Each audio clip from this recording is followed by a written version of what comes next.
Welcome back, everybody. What's up? It's good to see you. Just an update. So for the Twitch ad program, just to disable pre-rolls so you guys don't see ads when you join the stream, if you're not subscribed, we have to run 3 minutes of ads in a block. Or we could space that out, which is probably worse. So there's going to be, I don't know if you get the notification that I get, but in a minute it's going to run a bunch of ads, so you can leave and come back. I'm going to try to time them with at least one of the breaks that I take from the stream. But there's going to have to be blocked ads rather than pre-rolls, post-rolls, and mid-rolls that they just randomly put on. It does help the channel more. I'd rather just have no ads on Twitch. Unfortunately, they do not give the option for that. So we're doing that, seeing how it goes. I think it was requested quite a bit before, but I had no idea how it worked. And I think it's good to go now. So you might see them in 45 seconds. If you are subbed, you might not. We're going to continue strength only. We got 32 hours, 24 minutes real time, 30 hours, 7 minutes on the character. And we got Shadatree Avatar, Romina. We got all of Eneralim. So we got Leda and we got Radon. We killed the Lion. I killed who else? Midra yesterday. And then we didn't quite get a good attempt on Shadatree Avatar. So let's go do that quick and then continue the rest of the stuff. Pancake, what's up, dude? Also, Fallen, how are you doing? Retro, what's going on, man? All right.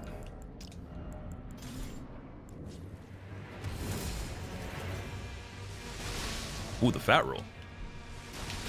Crazy. Oh my god. Okay. So apparently I could go in the fight and just buff right here.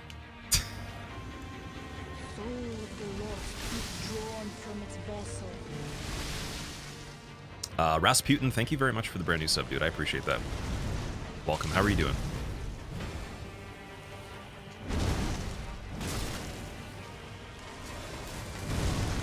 Oh, oops. Wait, dude, what is going on here?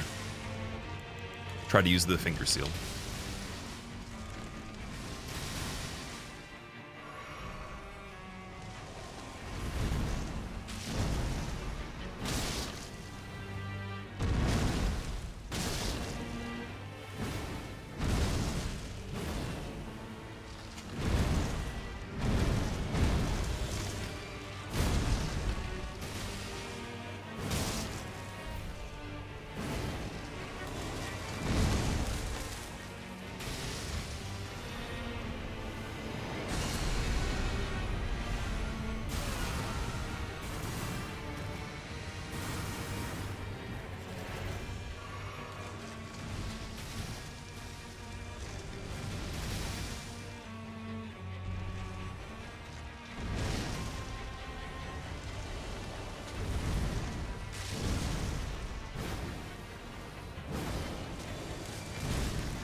Dead.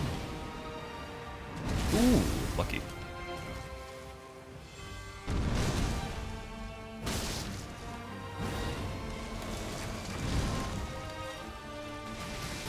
Dead. there we go. I was wondering, I was like, The flower power, yeah.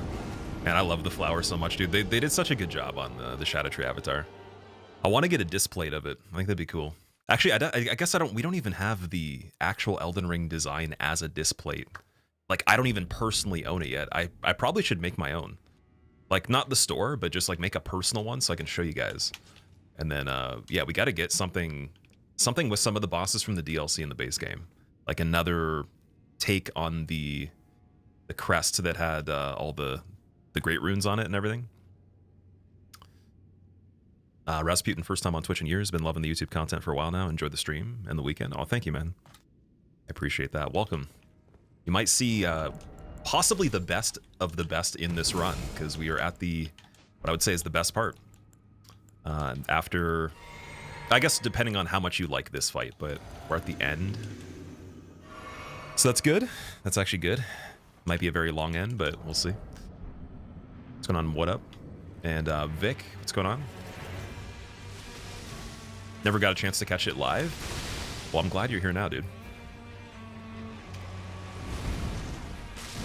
Yeah, I didn't actually, unfortunately, stream every single day of this run on the YouTube, but if you guys want to go back and watch the parts that might have been missed in full until all the stuff is uploaded on the second channel, which we're still waiting on like 5 or 6 videos at the moment to process.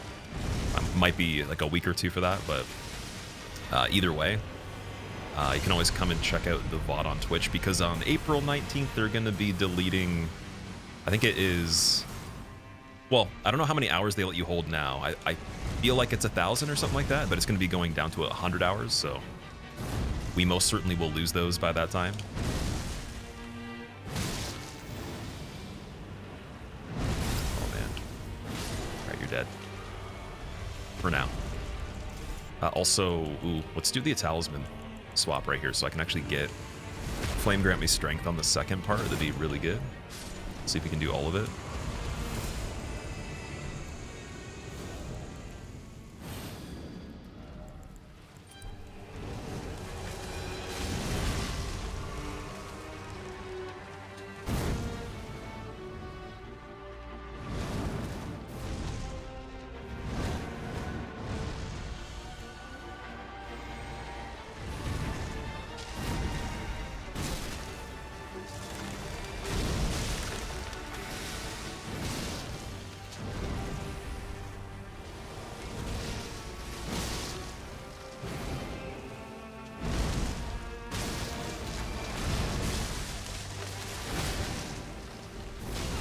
So I tried to roll there. I don't know if I had the stamina, though. It's kind of weird. At least I knew what was going on there. It's always better.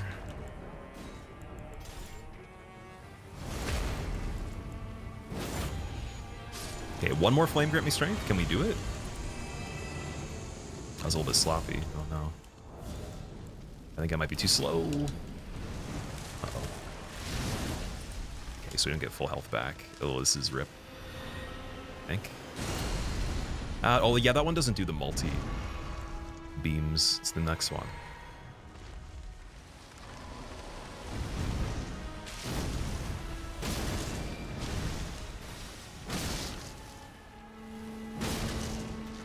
Oh, that's rip. There we go. So 1, 1, 2, 3, 1, 2. Okay. Best character to start with in your opinion? In this game, I highly advocate for Samurai just because the bleed is crazy. My first playthrough character was Vagabond, so it's the same as we picked for this one. He's also probably the second best just due to the actual vitality he starts with is the highest. It's got pretty good dex and strength for any kind of weapon you want to get into, whether it's dex or strength or a combination. And Bloodhound Fang probably could be fast-tracked, and it's super early in the game too, so I think Vagabond with Bloodhound Fang is a good combination. Samurai, even just keeping the Uchi until you get a better weapon is amazing. Uchi plus 12 if you can get it as upgraded as possible until like the mid-game with all the bearings and the smithing stones and all that available. Actually, even without bearings, I think you can do plus 12.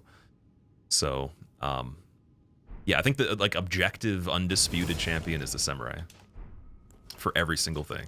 And then if you want to be a bit more specific, Like if you're doing a run like this, for example, we have to factor in, I gotta have secondary requirements for the strength weapons in the form of dex usually, but sometimes even in other stats. So whatever puts us closest to being, to those requirements helps. So I always think that even if I started a new game, even if I didn't know what it was like, if I'm going for a certain type of weapon, or like let's say there's requirements for certain items, what would get us closer to the other requirements right away? Because we can always boost the main stat, right? The scales it, but what's already set up to meet requirements by default for dexterity, for magic, whatever. And there's good spreads of stats for some of the characters for that kind of stuff, where you'd want to, there's a clear choice of one that would be the best for whatever you're trying to do. Pure damage and survival, though, is probably Samurai.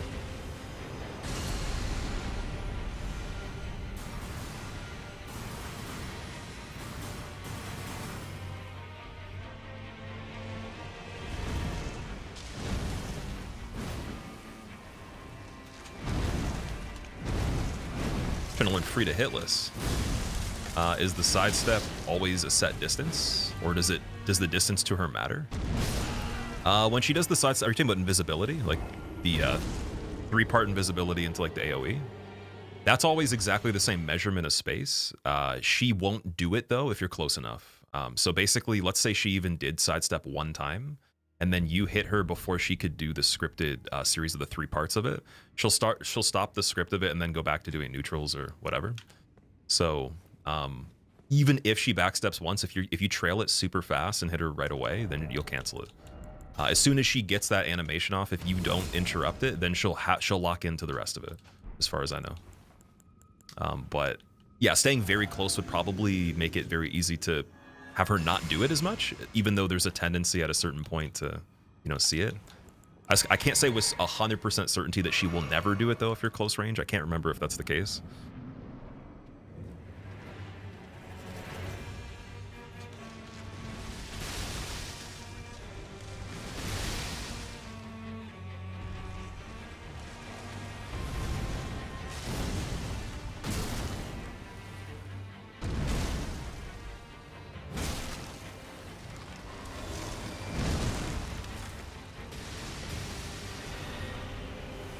Watching at work, Eric? I hope you have a good day at work, man. I hope it is amongst a symphony of bonks and my character potentially screaming when he dies, but not too many screams.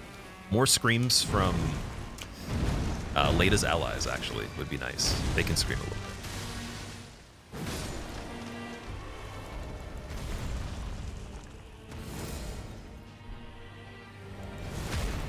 So we'll get the riposte, then switch talisman.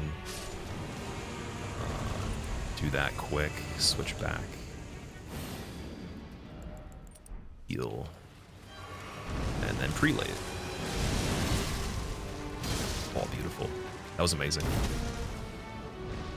So that's what we wanted to do the whole time. Just very hard to squeeze all that in.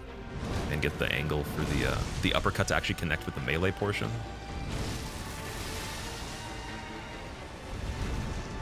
But if I can get that phase 3, that's also really good too. There's a lot of like crazy things you can do with his emergence, but I need to figure out what would be the best combo with this. I think it would probably be the double weapon, the double colossal setup, and then he'd switch back to single, the equip load.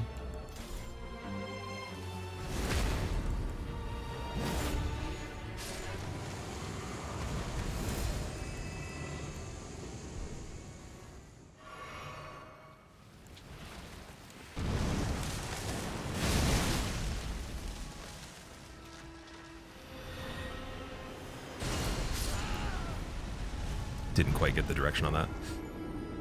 On phase 1, you kept locking onto her at 3 and 9 o'clock, and it didn't go well.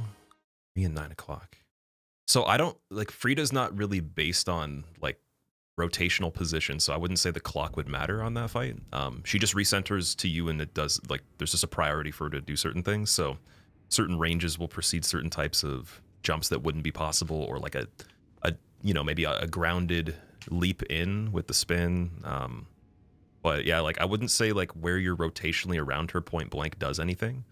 Whereas like Pontiff, it would. Pontiff would do side punishes, back punishes, Other stuff like that. Dancer position is very important circularly, like on a close range position. Yeah, Frida just does what she does. She doesn't have it. I don't think she has a side punish, back punish, or anything like that. She's just so quick that like she just centers herself very quickly, so she doesn't really need to do anything like that. Tried challenge runs for Armored Core 6. I did the PvP in Armored Core 6, and then my first playthrough felt like it was a challenge run. That game's pretty hard already. But we got a pretty cool ending, and then I did some PvP. And the PvP was amazing. Just Armored Core, unfortunately, on a controller, like it burned my hands down quite a bit. Like my RSI got pretty bad, so I had to switch to keyboard and mouse. So if we ever played another one of those, I'm just gonna start off with keyboard mouse.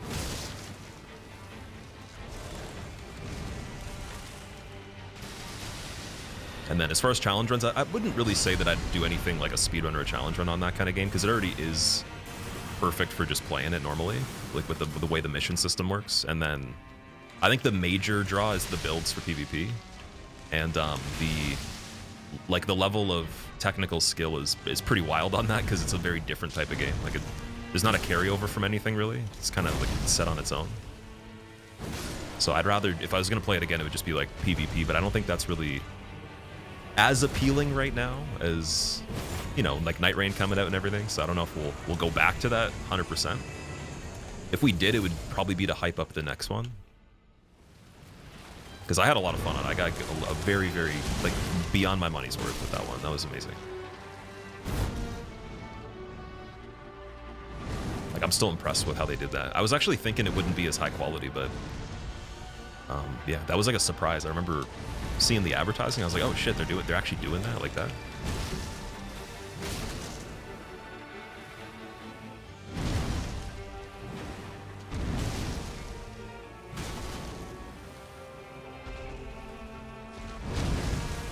Ooh.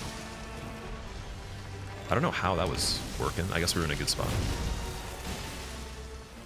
I would say the Thorn hitboxes are actually pretty bad, like in regards to, like, they're kind of a disadvantage for him sometimes. Unless I'm getting recovery frames off something I'm not realizing with the attack on the Crozier here. I don't know if it's actually the attack or he just doesn't have great hitboxes on that.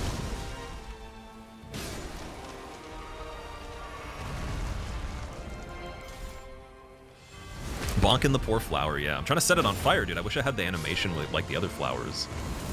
That would have been a cool twist to it. Like, maybe it doesn't do more damage per hit, but like there's one animation it goes through that's unique to fire for one moment even. That'd be amazing. Oh, oops. Oh yeah, I forgot we're on 3. That still works, okay. I was kind of lucky though, because I punched by accident.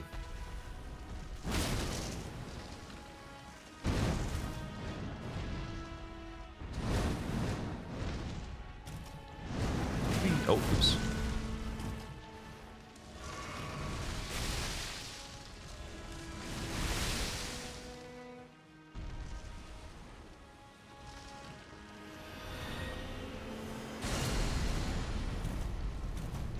Why was that one not the follow-up? Okay, weird.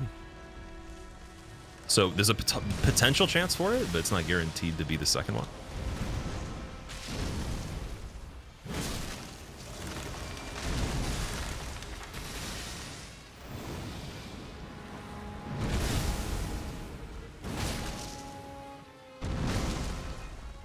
There we go. Bye-bye. Yeah. All right. That was fun. Have a new hairstyle every few months. Oh, this is just like what my natural hair looks like if I don't do a single thing. I just wake up and make it look like it's like I actually want to be alive briefly. But I appreciate that though. Thanks, man. Definitely got to do something about it, but not in a rush though. I mean, like, it's not the end of the world. It's just hair or whatever, but definitely don't like it like this as much as, you know, in like some sort of more maintainable style. Chorus side, what's up? How's it going, dude? I need someone to guide you through Shadow of the Erdtree because you can't find half of these bosses, Eric. Dude, the map is ridiculous. Like, I was actually thinking about that last night, that it's funny how when you start out on this plane right here, Bellarat, boom, there's a boss. And then that just connects back into here, which has some good items and stuff. And then right across the bridge, boom, Enzis, boss. You go down here, and then you got Cerulean Coast, boss. eventually once you do some stuff. But then once you get over to like this area, it's like you got this plane with nothing. It's just in between. There's no bosses here at all, other than maybe like caves or dungeons, whatever. And then you have all these like layers. This section right here is the most problematic of the map for me. Like the middle of it, because there's just so much vertical aspect to it that you have to go through to get to the actual major stuff. But it's not even close to linear. It's like it's so weird the way they did it. It's almost like a little bit of backtracking you have to do in certain like major planes, like not explicitly on a certain path, like going backwards, but like you have to go around a lot of stuff and then inside things in caves, come out of here, go through the water, go out there. Like even just to get to, what was it? I think we were going to get the two-hand talisman and we were going to this village here, or the ancient ruins.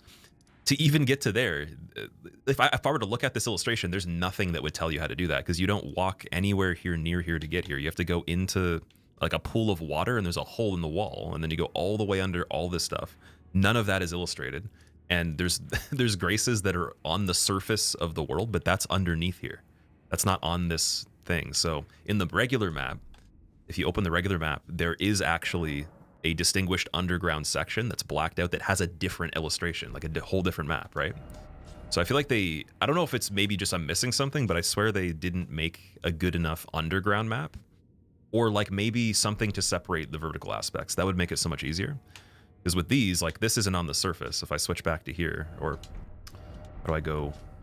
Yeah, so this is the surface of the main, and then you could go underneath it, and you could see that's not there. That illustration visually does not exist unless I go to the tab that's underground. So that would have been more helpful, I think, even though it's not like everything actually is under the map. It's just, it might as well be. Pretty similar. All right, we're going to go get Romina now. See if we can actually progress that fairly quickly. I haven't had an attempt on her yet. One of your grandfathers was bald, so you're going to be bald as well, Itachi. So it's actually not guaranteed you'll be bald if one of your grandfathers is. It's just higher chance on mother's side father that you get their type of pattern for that. But it's like not guaranteed though, because even people in my family didn't get that explicitly. Like there's people that were siblings that didn't get that from the same grandfather in other generations, right?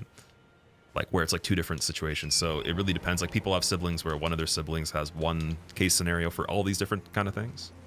Then there's a different one. Try not to stress. Yeah, don't stress out too much. Great perspective. You've never really thought about it like that. For Armored Core? That's fair. That was just my take on, like, not... You can do challenge runs. People speedrun it. It's just, it's already so fast-paced and it feels like you're doing something... Not against the clock, but there is, like, incentives for doing things a certain way. It's almost like the mission can be done better or worse, even if you do complete it. Unlike this kind of stuff, like this stuff, you do it better or worse. The game doesn't, there's no indication that you did it better or worse. You would just know yourself, right?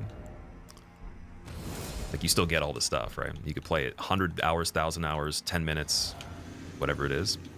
Still achieve similar things and then be like, well, there's nothing to show that like I did it that way, because it's very, it's kind of like the amount of the pacing's varied, whereas Armored Core's pace is just like, you got to be like going. Can't really play that game too slow.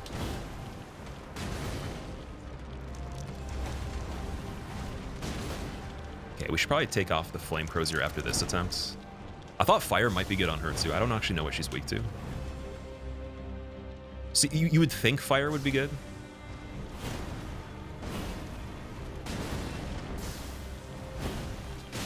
Ah, could have got that one. That was pretty easy.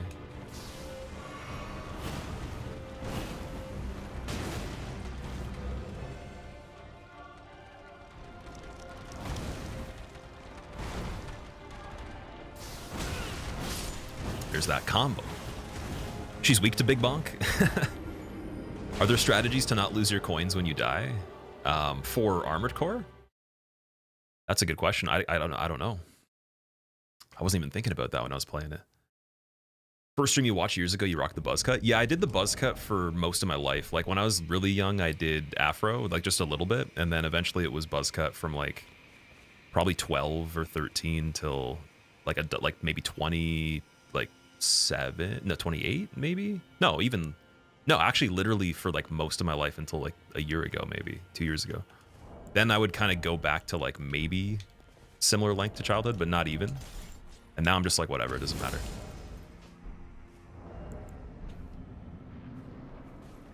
But yeah, the buzz is really easy. It's definitely a good go-to. Just you do have to do it pretty often to keep it the same, right? All right. Let me see. Do Crusher. Oh, I can still do medium load with Crusher on this.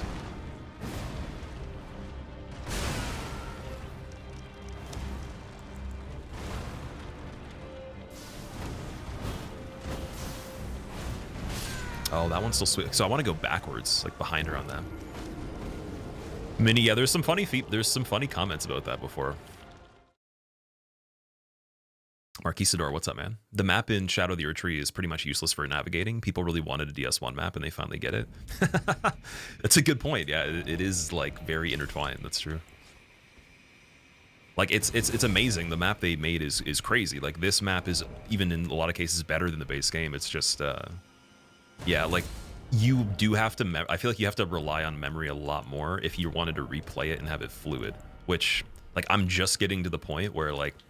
I probably only downloaded maybe 70% of the visuals in my mind for it, and that's still like it doesn't do much for you because if it's major stuff, you need to know. You want to beat it, so yeah. Like I'm hoping by the time we're done all of these variations of the builds I want to do, that's automatic. Like that'd be amazing. It's tricky. Even if I write it down, even if I were to like go back and watch clips of it, it doesn't matter. It's a lot of stuff amongst probably other games you might play or other things you're gonna do. It'd be a cool challenge to see, though, for someone that has 0 hours, how quickly they could like digest, or how much they can digest in how many hours. If it was all dedicated to specifically doing that, be very curious.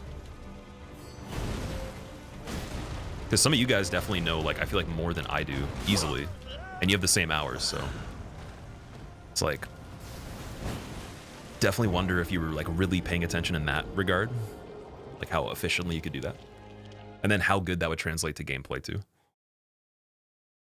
Because I've seen people get amazing at, again, DS3 and I'd say 1, 3, and even Bloodborne very quickly. But those are like so tiny, dude, in comparison. Love how the streamer AI talks about its AI generated hair. Yeah, I forgot to say it's all photoshopped. Everything's AI generated. You haven't beaten Councilor Radon, dude. Oh no. Okay, I'm gonna beat him for you then. Oh, we took Craigblade off of the Crusher. That's why. Anything else? Like what?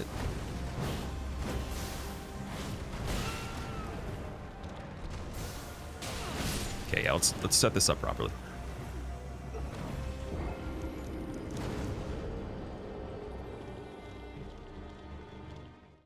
I'm trying to remember in Armored Core about the coins thing. Like, do you pick? You don't have like a place where you died that you retrieve them. I don't think, do you?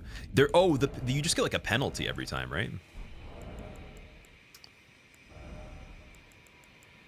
I think I tried to spend all mine like immediately. Like I think I was trying to keep a pretty low amount of like actual resources just because you could convert them into parts a lot quicker to avoid that. Because I remember I died a lot in that. So yeah, something reminds me of like me trying to just make sure that we got the best possible stuff when we could, but there's so many variations of different things that are almost the exact same in that game. And then there's like the major things, I guess, are the movement, the things that change your movement, the weight, like how slow everything happens, and then like some of the like the laser type weapons and all that are really weird. Okay, Grafted Blade. I'm gonna try you. Let's try Grafted Blade.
Oh, didn't get the prompt there.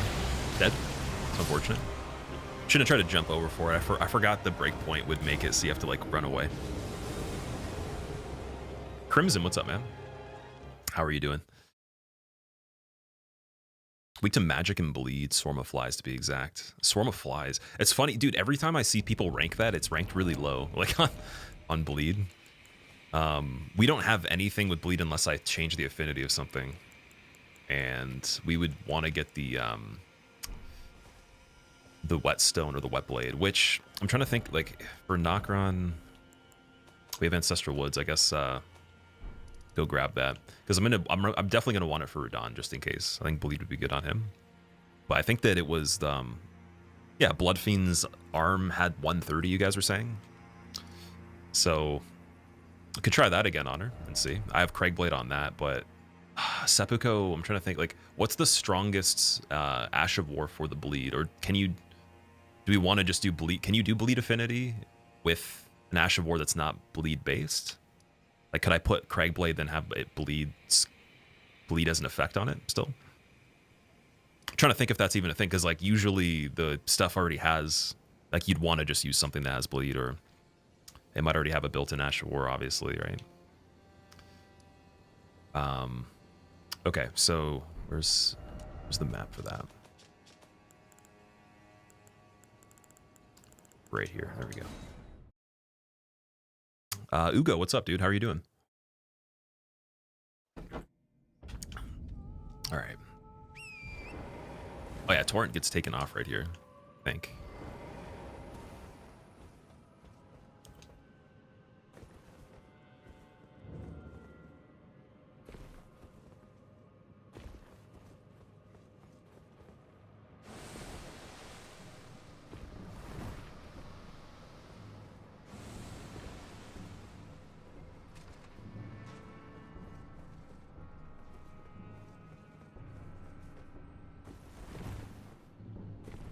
Man, I so badly want to land on that light right there. Like, I swear you can do it. It doesn't have any relevance to what we're doing right now, but dude, I want to jump on that light one time and see what happens. That's been a dream since 2022. All right, there we go. Can we get back up there? I don't think you can. We fell through the window, damn it. Okay. Go back to the round table, see what we can do here. Message retracted. Oh no, Fallen, what happened? I've seen that happen in the YouTube chat a little bit, but I'm wondering how that happens because I'm like, I don't think we have moderation unless there's auto mod settings for it that weren't like configured specifically.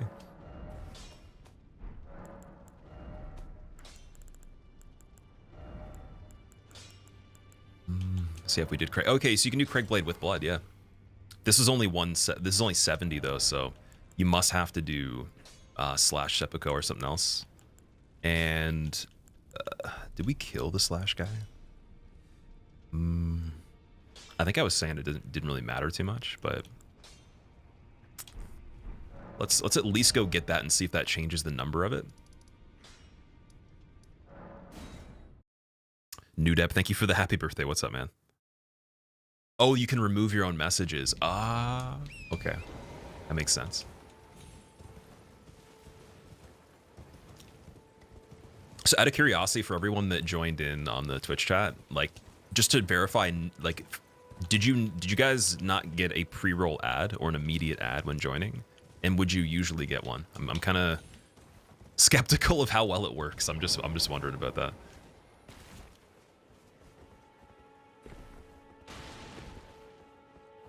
We already got the thing for the bleed resin too. Because I was gonna say we can make bleed grease and then put it on brick hammer or even crusher technically. I think you could. Yeah, this guy was killed. Wait, so then where is the? Maybe you can't put that on here.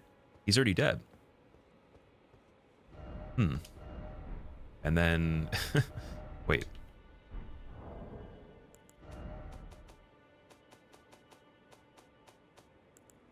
Yeah, it's right here. We have Blade Slash and Blood Bleed. No ad, perfect. Okay.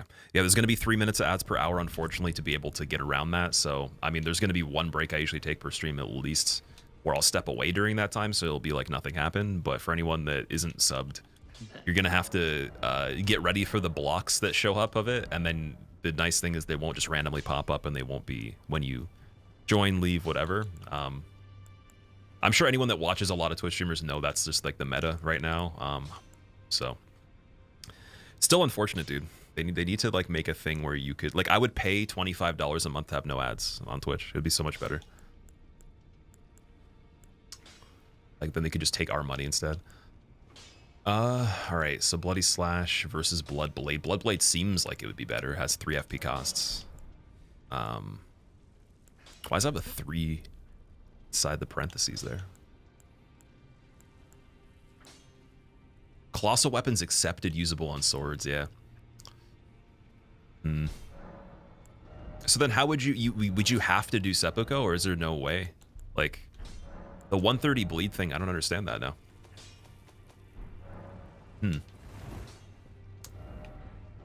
I think with 70, there's a low chance we're gonna activate it, but yeah, apparently you can't put the bleed Ash of Wars I have on, so there must be one that you can.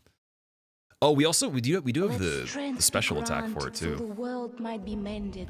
The one that apparently procs blood flame damage and bleed potentially, according to like a source that's maybe right about that. I mean, it looks like it does blood, so I'd believe it. Yeah, let's try it with that, and then see if maybe the fact that we did the infusion, if it helps. It's the AR right now. Oh wait, that AR is terrible, dude. What? What's the requirement we need? Oh, we need to have Arcane Talisman. I was like, what is going on? And then we need the silver tier. 1026. It's pretty low, yeah. All right.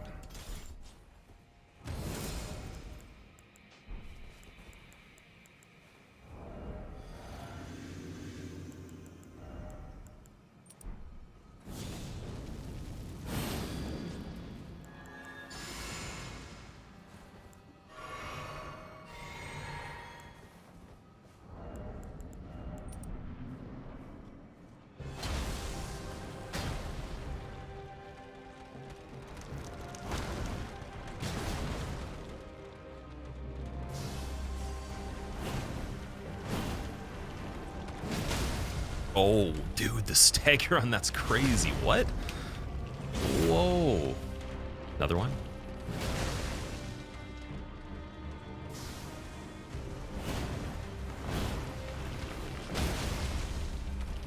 Wait, how is that even possible, dude? What is going on right now? I'm dead. That's good. Oh, I might not be dead. We can survive this. No, I'm dead. No, I'm not. Yes, I am. Butterfly's going back in. Yep. Okay, never mind. We're good.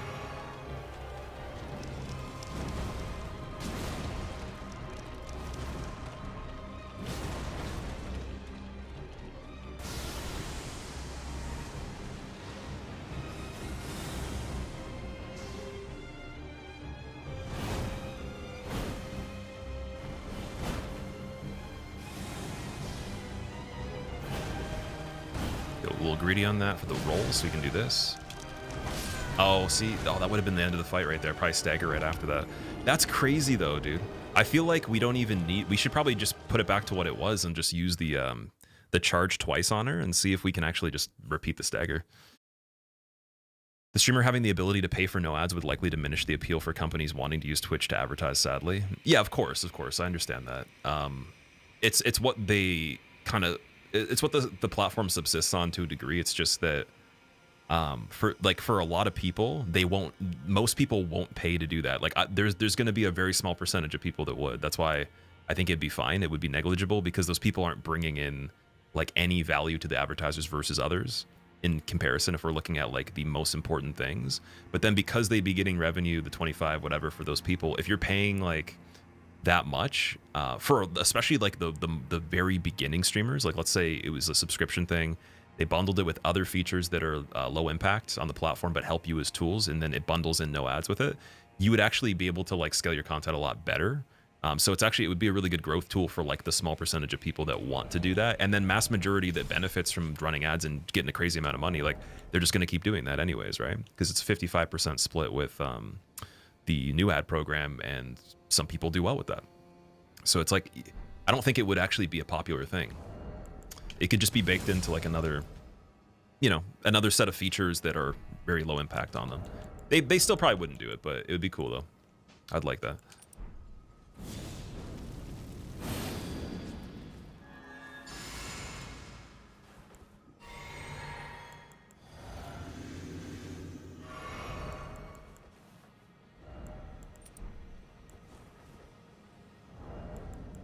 All right, one more attempt like this. Let's see. Can we do it? Bubble gum. Ooh, but look at that. There we go. One more. Yeah, dude, the stagger's ridiculous.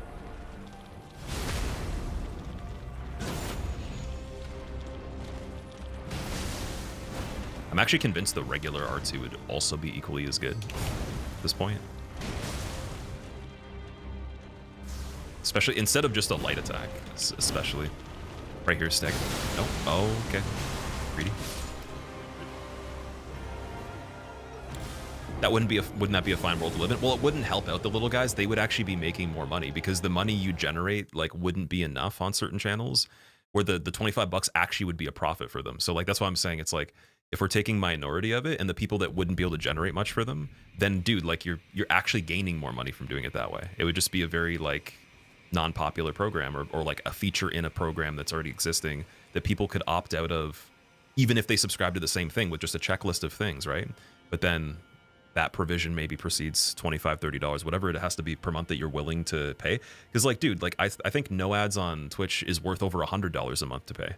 Like for a broadcaster, if I had to redo everything and I could like structure it like that from the beginning and I went in with like a plan and a budget, like dude, that'd be better than some of the tools you're gonna pay for recurring anyways. Like you could just you know, you just prioritize for it. But I think for some people it'd be worth it. It'd be worth way more than 25 bucks a month.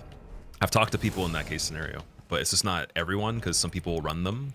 Then the downsides are negligible for them at a certain point because it's just like meta, so people are just gonna have to sit through it and there's no alternatives. And so it's kind of like just it proceeds itself in that way.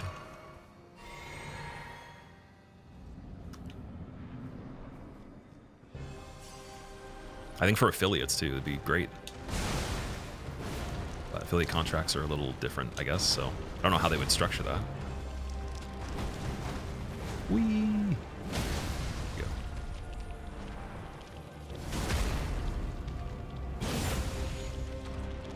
Whee! Boom. Whee! Stagger! This weapon, dude, it's not even actually set up properly. That's the sad. It's so sad. Like we're like not even optimized for the damage on it. I don't believe we were getting anything from the bleed at all. Like it's barely anything. Oh my god, that's so funny. Let strength be granted, so the world might be mended. So the world might be mended. Hey yo, it's been a while nice start since on I that. tuned in. How's the DS2 level 1 no-hit run? Felicity, if you're talking about the 0 damage, we were taking a break from that to do this run, so it's just the same as it was probably the last time you saw it, I would imagine. Still got to do it. I think that this weekend we're gonna have to push the baseline PB back a bit because I could do that tomorrow for DS2, but I can't guarantee we're gonna be done this today. That's the only thing. So just might have to delay everything like that for a day. But DS2 is coming back very soon, and then Liza P is gonna be coming up soon as well. I'm just debating on if I want to do the second practice run once I finish my offline one on stream, or I want to just get ready for the actual thing. But yeah, Liza P will be in the future for sure. Well, the nearest future possible that I can imagine. Any DS2 Souls glitch? Norbs? I'm not really familiar with any glitch on DS2. Like DS2, even with speedrunning, there's not really as many things you can do that are glitchy unless you run like the original game on a like, really early version of it. There's like a little bit of out of bounds on that, but on Scholar though, a lot of the skips are just jumping. It's not even really that special. You got like, you know, something to get down the well in Majula a little bit quicker with the parry method, but if you consider those glitches, then I know of the parry one, the parry walk, and I know of the original binocular boosting where you can run fast. I don't know if the bino boosting matters other than that one category though for any percent.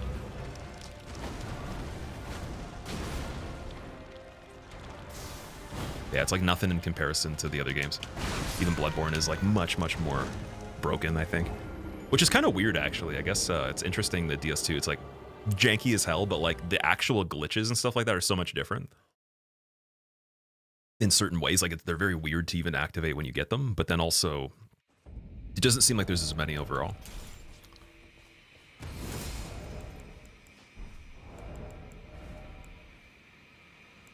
You know what? Take off the bleed. Let's see how it goes without it.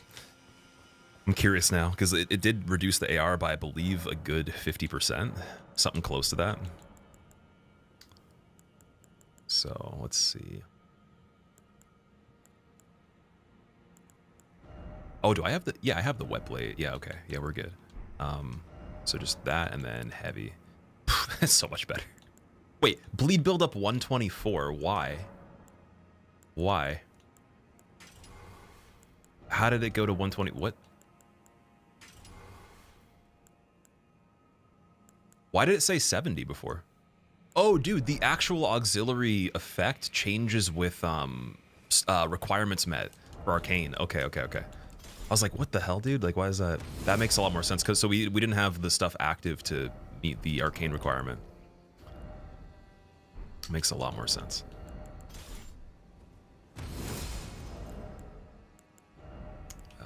Do this one. Yeah, so it actually is pretty good. It just wasn't with the numbers before.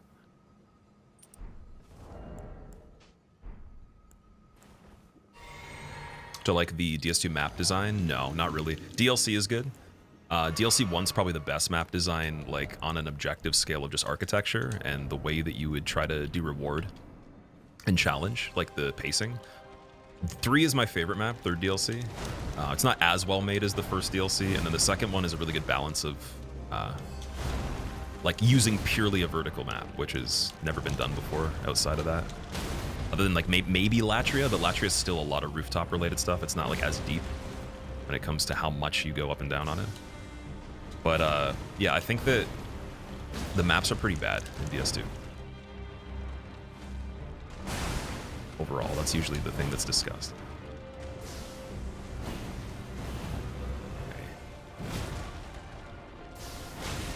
Okay. Ooh. Nope, dead. Oh, okay. Take it.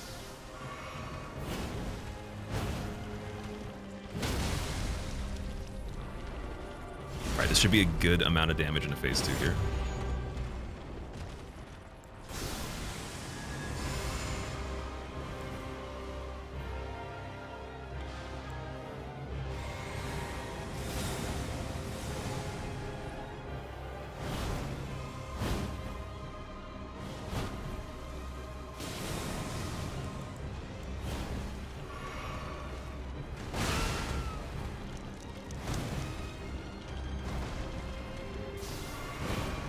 Thank God that went under. Nice.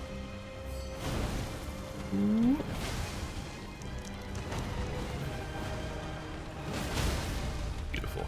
It seems like the first part of it doesn't stagger. It's when it gets that that bleed on the ground. So it's like a 2-part. Wonder if it's like that in PvP.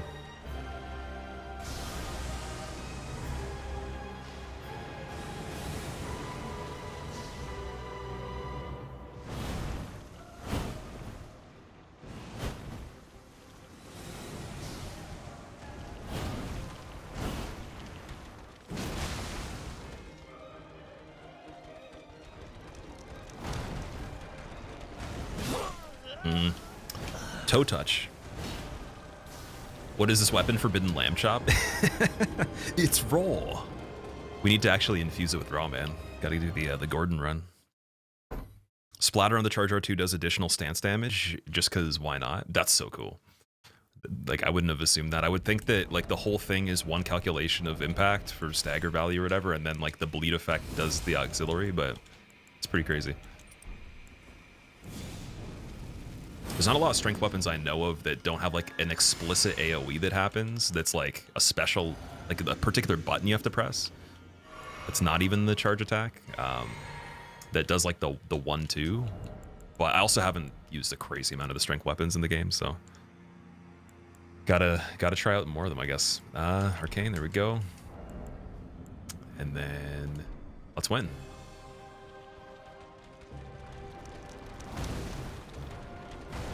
Just gotta jump that a little bit later.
Bloodfiend's Arm, one of the best weapons in the game.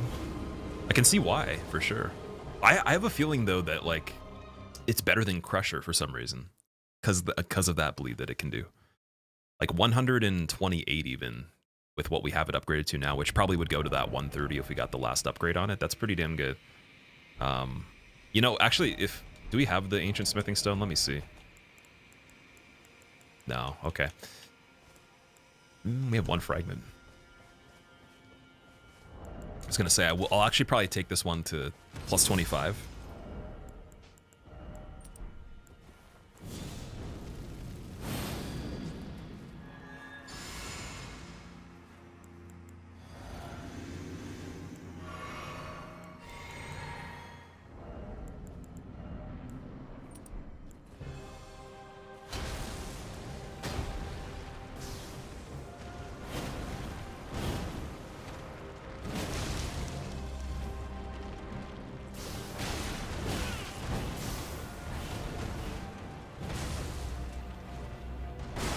Ooh, that was a little sneaky. Oh. Nice. Very sneaky.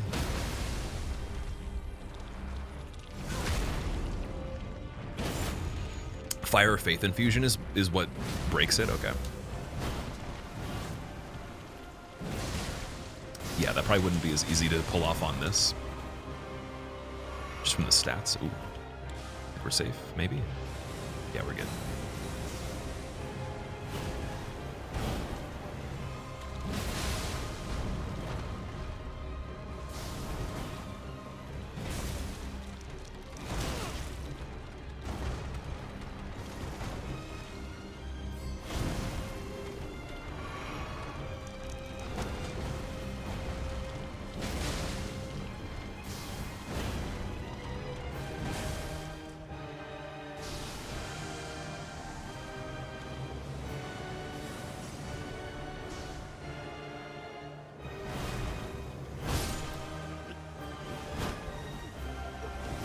Try this weapon when you do Faith only. So I'm not actually going to be doing Faith only because my first playthrough was Faith with Strength. So basically, I've already used a lot of the incantations and also even variations of it in Convergence because we did a Faith build on that too, I think. So I'm pretty good for that stuff. Like, I could probably brush up on anything I missed on that, and then it's not really much to close the gap on. But with Intelligence, though, that's like, there's almost nothing that I've ever used with that. So that would be the one that's really important. And I think it would be the hardest one out of all of them. That's my take on it. Well, maybe Vigor. Vigor could be pretty hard. Or not Vigor, sorry. The Endurance one might be a little tricky.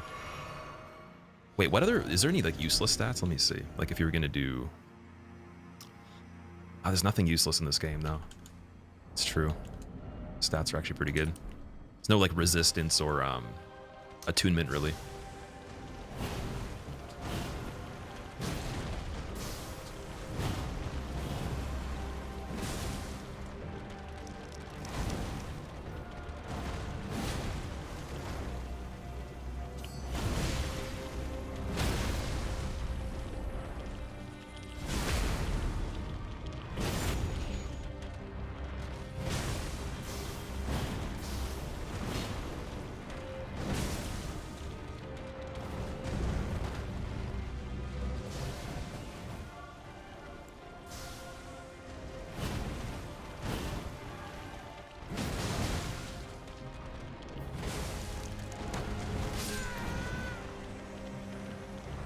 Don't really need to if you just use Carrion Slicer all the time.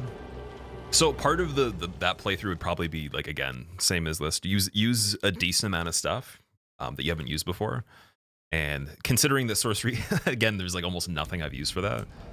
I would say, yeah, we'll definitely get Slicer, but it's not. I can't use that the whole time though. That would defeat the purpose of being able to actually learn how the magic would be useful in other situations too. Like, because there's going to be runs where we need sorcery. Amongst a lot of other things too, possibly even for the run coming up on this in the future that has DLC and the main game stuff.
Smooshy? Sorry, I called you Mooshi. Smooshy is exactly the perfect nickname for this weapon because we were smooshing the boss. It's the Blood Fiend's arm that I'm using. Shall you snooze the ads? Wait, why is it happening again? It hasn't even been... Oh, it has been an hour. Okay, never mind. Damn. Do I want to take a 3-minute break right now? No, you don't have to snooze it. Like, I only usually take 1 break per stream with how long we're going. We're not doing, like, crazy hours, so... Like, there'll probably be a day with, like, 2, or maybe I will, like, actually take some time to do something in between, but for the mass majority, I think they'll only be... maybe, like, towards the end or halfway through I'll do the break. But thank you for asking, though. I appreciate it. Out of curiosity, for everybody that is in chat that can see the banners, like, do you see the alert, the green alert for the incoming ad break, or is it only mods?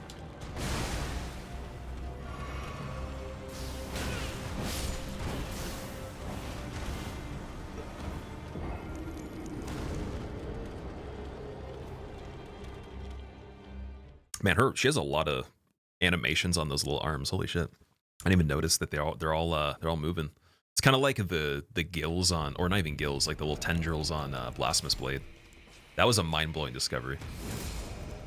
You don't see the banner for it? Ooh, so like there's nothing that tells you it's coming up. See, that'd be even better, because then you could plan to leave and then come back if you didn't want to have to be here for it. Or like you could kind of just have the heads up. Galaxy, you don't have to like tell everybody every time. It's more of like just it's interesting that they like, maybe there's a setting we can enable where everyone can see it, or like there's some little subtle notification of it. I think that would be a bit better. I know it tells you like, is there a countdown of like 5 seconds or something at least? It tells you something right before, right? just can't remember. Like most of the time I see ads, like I join in and the ad's already playing. It almost seems like it didn't even start. It was already playing or something, even for pre-rolls. But even for the ones that are the manual scheduled ones, like they'll just already be started a lot of the time. Whee. Oh, okay. Never mind. It's okay. Rip. They put an overlay. Okay, it just cuts. Interesting. Don't know if it's different, but you don't see anything. I guess that makes sense. It's okay. It makes sense. Did I watch Bushy's one-shot run, Randy? No. How did that go? Did he get everything in one shot? Like for single health bar things, was there any conditions that were like you could do 2 animations, or is it 1 animation per full health bar and then 2 animations if they have like a phase 2 that has a second health bar? So I've noticed with like the backlogs type of challenge stuff, like a lot of the submissions for that, it seemed like the rules have to be skewed a little bit for DS2, like just the tiniest bit. And then like, so they would overlap 2 things that would have been considered an attack just because you wouldn't possibly be able to do the physical damage in some cases. I feel like the version of that on this would be like you'd have to have like the phalanx or something like that active, and then have something that does like a status at the same time, and then do a counter and then get like, or like a, sorry, either guard counter or parry, and then get like a crazy counter off of all these things stacking. But I feel like it would look like more than one thing is happening. It would be really crazy to imagine with the health pools, like just hitting something with a physical weapon one time and it actually dying.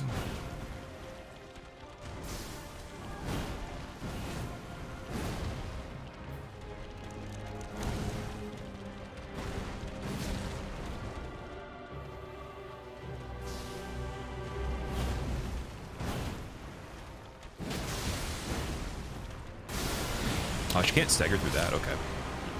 Ainrun did one-shot pot. I saw that. That was cool. That was actually really cool. I didn't watch the whole thing, but I saw a tiny bit of that, and that was actually really funny.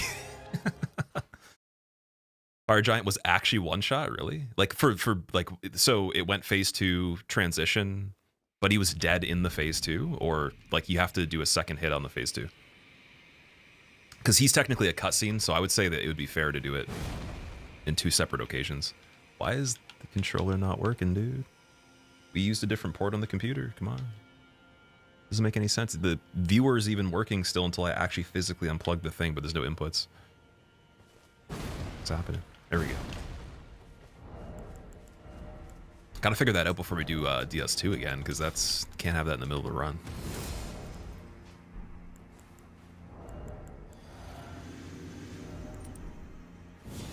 How many attempts on Romina? I don't usually have a ability to keep track of attempts unless we actually have someone in chat doing it. So I would never be able to tell you that for anything unless we just pulled up. In terms of time, I'd guess 20 minutes maybe 25.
Oh, grafted actually makes us meet requirements for this one.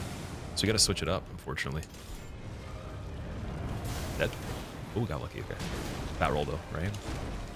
Yeah, so we got to heal. Probably dead. Maybe not.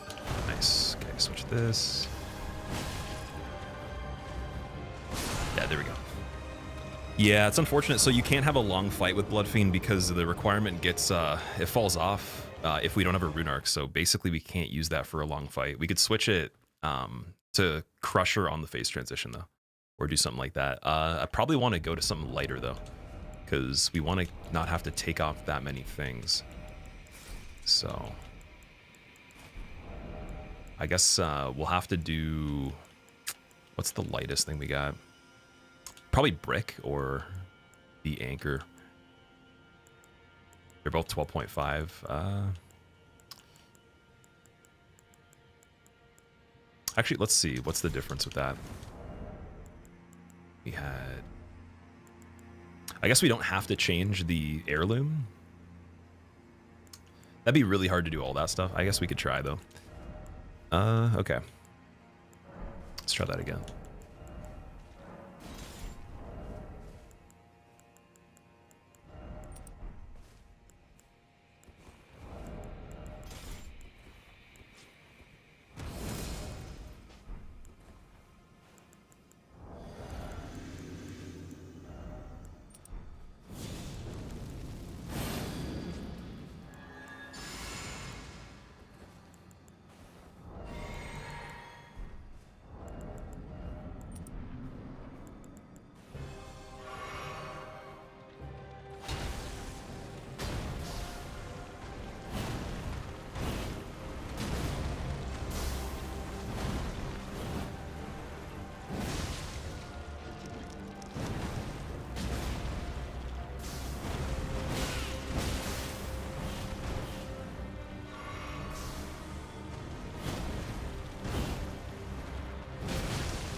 If 5 out of 8 of the ads are in Spanish, you don't understand Spanish, but the music is good. That's awesome. I'm glad. Used to watching on YouTube, ad just cut right on. Yeah, so on YouTube, does it give you like a prep? Does it tell you ahead of time? I've never actually like watched a live stream on YouTube for that long, so never was able to see that happen. Although I guess it's possible that Premium prevented it, even just for like the few minutes.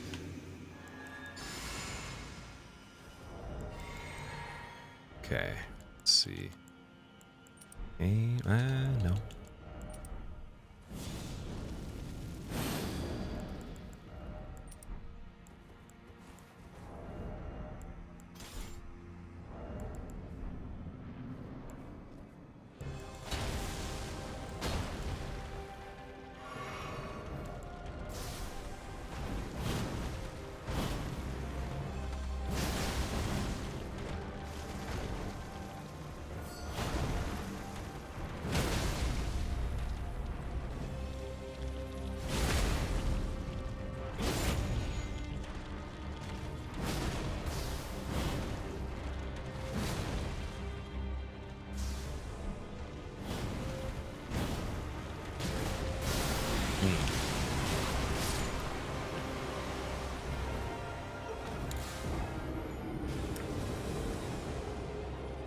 You're watching on Premium, you haven't had an ad yet, you joined at the start, Ruben? Okay. Yeah, we're kind of debating with like the Twitch side of things because I changed the ad program to like what everyone does, or the people that are like the most optimized with their their content and stuff. It disables pre-roll ads, so you don't have to see them upon entering. Best incantation? I have no idea. I couldn't tell you, unfortunately.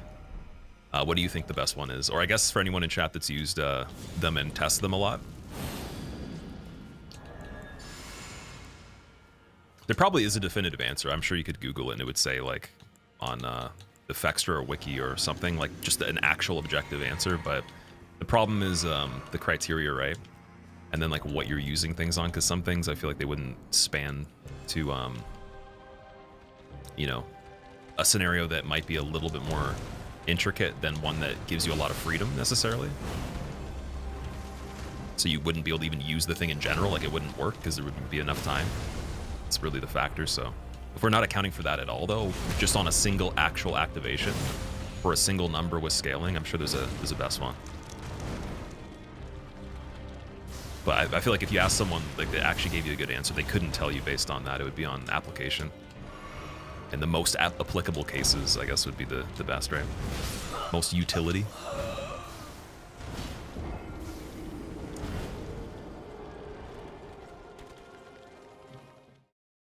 Best incantation for damage is Ancient Dragon Lightning Strike. Okay. And that's like a... Is it similar to just throwing a bolt, or is it like an AoE?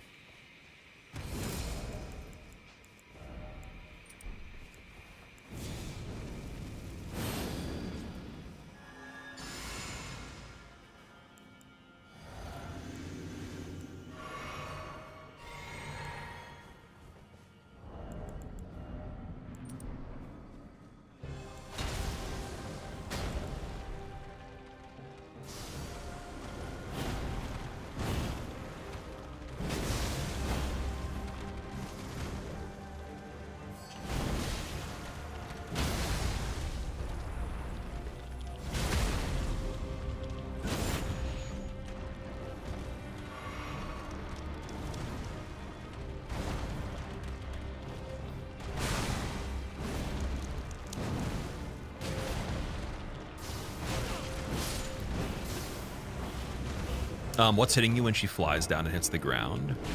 Oh, I just didn't roll the attack properly. That's all it was. If you do it, like I'm assuming she has like a two-step or a splash effect on it. Like it's definitely not like a single thing because it would have knocked me. So the physical part didn't do anything. It was like whatever the residual damage was.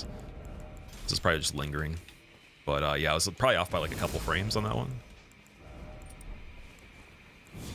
It just looks very similar because like that attack happens very quickly, so it's hard to see the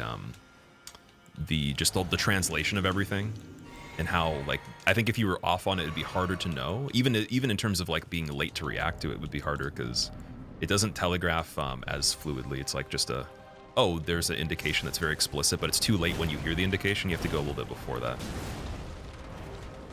Unless you get like really lucky, maybe it's inhumanly crispy.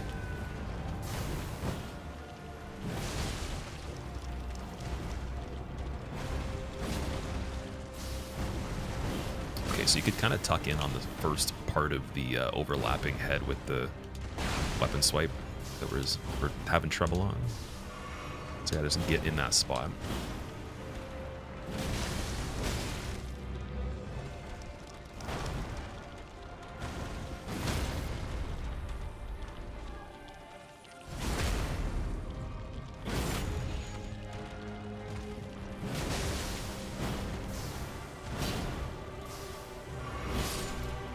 Really good range. Romina's annoying. I really like Romina. The problem with her is just the butterflies. That's it. Like, not even the butterflies in general, just the way, like how much the distribution is. Like I guess it's not necessarily the same layout. It changes all the time, but like the potential of all the layouts for the largest span of them is, it doesn't make any sense for teaching people because most people can't change the camera or like move quick enough or even like pre-plan it if you're just interpreting it the first time. So you'll take a lot of deaths or damage on that, and it doesn't give you good conditioning necessarily. Whereas the lane one on the big spin in crashing thing, like that is really good. That's a better way of teaching. So I just think that's the only downside, and that's pretty much what most people have said that I've heard feedback on from you guys too. It's just that's the only thing I would change about it. Otherwise, I think it's actually really unique. But apparently she gets destroyed by Bloodfiend's arm, so at least with the charge attack.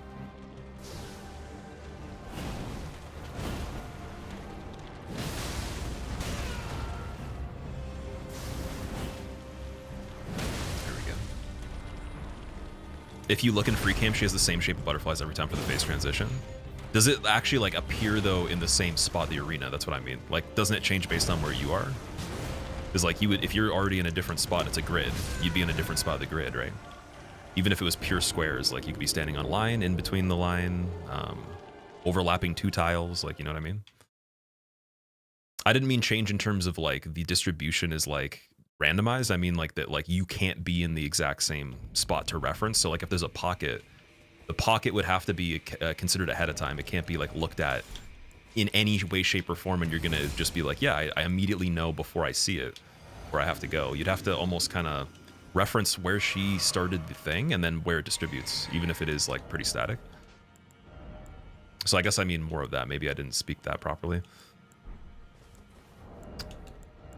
But yeah, that even that attack though hasn't really got us too many times. It's been pretty good.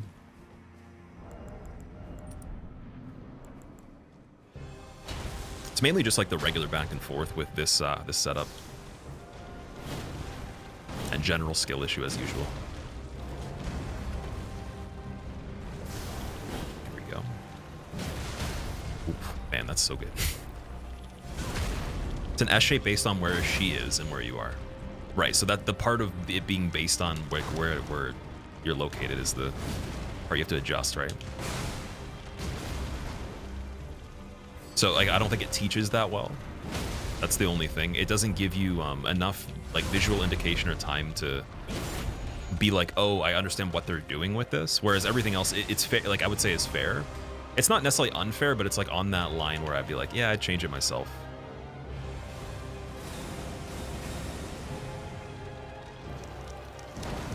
I'd make it more of like a like the attack wouldn't be static, it would move. Like the butterflies would actually move and give you a chance to relocate. Similar type of shape though.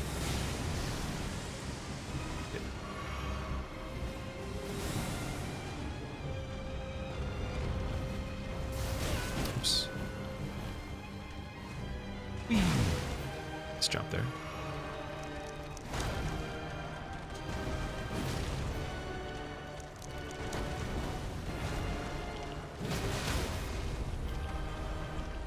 Okay, so apparently we're still meeting requirements here. I must have not had silver tier mask on. Wondering how that got switched. Dead. Nice. What's going on, Zenja? How are you doing, man? Very, very good stagger and bleed. Yeah, it's crazy. Best incantation is Knight's Lightning Spear. Stylish, effective, and cool. Knight's Lightning Spear, okay. And then that's kind of like a casted weapon, not so much in a single attack, but it's like one of the magic weapon kind of things. Because I know Slicer is like ridiculous for that. And then there was some other ones too. I'm trying to think of. There was one. Was it the Great Sword one? It's kind of like what I guess Rolana would use. I forget what it's called though. You got this? Oh, definitely. Yeah, we're just brushing up on the edges on this one.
Bonk. And bonk. Ooh, in the head. Headshot to finish. Nice.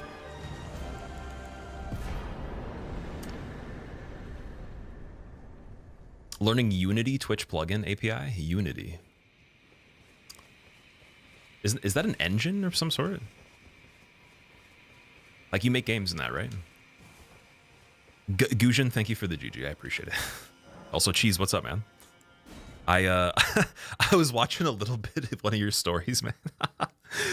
It was like some guy walking you through it looked like a market and you're looking at clothes or something.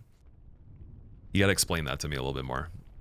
On PC, you can make multiple save files for one game, as in I can make separate files for every boss you want to learn. You can do that on console too. You can do it on anything, even old consoles. You just need like for the not newest gen, well, newest gen and the gen before is cloud save. If you don't have any investment in like a USB drive or you don't own a computer. And then if you own a computer, it's exactly the same as the way you do it on PC, except for you'd have to make a file on the computer and then take the states that are from the console, label them, or have a system of separating which ones are what. And the only extra time delay is having to plug it in every time you want to designate with one particular file loaded. And I don't go that far for console. I just do cloud service and just I'll go through each part. I'll rerun whatever segment I'm on, like as many times as I need to feel good. And then I'll remake that state to the next part, reload that, and then I'll just go through runs that way. So Demon Souls, kind of like that. Bloodborne was kind of like that a little bit. Bloodborne actually I think was more just full playthroughs. And then yeah, for PC you can do it in two different ways. You get save file organizer will actually take the file path, you know, and it'll put things in places for you with a button click rather than having to drag and drop. Otherwise you go .sl2 file in the roaming. So you go to show hidden folders, go to roaming, find the directory for whatever you want to find. .sl2 is the name of a save file on PC for anything usually. And then you just take that and you just copy it, rename it, just drag and drop it back in whenever you want to load from that part. And they also recommend that you do that casually as well, like the developer, because there's a problem with these games with corrupted save data. So I actually have had that one time. Luckily, it wasn't something crazy and it wasn't on PC. But I've known people that have lost like a lot of their progress. So I would actually recommend, even if you just buy the game, to take points of interest in your first playthrough even and back it up. That's what I did while I was playing this too. And then you don't have to worry about anything. But yeah, those are all the ways that I know of.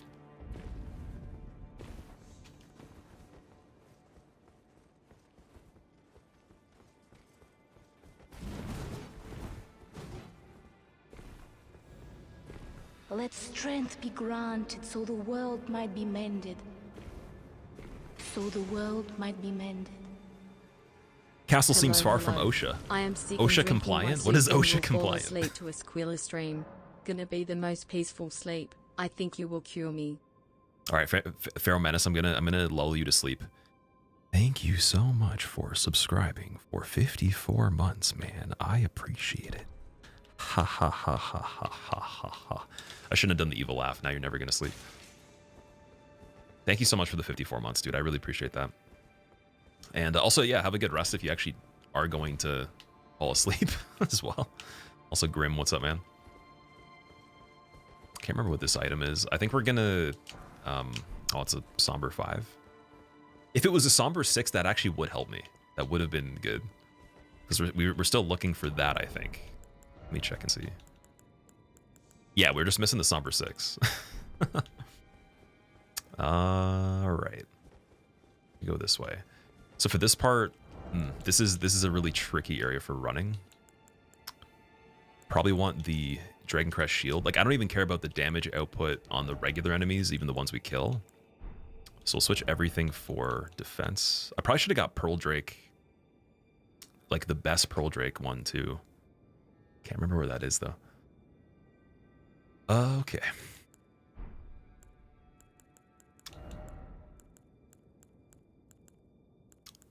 Think of what would be the best resistance here, too. I guess,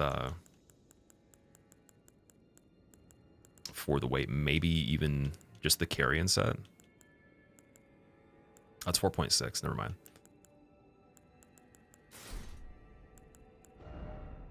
Okay. Could also use a smaller weapon on this part too. Could use the brick hammer.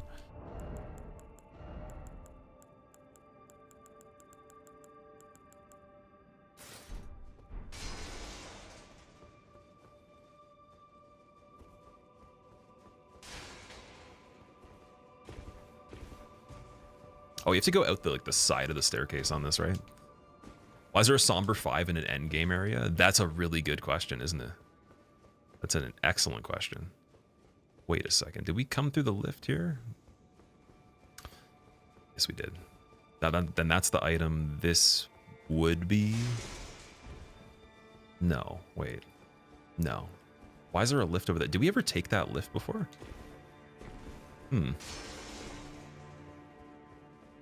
Maybe that's a shortcut for somewhere else. Thank you for the 54 months entertainment. You remember having COVID, watching back then too? Oh, I remember having COVID as well, man. Not while streaming, thank God, but good times. Oh man. Well, thank you for enjoying it. It's regular lightning spear with many smaller spear follow-up. The Death Knights in the DLC Catacombs use it. Regular lightning spear. Okay, so you still toss it. Yeah, what the hell's going on here? Does that go back into Bellarat? What?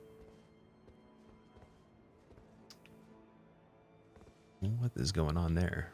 We might have actually never, like, if this is actually an area part of Enerlim or like extra stuff for Bellarat, I don't know if I actually did this part before.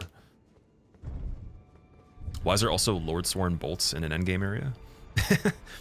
They didn't distribute items in this one in a way where a lot of people are happy from what I've heard in feedback. Like it's not enough items. The selection of them was weird, other than like the really good new ones, like weapons and stuff.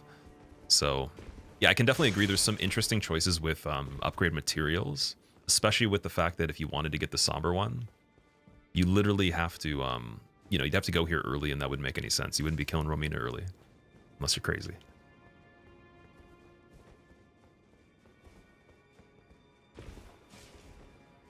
You could go from Bellarat straight to Enerlim. Okay, I see.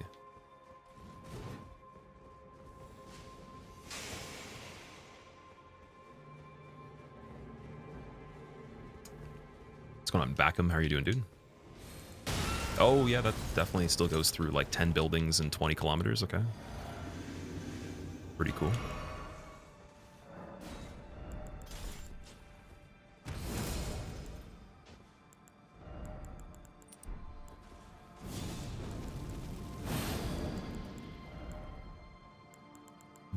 Shield talisman. All right, fingers crossed.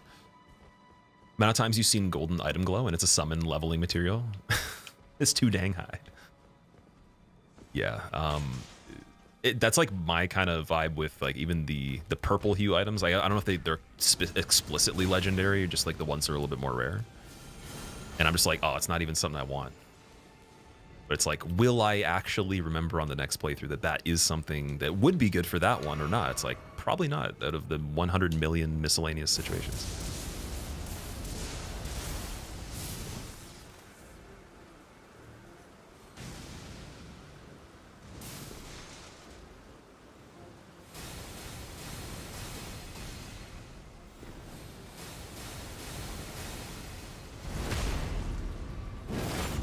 Let strength be granted so the world might be mended.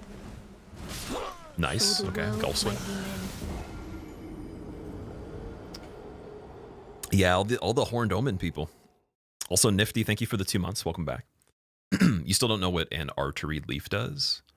Is that a like a crafting material?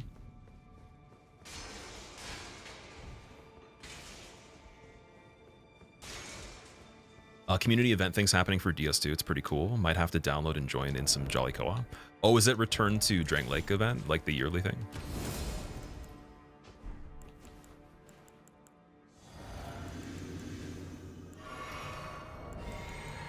That's what it is. Okay, cool. Yeah, I always hear about those things. Like people are asking me if like I'm gonna do it. I'm like, well, like I probably will play it during that time anyways, right? So I tend to overlap with it no matter what.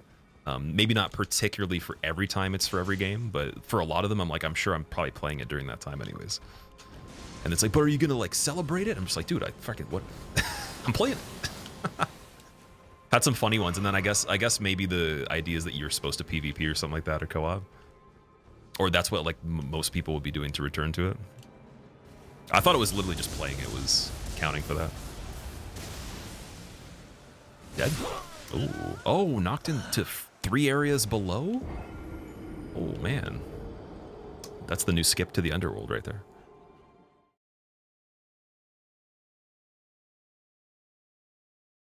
Dunked, literally dunked, man.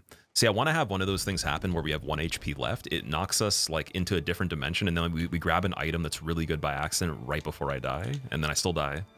But it was worth it, right? Just need that last little bit of HP. I wonder, if, like, I guess the fall damage probably would have killed me there, but we rebounded off a few things, so... Wonder if we could have, like, lived throughout some of that. What's going on, Meme Lord? Welcome back, dude. Why is there also Lord Sword and Bolt? Yeah, sorry, I read that already. I was like, Lord Sword and Bolts. Really surprised I've been invaded when doing DS2 SL1 this week. You did SL1 online? What? Why? Are you cheating? Are you doing co-op on SL1? Yeah, the people are active on DS2. You can go in the arena within 30 seconds. You'll find a match. Probably less. 10, 15 for me. A lot of the times I tried. I don't know when that's gonna stop, but like it's impeccable how good the connection is still and everything. Ooh. Heal. Dead. Oh yes. Don't heal. Don't heal, just be good the first time and never stop. That's it. It's like the don't die thing. Like, just dying actually is what makes you not win, and then also don't have the health go none, because more is actually meaning you're alive. Super simple. Didn't figure out how to disable... I guess, you know what, actually, we're gonna backstab the dude, right? What's the lightest thing we could use? I guess the brick hammer is still pretty light. I was thinking I might be able to switch the weapon on. I'm not using the buff either, so... Yeah, I think it's time to upgrade the Godskin Noble chest piece here. Even though, again, other resistances are pretty good. We could probably stack that physical. So we'll do Gideon.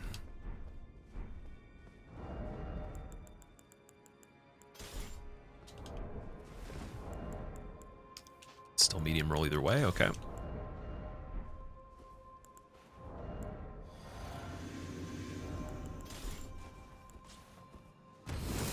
This section had you down bad in your casual playthrough. It's hilarious how they did this part.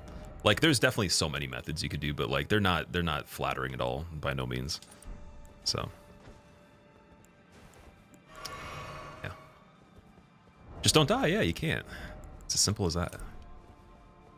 Don't do the thing that is the thing you're not supposed to, that is not the outcome desired, and therefore succeed. Whoa. Oh my god, dude, I thought I could jump over his shoulder. Okay. Actually, I don't know if I want to get stuck on that character model. We already died trying to jump on Alexander, so probably wouldn't go much better. Lord Nicholas, what's up, man?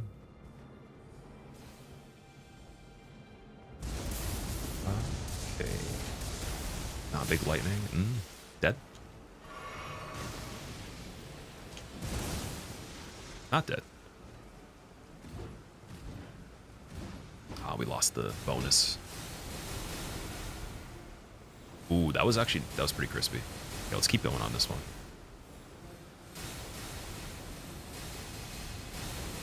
Dead. Ooh, so close. Okay, we'll try that again and get the kill on the one guy, see if it works. America Braid is a must in this area. What does America Braid do? Haven't started the DLC on your level 1 character. It's going to be tough. Oh, man. DLC level 1. That's so... it's actually comical. I could probably, like, laugh just thinking about some of the times on level 1 DLC. And also just that, like, time before you actually do the thing and you still have to figure out what it's like. Like, oh, my God, dude. That's like... I could literally entertain myself for, like, probably a good year just laughing about that. Just considering all of the differences between the first time I did level 1 on any other DLC and anything that's been made before. It's just like, this one's definitely a unique. This one is a special variety. I wish you the best of luck, though. I think it's going to be rewarding and it'll be worth it to do it. It has some of the best stuff they've made. But yeah, definitely good luck.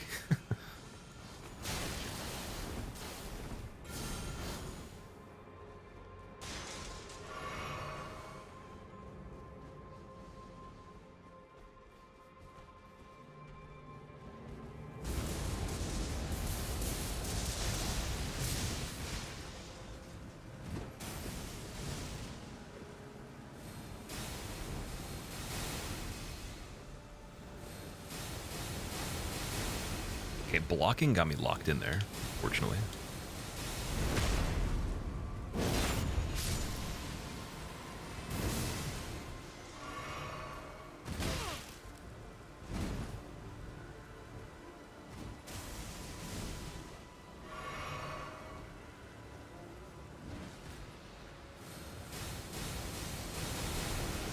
Dead.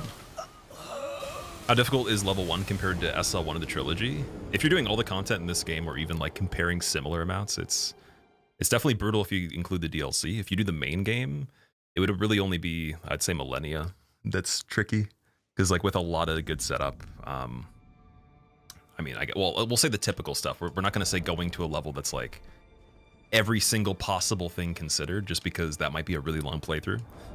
But if you're doing like, you know, the regular meta SL1, I think it's just Millennia that'll be tricky for main game. Like, if we're considering skill gaps, it's the biggest one. And then this one, the skill gap for this is, I would say, double of what the skill gap was from base game to Millennia on average. That's my take. And that's not for every enemy, but that's just for the hardest stuff in this. Purely off of even just the math of it too, just the numbers and how much time you have to spend on a successful fight. But the one good thing is, obviously with a leveled character, that can be trivialized with a lot of time investment to a degree. But it would take some, again, it takes some very special things you got to do. Like you might have to make Radahn walk off of the thing, or just be poisoned and walk away, which is very weird, but not really a fight. You might have to deflect him for 28,000 damage and with a million different things going. Or you could just fight him, and then that's going to definitely... It's probably going to be a challenge. If it's not, then you need to play Ninja Gaiden and get the world record, or do a run of all those flawlessly. I think you're ready for that then.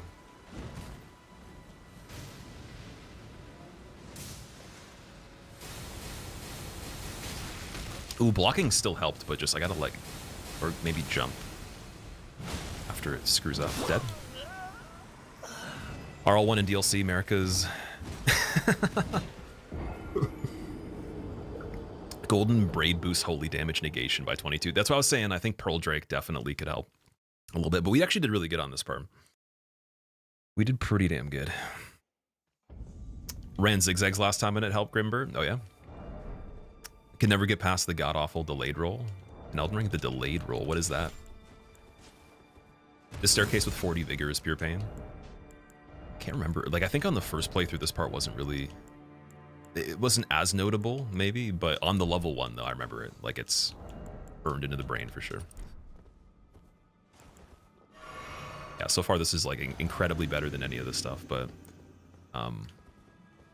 I think that, like, sometimes when I get a tick from a block, I need to jump after that.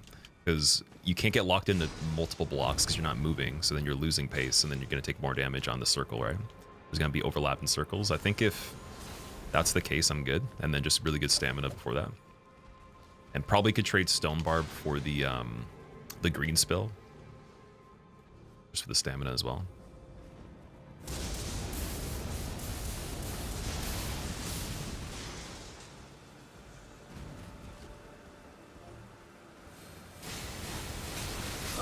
Yeah, right there. So, like, I hesitated at the wrong moment. 3 of them stacked and then blocked me. Favorite level up character in Soulsborne? Definitely Demon, or did I say Demon? I was gonna say Demon of Song. Maiden in Black, because she is a demon, but yeah, Maiden in Black easily. Just because, like, in terms of all the other characters, they're not really like that special outside of their purpose for the leveling and all that. But I think that with the conflict, the people that have the ability to change the actual state of the conflict of the world and abilities outside of just, you know, being that NPC that gives you that stuff, like, she's the most, like, diverse in that case. Probably could easily just end the entirety of the game. Could end you, could end everything. Doesn't need to. Most unique design, and then best dialogue and voice acting, in my opinion. But there's a lot of other really good ones, too. Just that stands out a lot more, for sure. You don't like Frog? Demon of Song, you mean? I like Demon of Song a little bit. I actually like Demon of Song a lot more than I used to. It's been more fun lately. Because we actually are pretty good. Oh my god.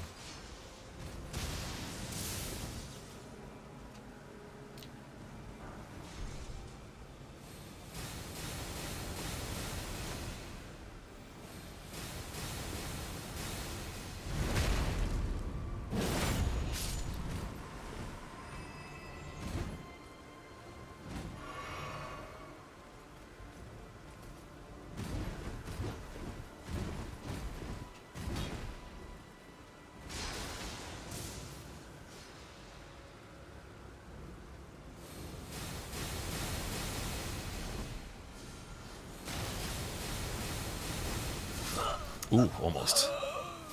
So we have a couple options. We don't have to kill the Elder Inquisitor. I don't think it would be safe to. Even if we had like a very clean entry, because we could just have 3 of the circles pop up, but much better. I need to like kind of go right once the Elder Inquisitor dude tracks me on the left, like, and then hopefully we can space the first beam.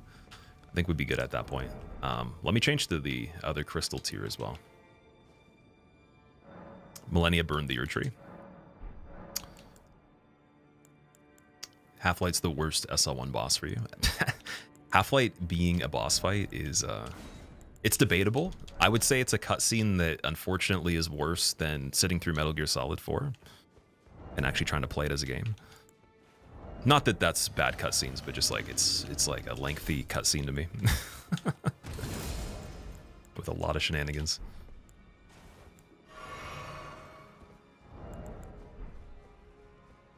Progress. Yeah, like I think there's a level of consistency. It's just like when you do the entry on it, no matter what happens, you have to have a very good break, and then you need to jump at some point.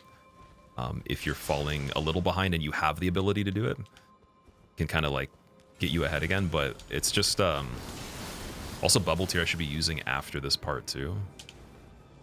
Would have been a little bit better.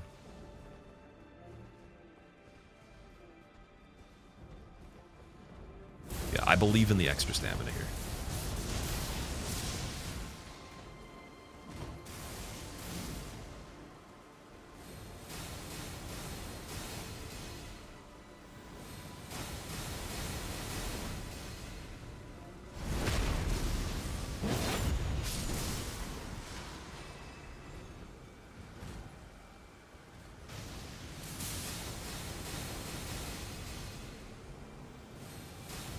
There we go. Nice.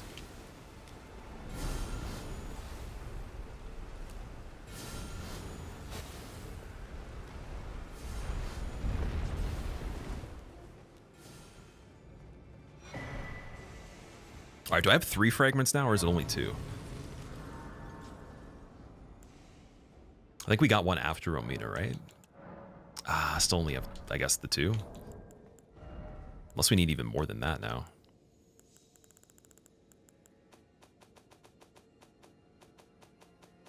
Yeah, still have the 2. Okay. All right, let's see if we can make it through here smoothly. I don't know if I'm going to just try to parkour this part. I think that I do have to kill the birds a little bit. Just some of them.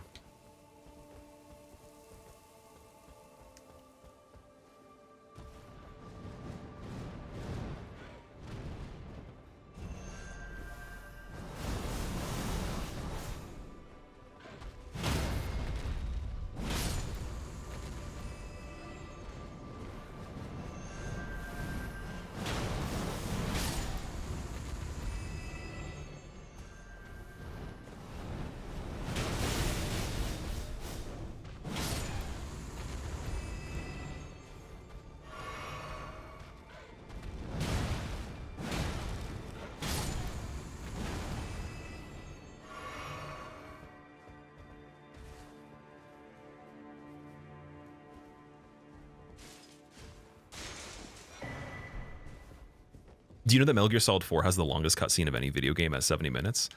I wouldn't be surprised. Yeah, I remember them being quite a bit. I didn't even play the full game, but my friend let me borrow it, and I was like, wait a second.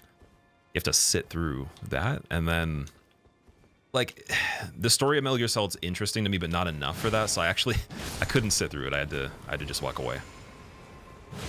Because, like, that's the only time I've heard of a game doing that. I know there's long credits, like DS2, you can't skip them if you beat it the first time. But that's only 7 minutes maybe or something like that. Yeah, like literally 45 to like an hour and 20, hour 10. Like that's just getting to the point of craziness, right?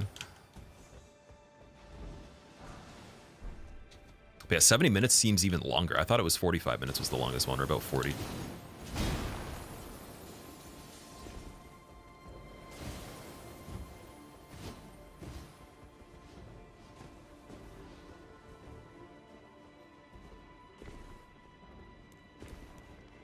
Oh, that's already being sent up. Bonk. Bonk.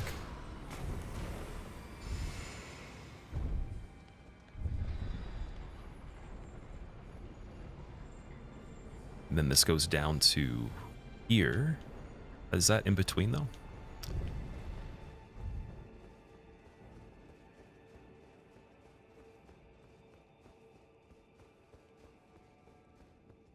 Oh yeah, that's okay. What's going on with this area?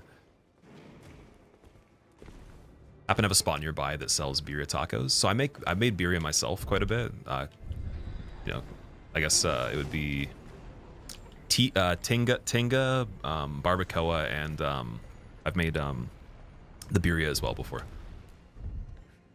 But I wouldn't. I don't know if there's a place nearby. I don't typically buy Mexican food that often. And the best places I've had for it were in the U.S. And then also, I think in there was one place I went to that was like a newer thing, and I remember lining up, and then it was good food, but you didn't get enough for what you paid, and we had to wait for so long. So I would never go back to that place even normally, just for what you get, because you could make stuff better at home. But yeah, like birria is pretty damn good, man. My favorite is still barbacoa, I think. Oh, wait, that's the attack from the lion. Well, that would make sense because the guy looks like a lion. Ooh, run.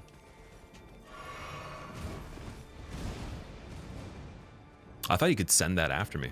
So this is one of those parts where like I don't think we have actually died on this part ever. We've always made it, but I was wondering what would go down if we did, because that lift didn't go to a part that we've seen yet. So I don't know why it seemed like a shortcut, but the staircase just ended though.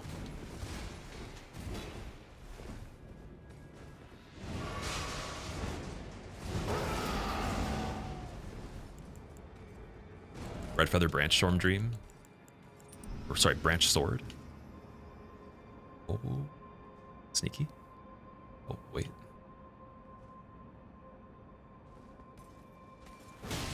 Nope. No poise. Or I guess I have he has like infinite poise. No poise breaking. Played a classic World of Warcraft, Randy? I have not, no. Oh dude, also Randy Bobandy. Is that Blah? Wait. I'm curious. Wait, no, it's probably not. Wait. There's definitely a chance that you're not who I think you are. Let me see. I think your picture's different. So I have a friend and his name, like that's his nickname. So that's pretty funny. I was like, are you actually the same dude? And he also does stream too. That's really funny. I've never played classic World of Warcraft. No, I've never been into like those kind of games, RTS games, anything that doesn't have real-time action. Like anything you have to push a button and wait for an event to happen that's not in your control. It's okay, but it's not like really like my kind of gameplay. I'm more into the way that games started, if that makes sense. So like, action platforming is very much a mainstay for me, even though we don't do a lot of them. There's not a lot of great ones out there, but we've done all the best ones. So like action platforming, real-time stuff. Anything that is arcadey, essentially.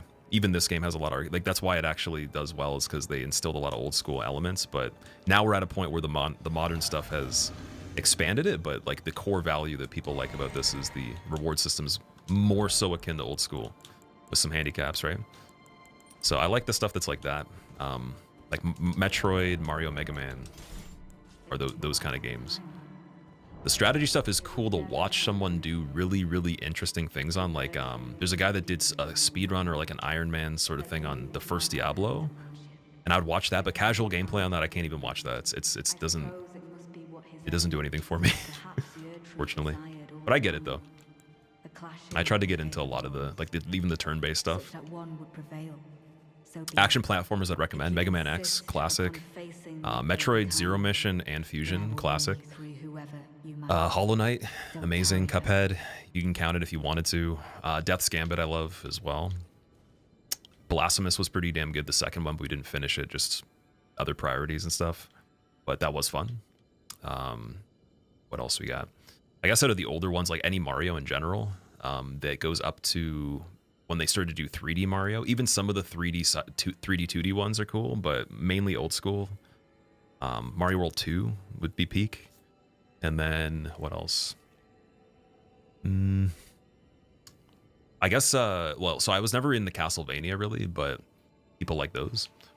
But I played Bloodstain, which was made by the maker of Castlevania, and that was pretty cool. Tried a little bit of that. Mario Sunshine.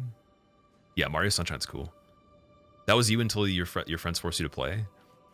For a while, yeah. I don't actually know anyone that was ever into it at all. Like, there's people that I know that tried it, but no one ever like got hooked. Like, any of the people that I knew that were into that kind of stuff was like maybe RuneScape when we were kids or something like that. It was all just people that played the games, I guess, that I play, just the mainstream, you know, multiplayer stuff. Oh, we need... Oh, sorry, we can't even just go into this fight like as is, can we? You could try. It would be very hard, though. Tis just as the woman said it would be. So we need to get the summon, and we need to also set up the what I call the catapult.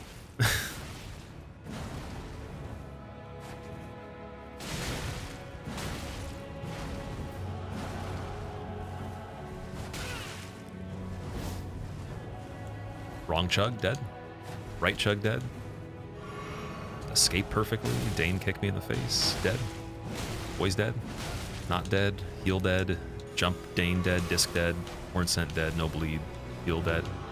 Not dead. Sanso shield saves again. Full bleed. Dane heal. Dead on the heal. Dead on the neutral attack. Nope. Horn scent down. Dane. Oh, horn scent not. There we go. 1 HP dead. There we go. Does the voice of Hornsent sound bad, like it's compressed or something? Yeah, the reason they did that, I think, is because he's got worms, like, in, like, his whole face is just, like, it's like the ritual they do, so, I think it's muffled because of the way the headpiece is set up. But that seems like it would be intentional. I don't think they'd do that by accident. They've always been really good with the recording of the actual voice actors themselves. Even, like, little aspects of the environmental refractions and stuff like that. So if you get like reverberations based on the environment, they're really good at the subtleties of that without it being like, you know, too much to take away from it. Don't You Dare has become a vocal stim for you. Does it trigger you? Also, Kali, it's going pretty good. How are you? What is up?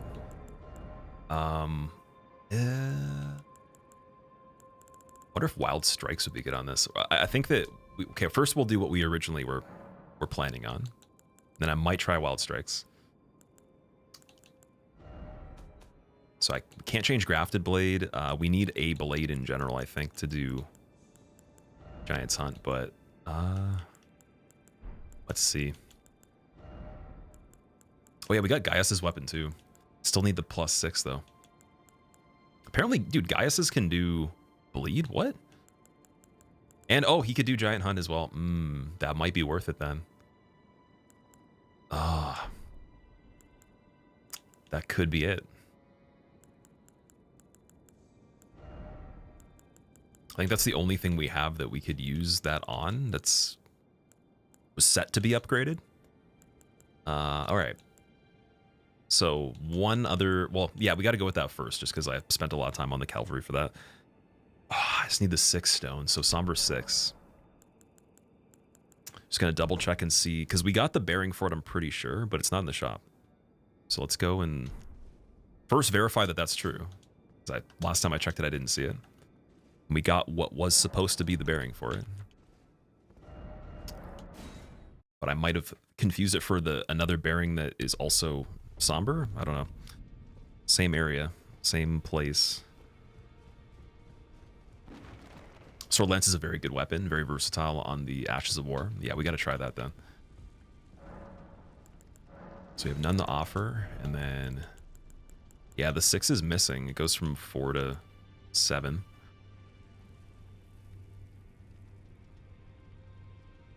I know we can farm them, but I don't want to really do that.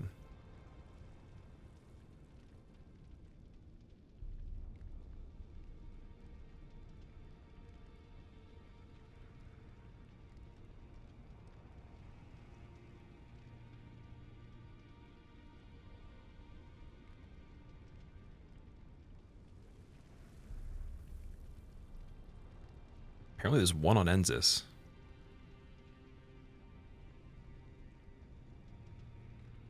that would probably be the one to grab because we're already over here.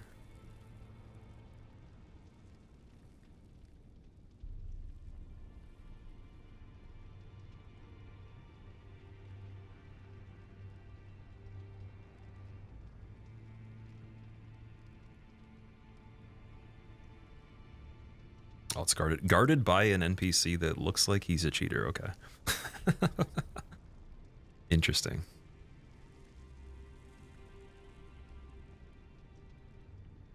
All right, let's just see if we got the bearing properly so I can just get infinite ones.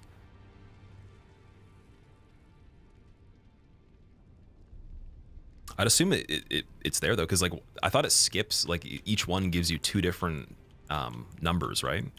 So if I have 3, 4, and then it just goes to 7, I would imagine 3 and 4 is one, but how am I getting infinite 7? Must be 7 and 8, and then the one I'm missing is just for 5. Or wait, oh no, it goes, we don't have the, oh, I thought we had the 5 before. We must have just picked up a lot of 5s then. Okay, so that would be bearing 2. Okay. But we did the Altus Tunnel, did we not?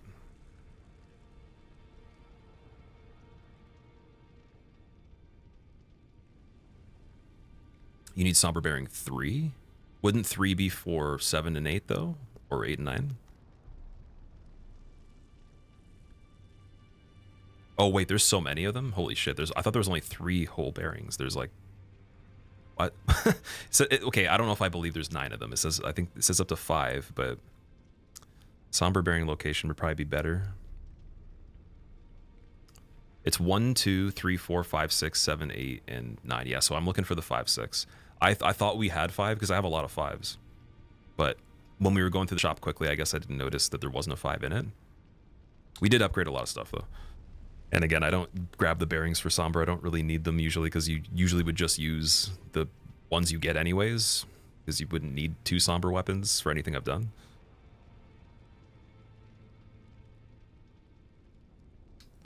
Somber Bearing 2.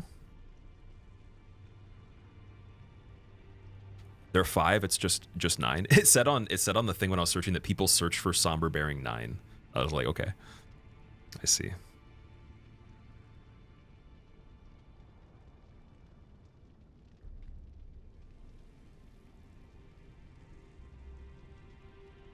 Bearing 1, so yeah, we definitely don't need that at all. That's Falling Star Beast, that's Celia Tunnel, and then 2. We got the 2. That's what it was.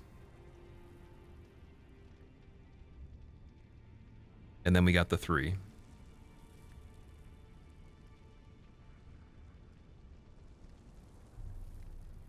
Four is already supposed to be... Wait, what? Oh. Yeah, if I'm missing that one, then that's like one we would grab every time anyways. It's not even in a tunnel. So... Maybe, yeah, maybe that's why I'm confused, because we went past, like, if this is the one, we literally go past this in any percent, and I grab it in any percent, but I don't even need it, so let's see. I would be not Tempest facing, I think the Beast Grave. Just outside First Church America at the end of Frozen Lake, there's 5 and 6 Somber Bell Bearing. Is that the one? Okay, wait, so, but I thought I grabbed that though, like we went there specifically for that. So, First Church America at the end of Frozen Lake would be... That's Soul. Let's see. It's right here.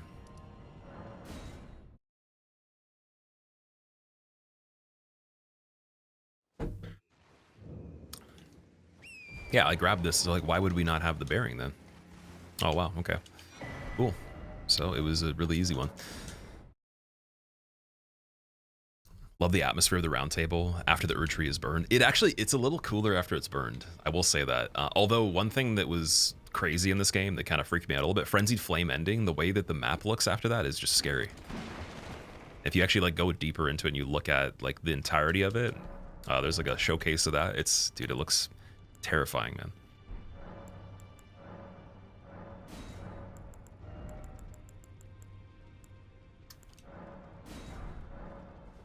There are 5 bearings, 5 is just 9. Right, right. It's like, so that's what I was under the impression of, that there was a handful of them, but like it said that someone was searching for Somber Bearing 9 in parentheses, like the actual Bearing 9, but they probably made a typo. That's why I was laughing at that. We gotta sell some stuff.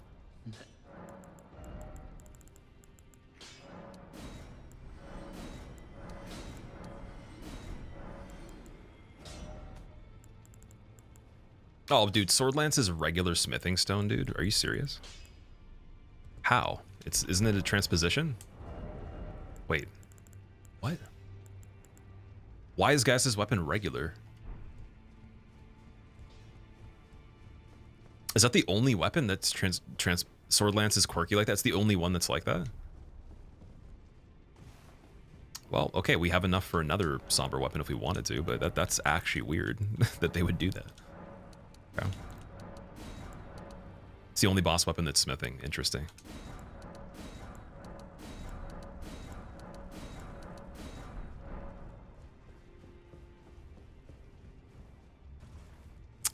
So since it's been a while since you've seen a stream, hope all is well. Let's go strength build. So easy, like, I was gonna say, if you don't see them that often, it could just be schedule related, but if it's just been a while, you've been taking some time, I hope everything's been well with you as well. And yeah, we're doing the big bonks on this run. We're at the end too. I guess other than Bale and Matir, we have the last two mandatory things for the DLC, and then the final 4.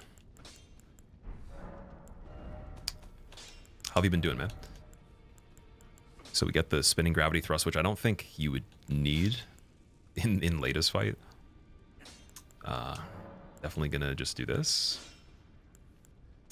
Can't do heavy infusion though. I think standard probably is the best there.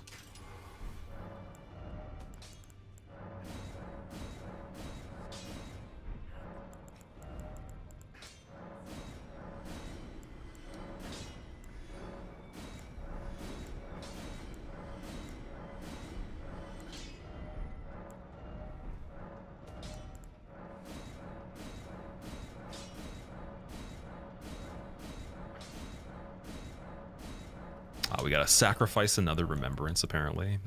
Mesmer. Oh, dude, the frickin' Sunflower's weapon's great, man. We should get that upgraded, too. I don't know if we meet requirements for it, but it's pretty good. If we could stretch it, that's something I might want to keep just in case. Malachus, I definitely want to hang on to just in case again as well. I think that Fortisax would be fine.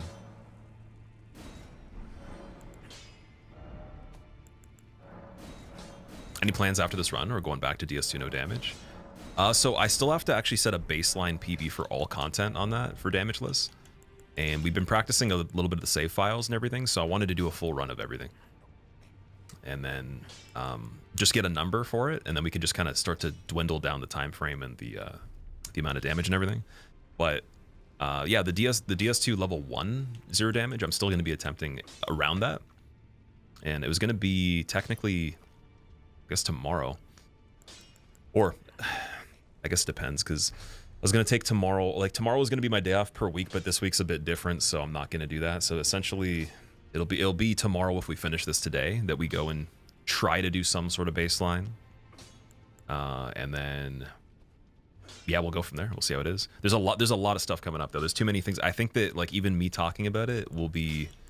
You won't be able to remember all the things, so it's all written down, it's all planned out. We'll see what we can actually get through before at least May, and then hopefully I can at least get a really good run on the all bosses on DS2, because I want to start doing the damageless on this game too. Okay, Moog Spear, probably not worth it either, because that's arcane. We already used his weapon too. Smithing Stone 8. Wait a minute.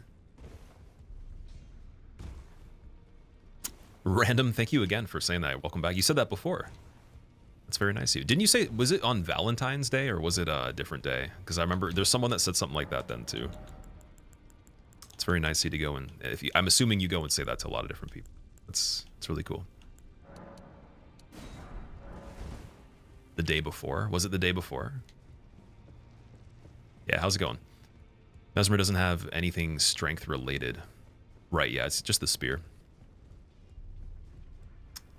But I don't know, for some reason, if I'm gonna prioritize how to break down the remembrances, even if it's something I don't use for the run, but like let's say I didn't check out his remembrance items and use them yet, I'm gonna pick the thing I'm more familiar with that I have used to pop. Like that's why I was thinking Malekith, because I've already used his weapon a ton, but because we can meet requirements, I have to hold on to it just in case.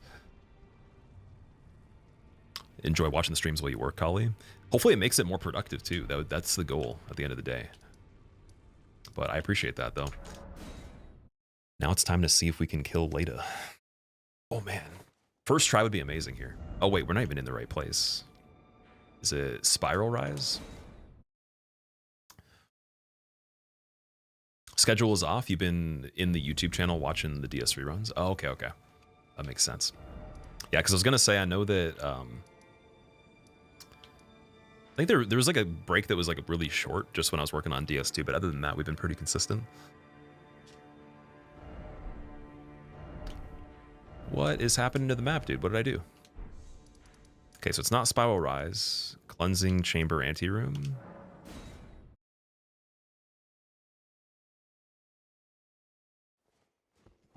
Okay, here we go. Oh, and then... Did I put on Giant? Yeah, we put on Giant Sun.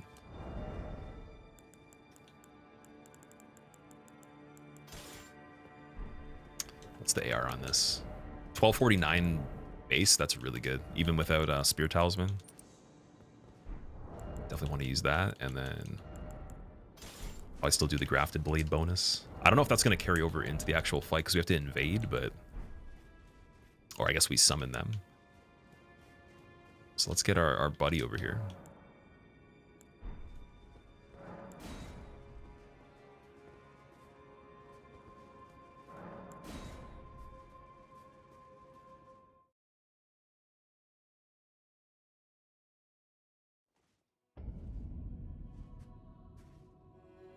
Don't you dare approach Mikula the Kind.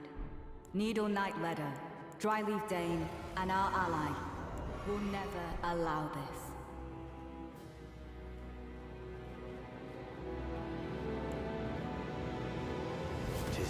Oh, that would have been so good in the air. Oh man. Lord of the Earth. Just imagine. Lord of Marika, you two deserve to face the reckoning. FP tier might be good here too. Your Lord is slain, and you are next, Marika. Should we get the FP tier? That might actually make sense on this one. I think I'm going to do it. I think I'm going to get it because we have the Grace right beside it. Natan's the real one. Man, all the Sanguine guys are really cool, actually. I think that they're probably my favorite NPCs, like with the aesthetic and everything. If I was in the actual game, like if I was a person, I'd be the Sanguine guy. 100%. Either Bloody Hellas or a Reduvia one. Alright, yeah, let's go get the FP tier and switch it for stamina on this, just so we don't have to worry about chugging. And go from there.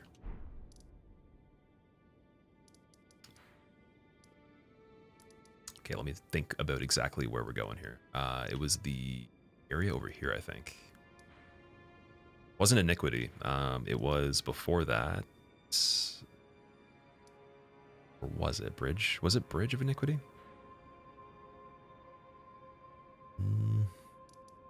I know it's this general area. Like, I know what it looks like once we get there, but let's try this one and see. Is this another Dunglight boss? It's exactly like Half-Light, but it's worse.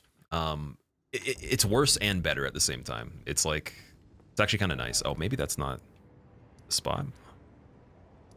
Altus, through here, there's the bridge. Oh, it's pretty close. It is Volcano Manor area. Okay, what's Road of Iniquity? Oh, actually, I know how to get there pretty quick. Sorry, we gotta go. Yeah, this is the one, actually. Okay, this is fine.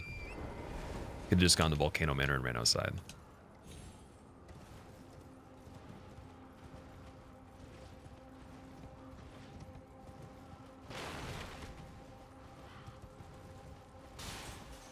And we're gonna try a different weapon here, because I don't think that the Sword Lance is going to be as good as Grafted Blade on the Elsewhere Tree Spirit here.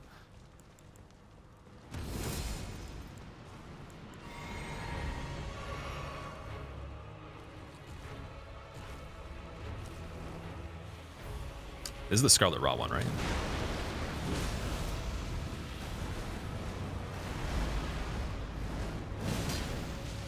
Oh, okay, it's actually just doing fire.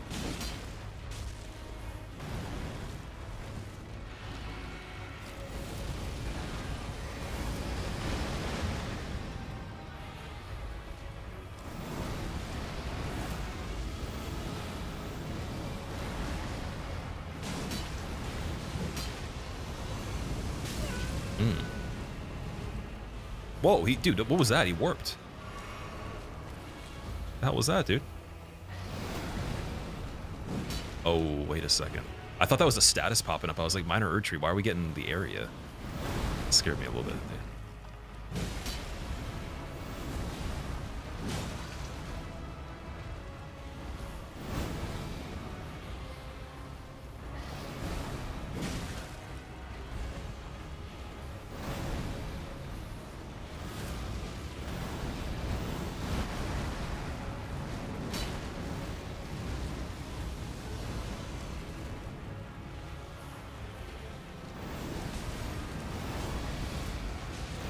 Oh, we're fat rolling too, because we ran out of bonus here.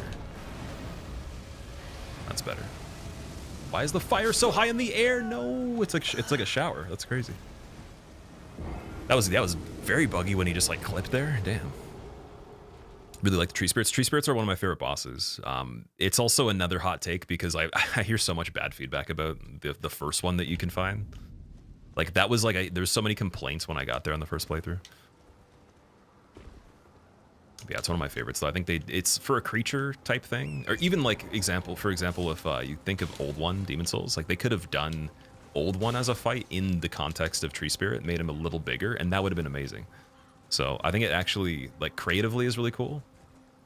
Doesn't really relate to anything they've done, and it is a little wonky camera-wise, unless you're in an area like this. But other than that, I think it's just the camera for the original one that's under the starting area.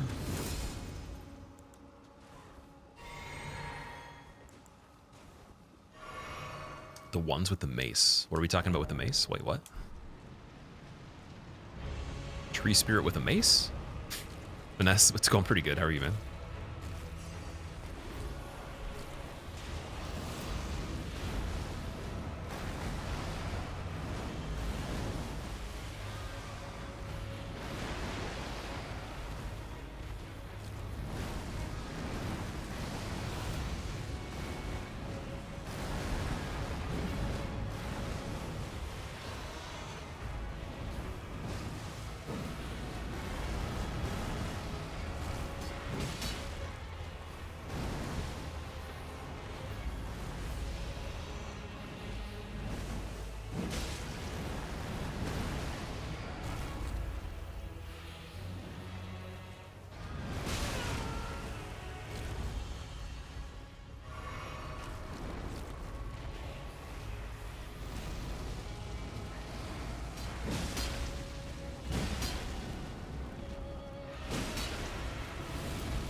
Yeah, you have to be a little farther away on them for some of the attacks, unless you like kind of have the sound effects dialed. Like I've definitely have played the other one very, very aggressive before, but I wouldn't do that in a run that's important to like do it perfectly, because there's some incidental things you wouldn't be able to account for. But you can do it pretty consistently point blank. It's just the frenzy stuff is wild, man.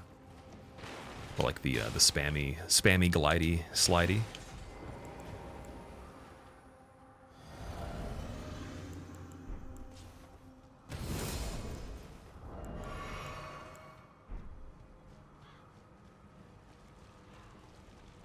Yeah, it is reused quite a bit. That's true.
He fell. That's funny.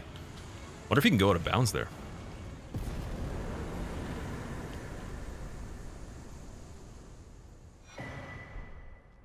All right. So I'm hoping this makes Leda better. We'll see. We haven't actually tried this one. We use a different FP tier. I think there's the one that just regens faster we got. So we'll see if this actually affects... Well, actually, before we even do that, just going to travel back here and test it. It's a chance it doesn't actually do anything with this one. You fought 3 of those? Are there more? Yeah, I believe there is like... There's definitely more than 3, yeah. There's the beginning one, there's that one, there's Kaled, and then I believe there's... Isn't there the one that's in... What's it called? I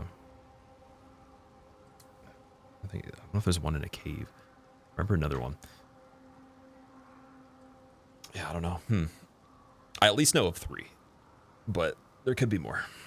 I feel like there's at least like 5+. Okay.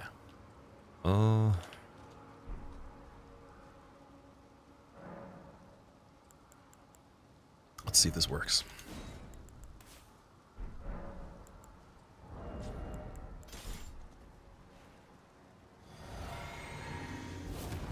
And it does. Nice. Okay.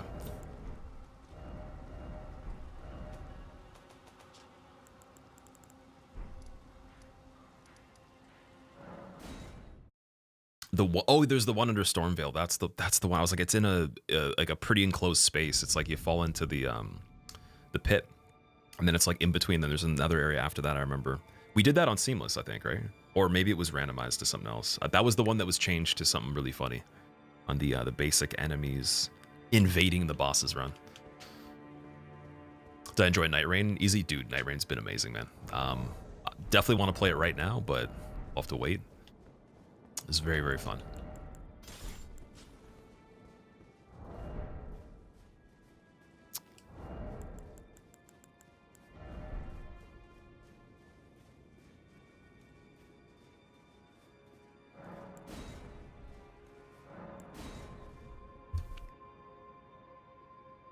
There's several that aren't considered boss fights. Yeah, I was thinking most of them probably aren't, right? Because even that one you just find randomly, but technically, the criteria of how they distribute that is weird for a lot of the fights. At least the repeat ones. We'll never allow this.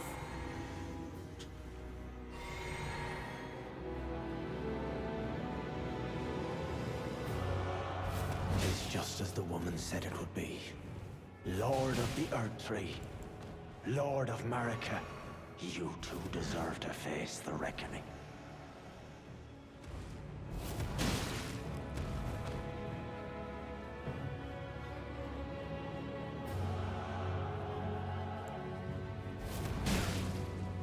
Yeah, so I think we might need both, because like that one runs out pretty quick. And you are next, Marika.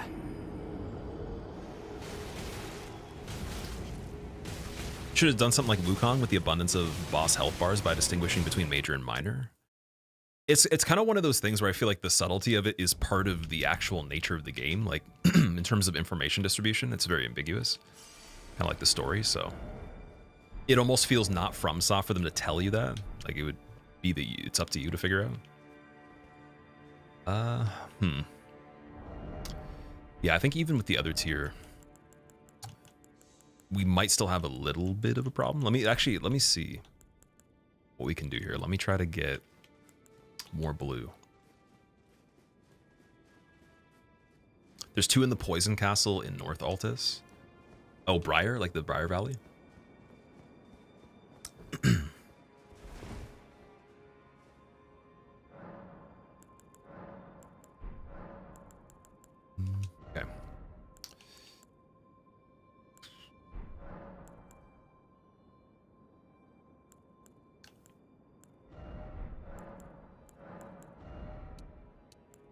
Trying to think of how many we'd want. Maybe I guess 6 is probably more than enough, but I guess we'll see, because I'm probably gonna have to chug even when it's not economical just to be able to like get the next situation back to back to back, depending on what's going on. So I'll have to do some like greedy chugs on purpose.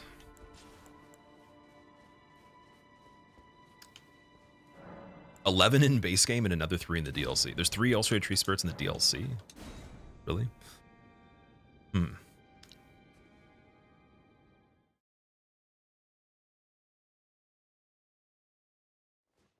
You only fought Briar? Yeah, I don't remember seeing any of the tree spirits in that area. That's must be like on the outskirt of it. Needle Night Letter, Dryleaf Dane, and our ally will never allow this.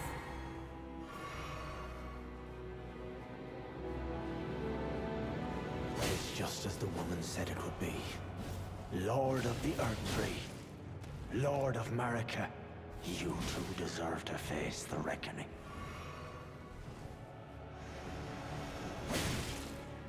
I thought we could poise through that one. And you are next, Marika. That actually could be a really funny setup on this character. We could do, like, I guess I don't really have Gaius's armor, but if we grabbed his armor, could do like over encumbered slow walk, Giant's Hunt on repeat, and see how well it works, and then switch it after. Like, we can still definitely do it even with this, but it'd be funny to see how tanky you could get.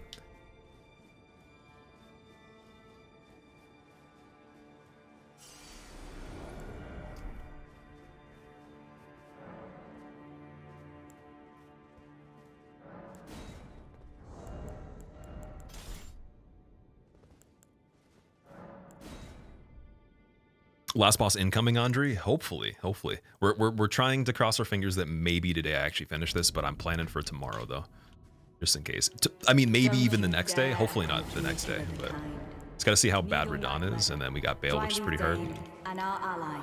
This one's kind of like whatever. It's a question mark because it can be really quick. Obviously, Natan can help a lot, but he has to spawn in later, so we'll see how that goes. Why'd you start doing that far away? Come on. Come on. 'Tis just as the woman said it would be. Lord of the Earth Tree, Lord of Marika, you two deserve to face the reckoning.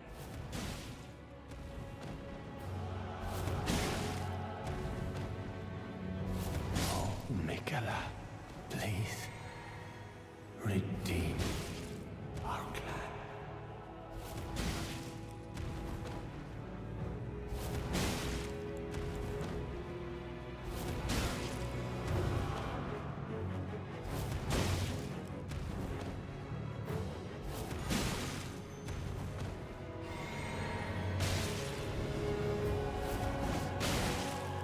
I'm sorry. Ooh, Dane got his heal. You as a Nice. compatriot when we stood before the withered arm.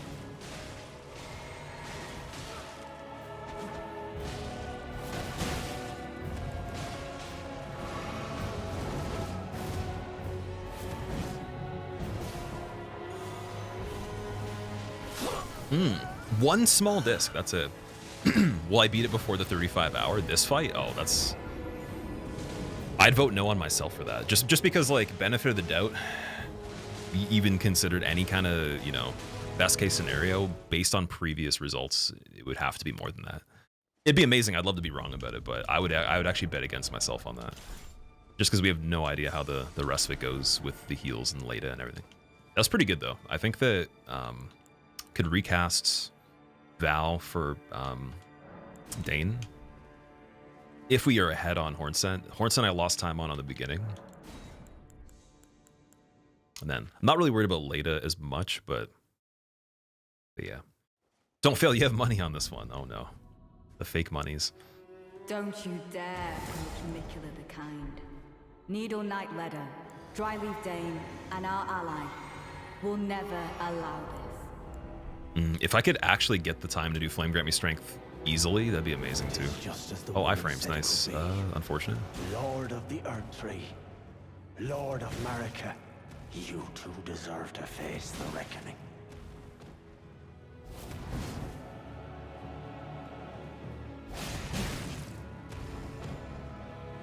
Oh, Mikala, please, redeem our clan.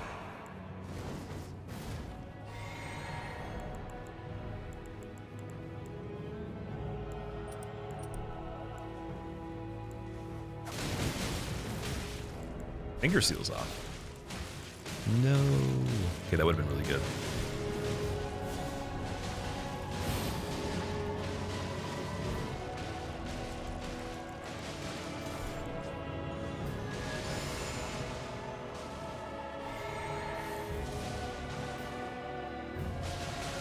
I'm sorry for speaking to you as a compatriot when you stood before the withered arm.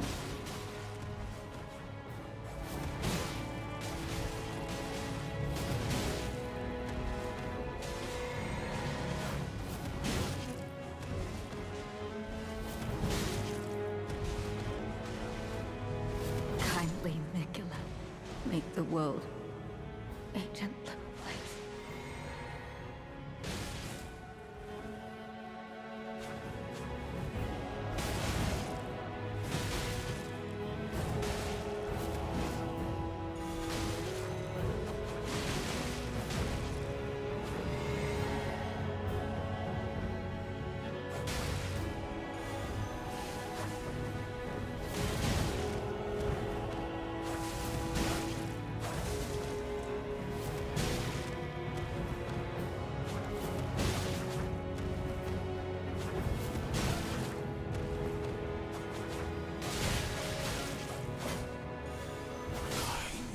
All right.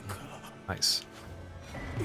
Apparently the cheese was stronger than their lactose tolerance. Unfortunately.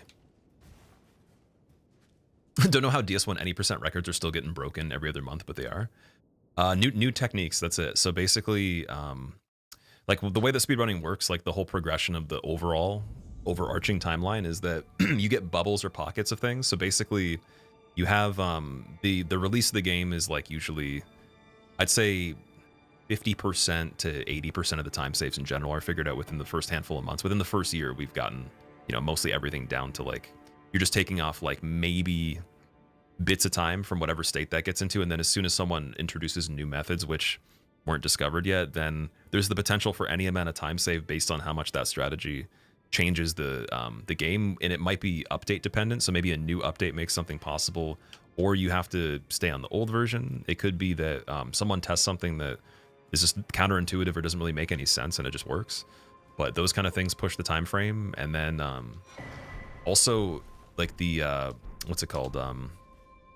When it comes to like those methods, there's just like template or art, like essentially framework ideas that apply to the way that the game's made. So essentially, if you're doing collision clipping, like that applies to a lot of other places irrefutably. Like it's undeniable you're going to be able to clip through other things. Now it's just a question of what can you do that with, and how far does it take it, and then does it line up with other things that would make it time save, whether it's setup or consistency, or like does it like bring you to a place that's also in conjunction with the route. So many factors like that can change how drastic the time frame is, but it's just new methods were discovered, and then the person that's pioneering that right now is very driven to get the time probably under 19 minutes, I'd imagine, or close. They said 1925. It was Q. He said 1925 was a good time. So you just got to get like new stuff, and then you'll always see records. Now technically that's not going to always happen. It's not guaranteed. But, games can be in a standstill in that category for the rest of their lifespan, or just for like really large periods of time, years even sometimes, where you're just shaving. Usually in these kind of games, it would be handfuls of seconds, maybe in the neighborhood of like over 10 seconds. And then it'd be frames in games that are more static, or like the old school stuff. Maybe even frames in like something like, for example, world-class SM64, which is 3D still, but it's so refined that like there's not much you can do. There's no ideas that most likely would make any big impact. It's just like the performance level is mostly where you could save time. But yeah, like a lot of the records are hard to beat if it's just performative, because you have to actually be perfect, but you can't win just because you're perfect. You have to get lucky and be perfect every time. And you're not going to be perfect, so essentially you're losing time on luck when you are, or you're actually just not performing as well. And there are some runs where like I've heard of people performing everything the way they want to, but it's rare. It's like usually there's always some inconsistency with performance. Which is just the human aspect, I guess. But even with tasks, though, I'm sure they would still be subjected to time loss. Like a robot would lose time just based on luck, right?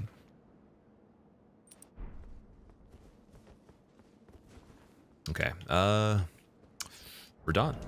We're not going to attempt them yet. We're going to do Bale first, I think. And then well, I guess Mateer also is a thing. We can get Mateer ready. Let's try Bale like a handful of times, see how it is, and then we'll get Mateer at least set up. Tasty Atlas, what's up, man? Get him, bunch of freaks, dude. Bunch of goobers, man. Bunch of goofy goober NPCs. Old games, they round to the second. Yeah, exactly. So if it's something that's not even a measurement of a full second, then it like they round up or whatever. That stuff I'm not familiar with. I would never invest in a situation in a game that's like that. That's a little, you'd have to be like maybe not really liking a lot of other games at all. Or I guess like maybe you pioneered those games, but they're usually the older ones. It's not, a lot of newer modern ones don't have that state that they can be in. Okay, we're gonna go with the Spear Talisman would make sense. Or I guess we're not, are we jumping on Bill? I guess not really. Okay, try Grafted for it.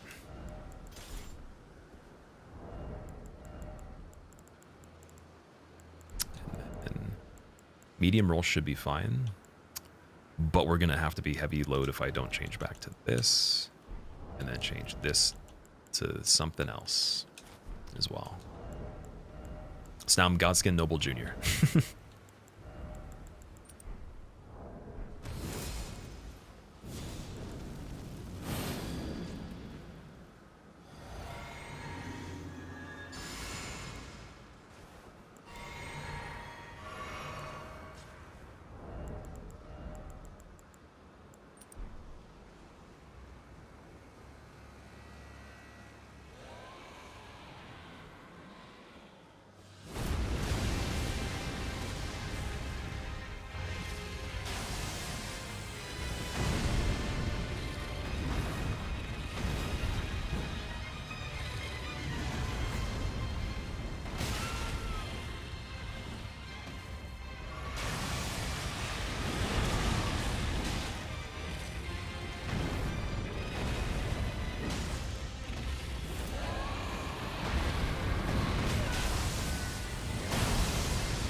Favorite dragon enemy of the game? He is amazing. I mean, I think he's the best dragon they've made in a game that I played personally.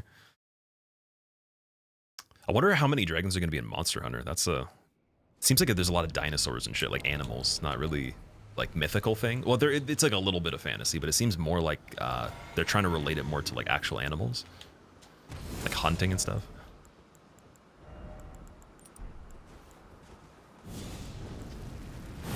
You prefer Magma Worm? Dude, Magma Worm is kind of bullshit, to be fair. I actually, like, his design is flawed in a few ways, but, like, even if we get, like, the best case scenario, I just feel like him as, like, his actual character model itself and the way it navigates is the biggest issue. It takes up a lot of room you can't, like, go through, and he's not quick enough to, you know, make it feel like a faster paced fight, but then he just does stuff that calculates the damage even when he's just walking, right? I think the best Magma Worm fight is the one in Gelmir, for me. Some of the other ones, though, are just like, what the hell?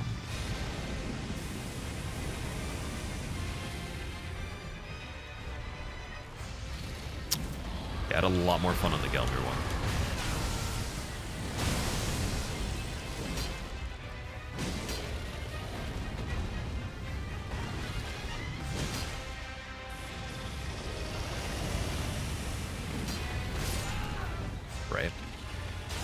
Right.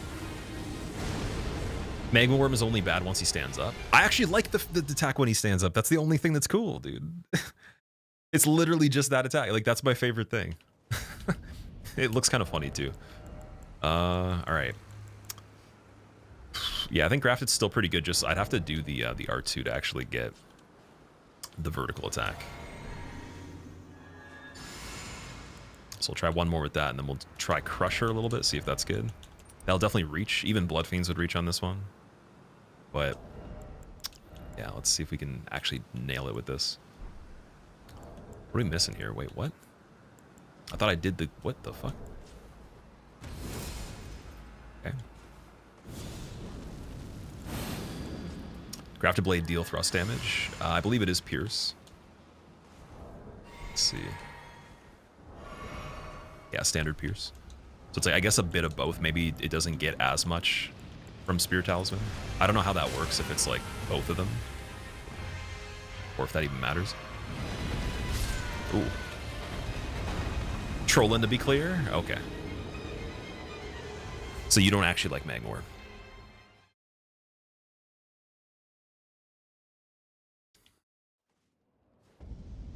What's going on, Itachi? How are you doing, dude?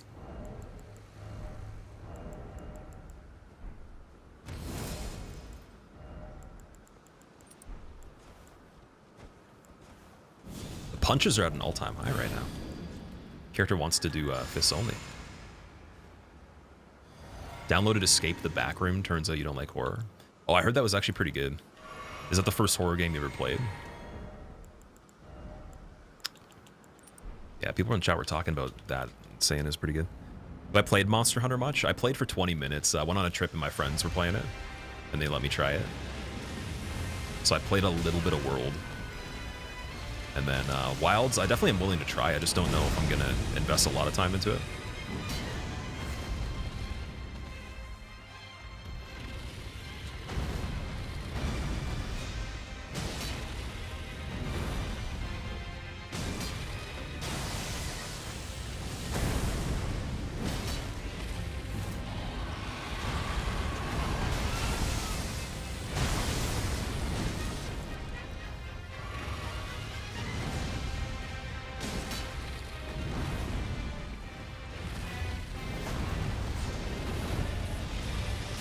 Ooh, you can actually do that, okay. You miss Egon? Yeah, we didn't get to get all of his dialogue for Bale because I didn't want to have Egon beat him. That's not really fun for the first playthrough for me, so I was like, we're only gonna get the intro, but it was a really, really cool scene. It reminds me of the festival with Radahn. When I finally saw that, I was like, wow, that's really cool. Just like the characters and their, you know, them resolving their conflict, the attachment to the story, the progression of all that, and I think he's like the most passionate character for sure that I've seen, at least. It's actually, he made me laugh a lot though when I saw like when he's on the ground. I was like, dude, why is he like yelling on the ground?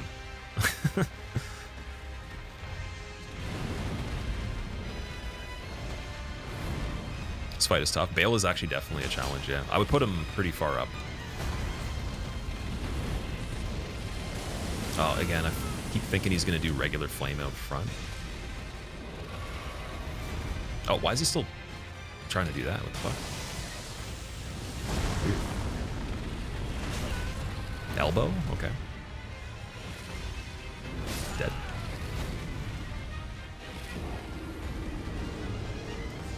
It starts off as a creature, but the high-end monsters are fully fledged dragons. Right. Okay. So I've seen a dragon in Worlds when one of my roommates was playing that, and I was like, maybe that's like the end of the game, or it's like a special thing. But a lot of what I would see was dinosaurs, or I guess like different kinds of beasts and dinosaurs.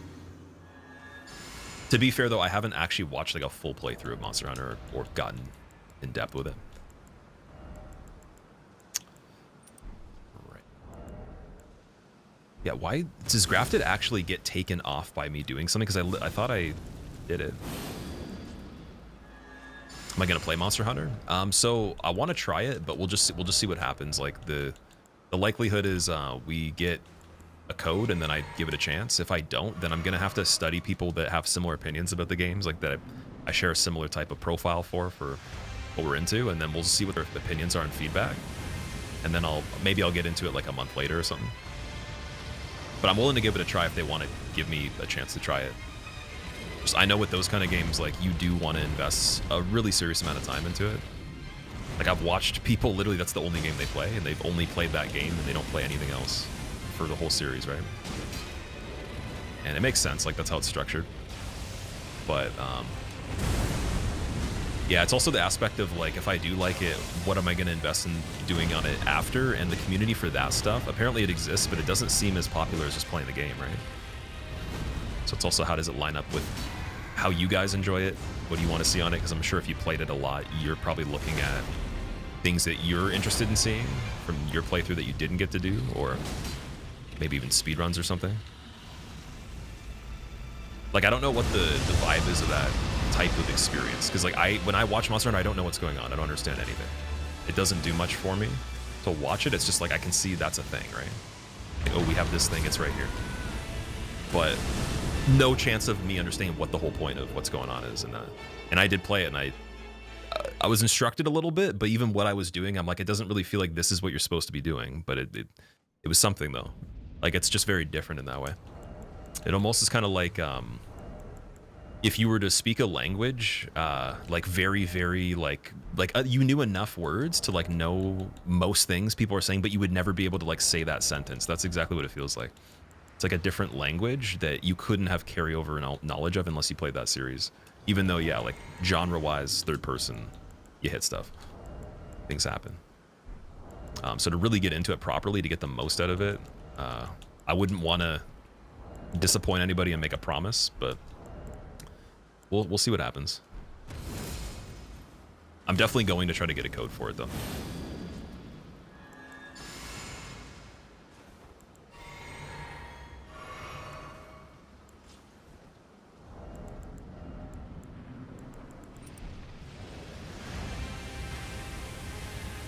Ooh.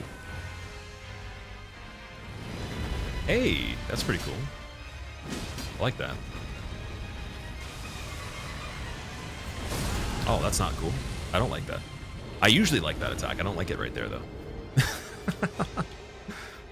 Let's try Blood Fiends on this one. See if it's a little bit better before we actually go to the Crusher, because I think that Blood Fiends did pull ahead of the Crusher in terms of, you know, it's the same speed pretty much. It's very similar in like the animations, but we got that extra attack, so I'm wondering where we'd be able to use the R2. The actual bleed overall though might be really good.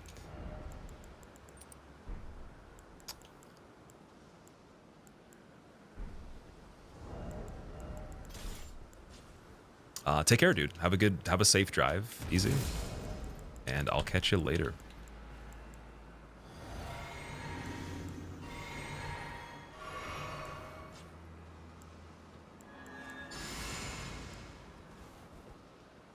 $3 years, Kevin? Is it? That's interesting. Is it the anniversary already, or did it pass? I thought that was like later. Like April, right? So what's up, dude? Oh my god.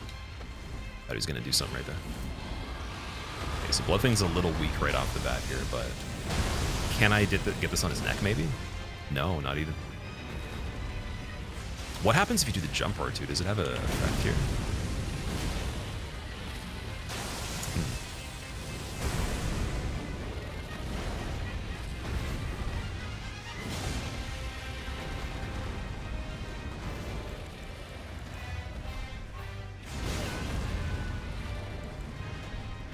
Oh, we're already back to not meeting requirements on it. Okay. Claw. Give me claw.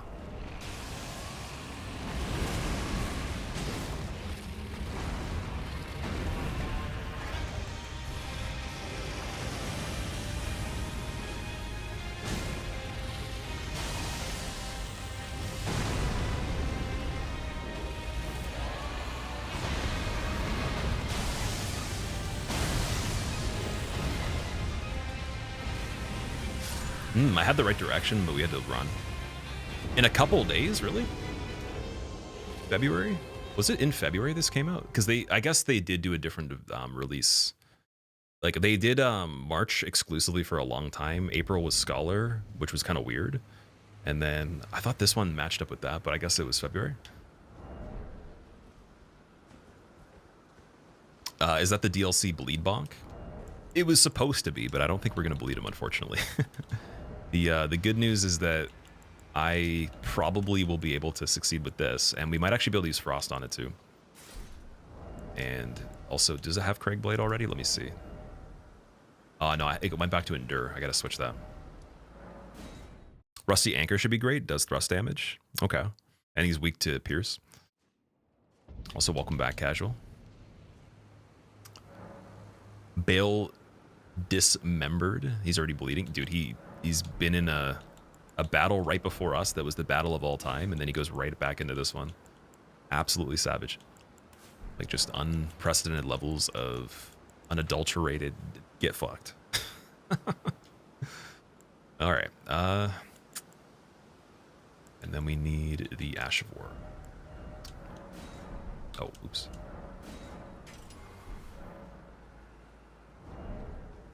You just get leftovers. Yeah, but Bela's leftovers and Placidusax's leftovers are like so frightening to imagine the original. There's so many leftover fights in this series in general, where it's like the prime versions of anything would just be, it would be ridiculous. You probably wouldn't be able to do anything. Like most of the stuff is dilapidated.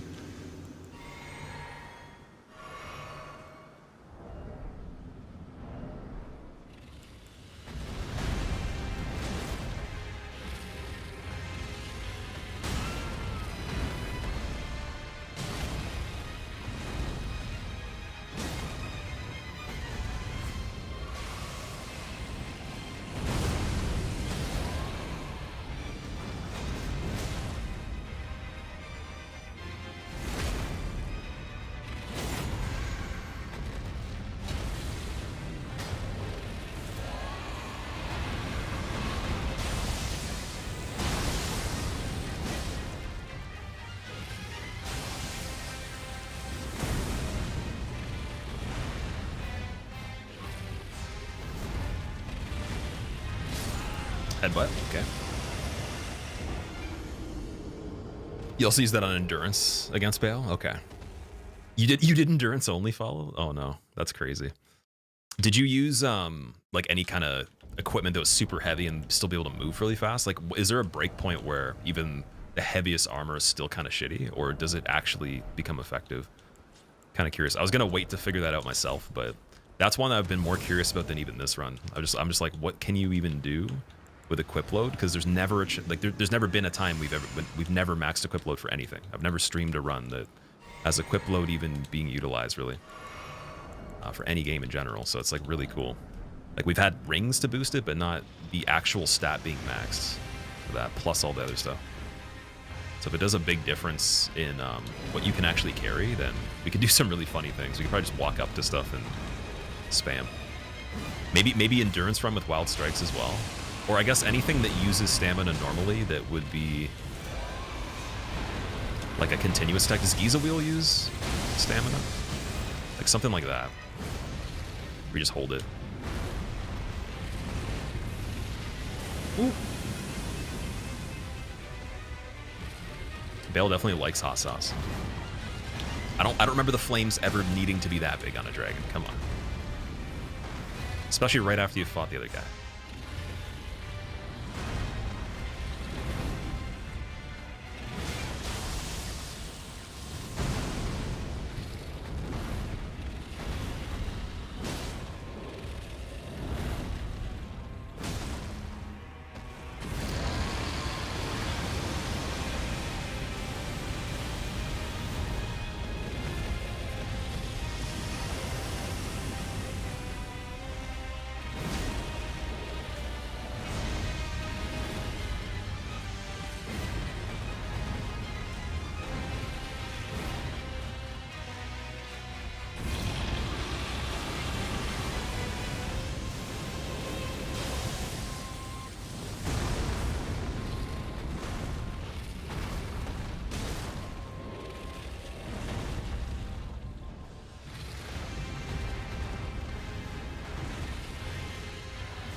Let strength be granted, Dead. so the world might be made. Ooh, bubble save. Thank you. So the world might be made. It'd be so funny if there was special attacks that actually went through the bubble too. Completely. There should be conditions like that. That'd be cool. Like maybe even in DLC. Like something that like kind of it circumvents one condition of something that's from base game that would force you to have to like not completely depend on it. Especially bubble tier too. They could even make the adjustment for that you still keep full health as well. So it's balanced a little bit.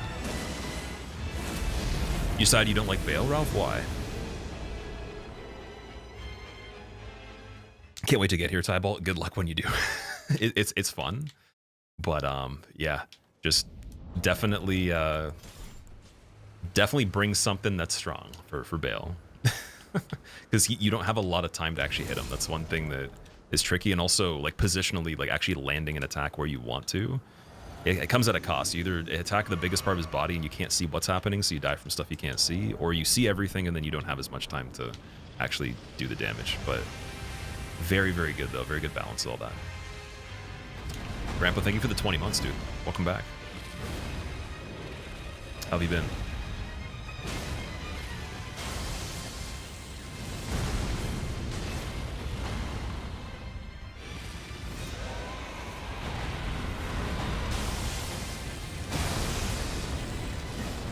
Ooh, there we go.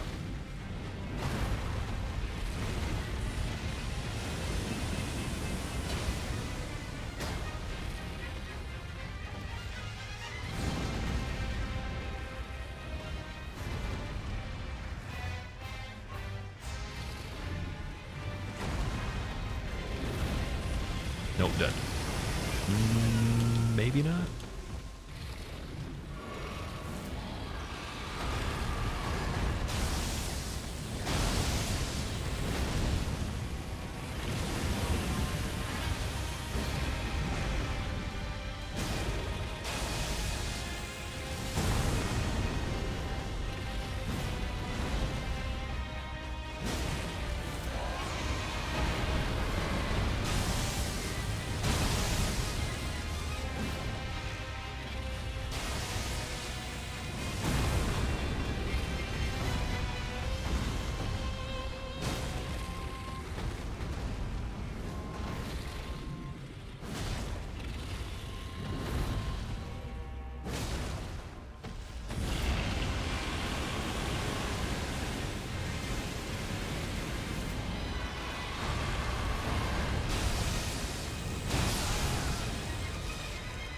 Is he missing a leg or stump? Yeah. It's not a weak spot. The head's the weak spot. The stump's a little better than the body.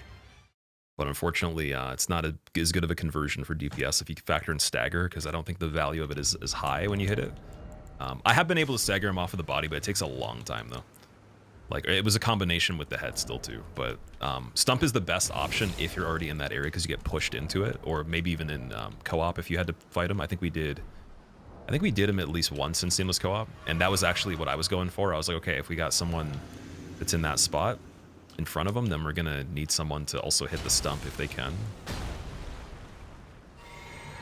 So on love the Thanta. What the hell does that even mean? Excuse me. Placidusax really beat Bale very badly. Now that you're looking close to it, he's all torn up. Yeah, he has so Bale has one of Placidusax's heads wrapped around him.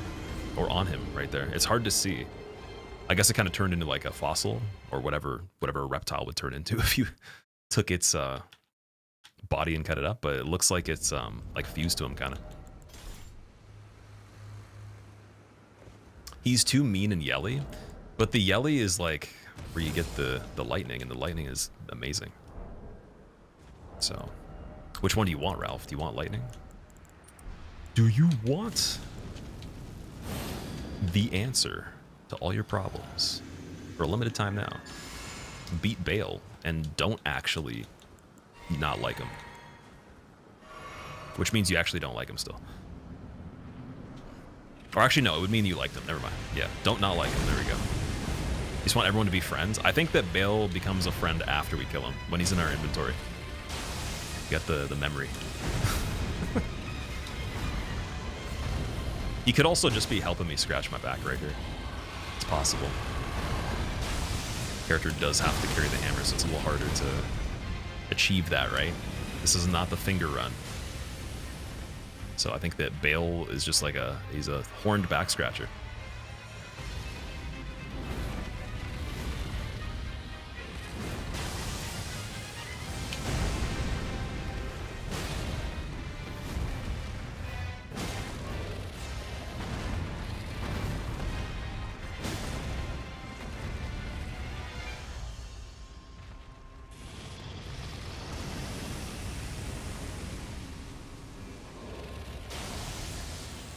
Wee.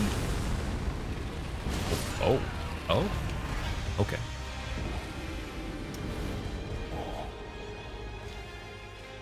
He needs a peg leg? That would be so funny. Okay, wait, actually, I'm gonna take a picture of that. So I have a Photoshop of we were talking about Fortisax with Tim's, and we got the Photoshop of Fortisax with Tim's. You want to see it? So we need Bale with the peg leg beside him and a patch. That'd be perfect. Here, I'll show you guys the other one. Hopefully, it actually displays. Let's see. It's really funny though. This one's like just something quick, but it was a nice surprise. Let's see. No, that's not it. Look at that. That's Fortisax with Tim's, and like he's got a fitted cap or something like that. I don't know why there's the image even of him holding the spears. I don't remember him doing that in the fight like that, but looks pretty funny.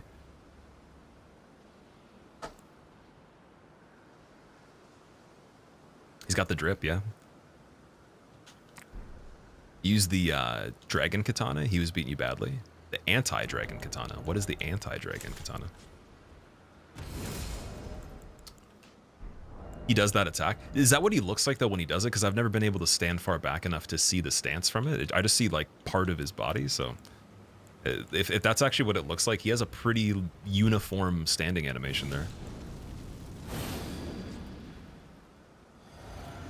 It's funny. I thought like at first I thought when I was sent that like part of it was changed, but then I'm like, oh no, maybe he does this attack. I was like wondering if it was like maybe promo material.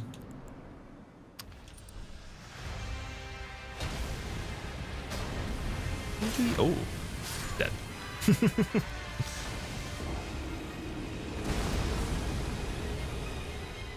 Okay, we're gonna do one more attempt, and then everyone on Twitch prepare for an ad break. Apparently, I was gonna take an actual break, but like, you know what? Maybe we should wait and do it.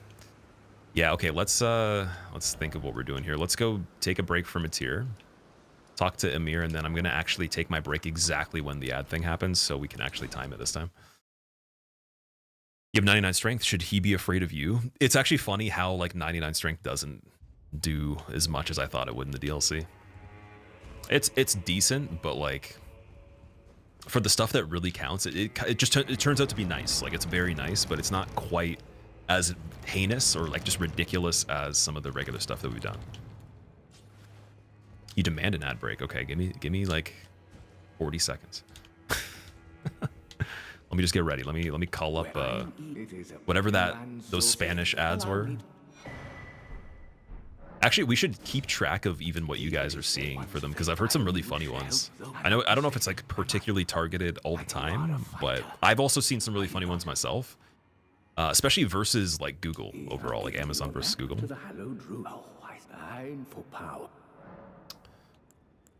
So he's gonna be the guy we get some good spells from in the int run. We studied you long ago. We too, is that not? And yet, does he have Miriam's vanishing as well? Yeah, he does. That one, I don't actually know if I could use that for anything. I've been thinking about that for a long time since the first playthrough of the DLC. I was like, can we actually even do that?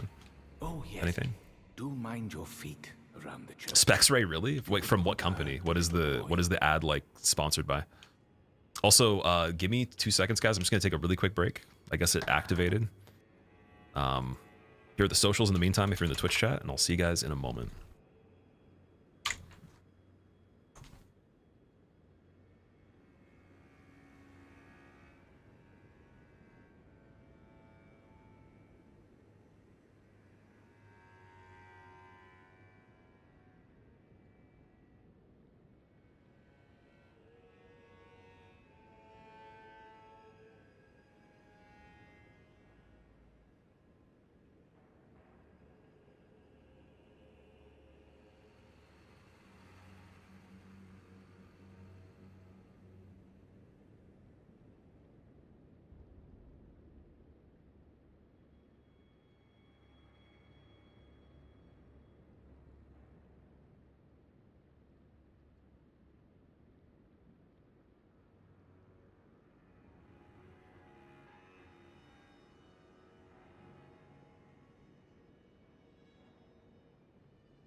Let strength be granted so the world might be mended. So the world might be mended. Hey guys.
Dude, we tangled this cable quite a bit this time. Oh man, that was the most tangly we've had it. This is Bob Dylan, dude. My God. Medusa, thank you for the 29 months. Welcome back. How are you doing? Have you been? Oh, you get government ads, really? I don't see government ads that much. Although that's kind of like commercials too, like regular mainstream commercials. Whenever I see them now, it's so weird because the quality of them is so much lower than a lot of the third-party stuff. So it's like, you get to know it's kind of like watching regular TV. So what the fuck's going on? Okay. So Mir gave us the mission to do the Finger Ruins, so we shall go this one first.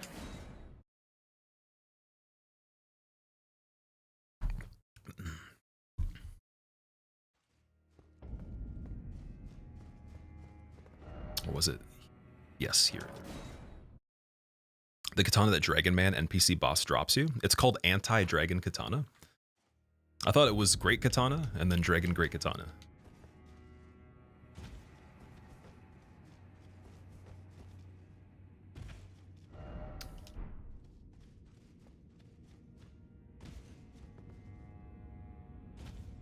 Don't mind ads, but you do hate when the ads are brain rot like the mobile game ads.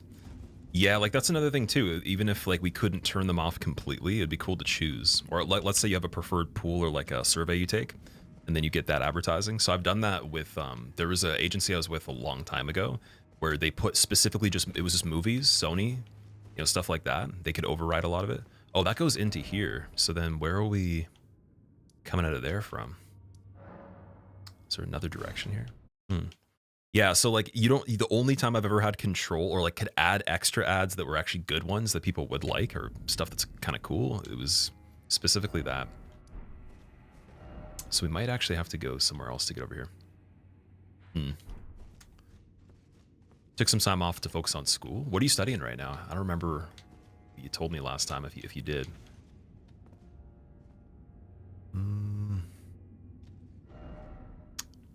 That's pretty much the only, like, because it shows us on here, but I remember there was it was like a lift that comes out to this area. It could still be this part. I'm gonna double check it one more time. Oh, actually remember, no. It's so, okay, it's because I always thought that you had to do the statue gesture for a different thing. It's the statue gesture. That's what it is. But is the statue gesture on this part though? I think it's either right to the side of this or the side of another area that's like this. I know you have to go right, so Shadowkeep back gate, I think it is. You want a Resident Evil 9 ad? Are they making Resident Evil 9? I completely forgot they still went up to 8 on the other one, and there even could be another one after that. I was thought of just they were gonna remake up till 4, and then they did it, and that's all the good ones, right? Or at least for the old school stuff. The Grace refought Gaius, yeah.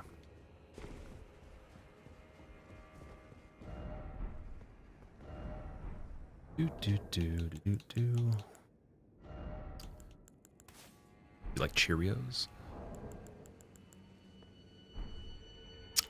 Some super serious wrinkly Cheerios with a little bit of gains as well.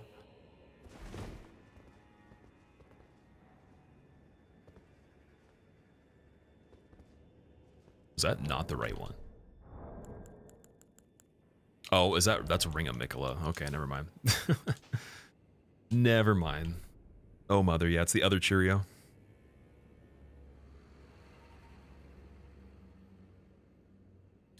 Just rumors about Resident Evil 9? Okay.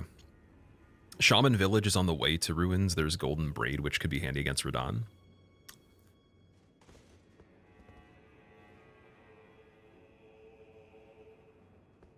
Yeah, there's definitely something going on with this part. To stand further back.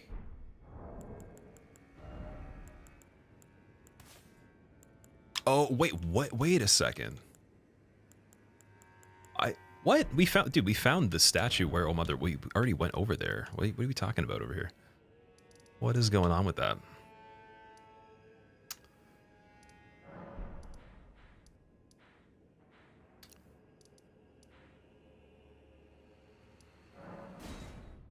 Oh mother, yeah, I think that, so I must have actually went to the site where you get it and I didn't pick it up, but I picked up something that I thought was it. Because we always just go here and then immediately go this way, right? That was the same thing for the bearing too. Maybe I actually pushed the prompt and then looked at chat as soon as I did it. It's possible, but first time that's happened though. For oh mother. Have it already? Is it a completely different, it's not a circle? Okay.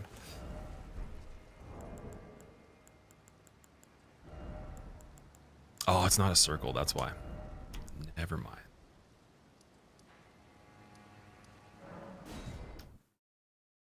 Yeah, so Golden Braid Shaman Village, I'll keep that in mind. Like the stuff that they do to pose to find the way or whatever.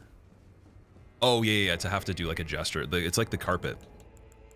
That was a really weird one, but at the same time, it's like they do give information like to the media for that. So like it'd be cool to see if the player base was responsible, how long it would actually take. But they usually give the cheat sheet stuff to like the major outlets, and they have it set up ahead of time so you'll know how to do it.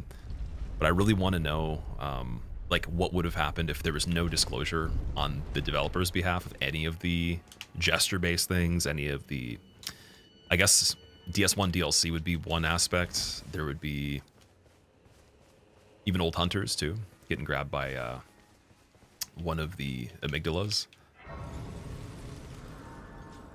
Do they tell about all the illusionary walls? No, I don't think they mention anything about that. It's specifically when there's downloadable content you have to pay for. They make it very discreet, but then they just tell you anyways through those sources. So the only way you wouldn't be able to know is if you didn't have the internet and you just bought the game somehow. Then you would probably naturally figure it out. But what would have to happen on some of the playthroughs, you wouldn't figure it out. Like it wouldn't happen just by chance, right? Some of the playthroughs would happen by chance, but it'd just be a hit or miss. So I've always been curious about that.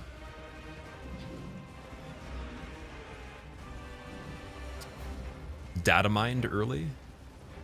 Disguise? I don't know much about data mining in this, but maybe that would be something that would come of data mining. Also, JB, what's up? You're slow. What game is this? This is, it's called Tree Sentinel, featuring Jason Statham's grandpa with a big brick on a stick. And we're actually trying to go and run on a horse as quick as we possibly can to practice for the derby.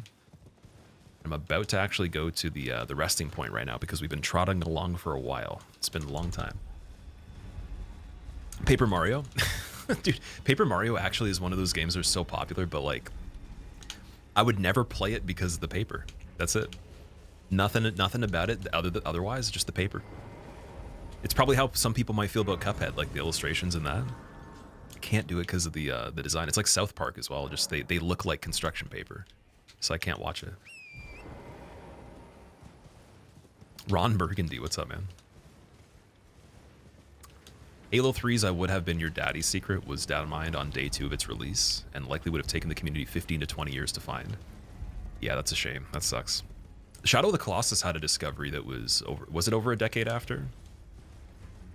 That one actually is pretty cool too, from what I understand. But I think that like piecing that together took the community, I think it was like a decade. What level do you need to be in order to be Fire Giant? I wouldn't say there's a level for the character that matters. I would just have upgraded weapons, and then he does go to sleep, so sleeping pots helps a little bit to delay him. And something to, I guess, like have fire defense if you're gonna get hit by a lot of the fire. So Flame Drake, any of the talismans for that you can get might help a little bit.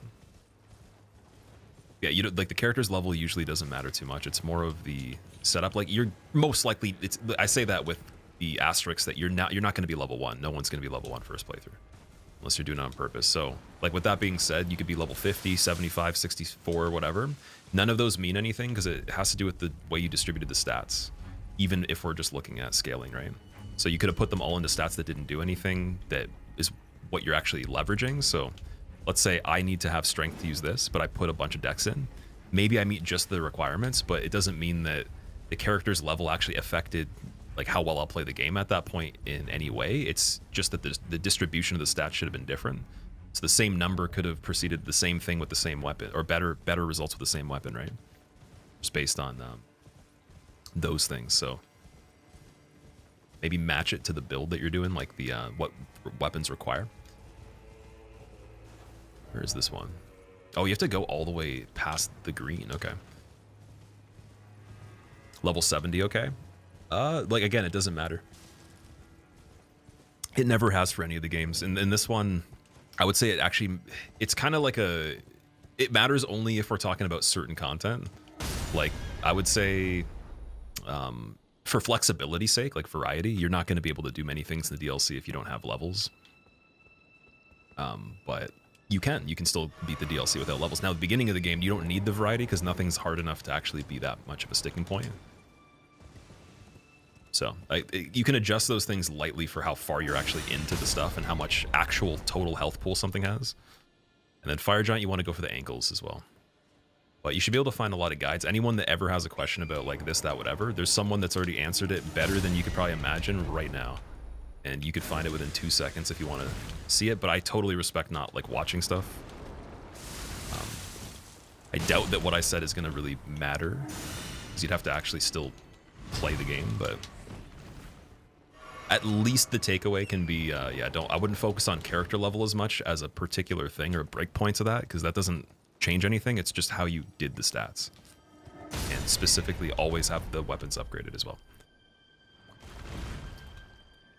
Dude, roll. Oh, that was kind of weird. We were hugging for a second. That reminded me of Liza P. That was like the, what is it? The frog guy? The method where you go under his tendrils. It's like run into his head. Why is it Claws of Night, Mubbin? I'm not even sure what Claws of Night is. But maybe you could tell me.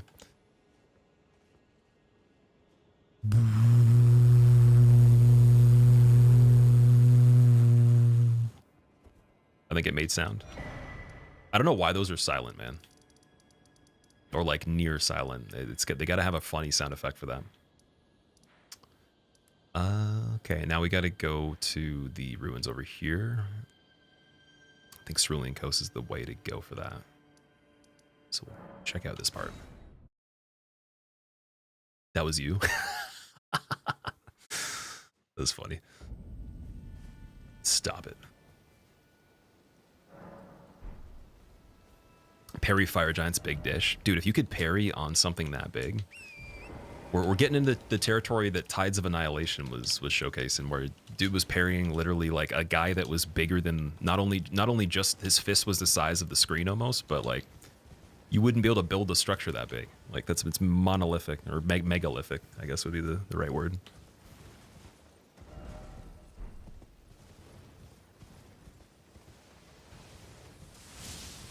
You got me for a second. You forgot that one's silent. I thought there was like a subtle sound for it. Maybe it depends on which one. But yeah, they need to make something that's very in your face with that one. Or even like a funny sound effect that wouldn't be expected, because like the ruins aren't fun necessarily. Those enemies suck. There's not a lot of items to get. It's not like a major thing. So why not make it like hilarious when you go in there?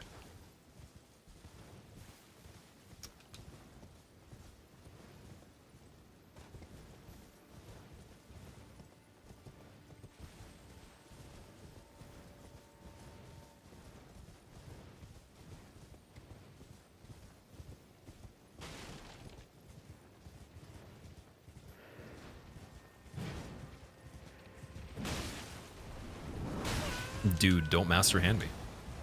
No.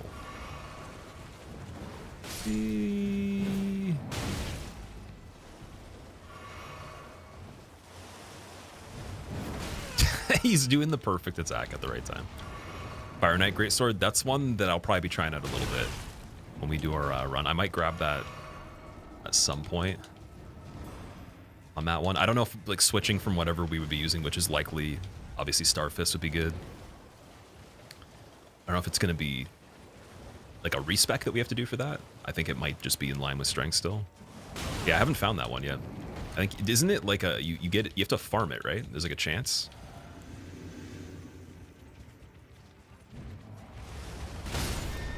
Okay, this hand doesn't want to be torrented, apparently. Okay. I think they'll add Pontiff to Night Rain. Would love to see him, but with more FP. Or sorry, HP. It would be really cool if they did. Pontiff would be a great fight for that. I think that they're going to probably add whatever makes the most sense in the scale of 2 to 3 players. Not so much prioritizing for single player at all. I don't think single player is going to actually be the focus. It'll just be like nerfed after as like an afterthought.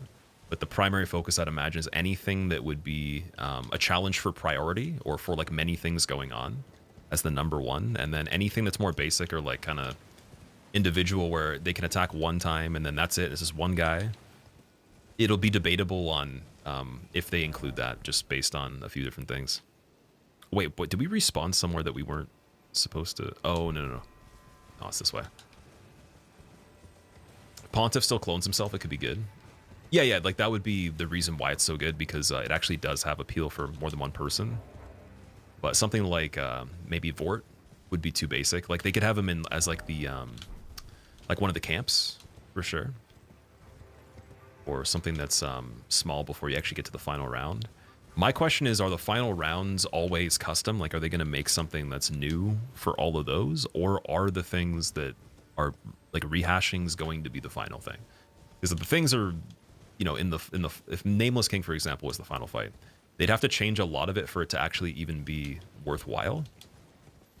And then that's really cool if they do, so that could work. But I have a feeling they're not going to do anything that's a repeat as often or at all for the end fights. Toby, oh man, that guy, 7 years, holy shit. Must be weird looking at that one. I've seen some clips of things that or like moments from old things I've done, and whenever I see a method that's like not even dated, but just I'm trying to wonder like why it was even done. It's like painful to see. It's really funny. We could probably go and like actually dissect every single thing like that, all the guides, every single thing that has like fundamental methods that have changed a bit, and just laugh at some of the things I was doing, because like there's there's still a pretty good response for some of the old stuff, and it's just like, dude, it's silly. It's so silly. I guess the concept, if you're just looking for an outcome, yeah, the outcome meets requirements, but I'm much more like fascinated with how it actually is done in every moment. So it's like the gameplay was so rough for the fact that I actually was able to do some of that stuff. It was so bad in the case of what the achievement was. Just makes me wonder, like, if we had just maybe set up like the way I practice or anything in general was just a different priority, how it would be. It's kind of like the speedrun thing. Like maybe there's certain methods you would just never have like thought to try things to find, and it was just inevitable it would never happen. But I'm wondering like what would have had to have been done. Because yeah, I think if I started speedrunning like maybe 2 or 3 years earlier, that would have actually made the challenge runs way better. Because as soon as I did that was the ticket, right? It's the biggest return on investment, like outside of itself. So I wonder if that would have affected it or not. It's still cool. It definitely is still cool. 100% still cool. It's just, it's fun. It's like funny for me. It's a little bit different than someone watching it that didn't do it or doesn't have as much familiarity with it. Because I'm just like, oh, that's not even close to optimal. That doesn't make any sense. That's way too slow. That's not like even, you know, this, that, whatever. Or even like just the way I would push a button. Like if the character did something and to achieve what I would ideally want to do, it looked a certain way. I'd be like, well, why did it have to happen that way? And how did I not know that like that would have been problematic? So it just goes to show with like anybody, like anyone can get any achievement. Just like doesn't mean you have to actually be that good. It's just it could just happen anyways, right? This might take you forever.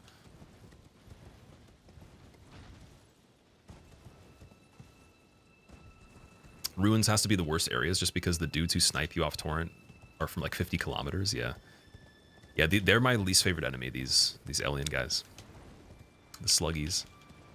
But they were so nice on the first finger ruin, though.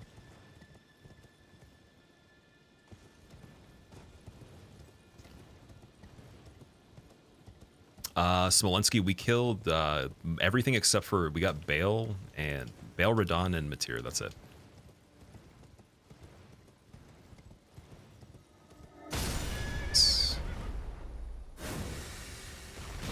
Okay. Escape? Ooh. Escape? Okay. Escape? Yay, escape. Helicopter?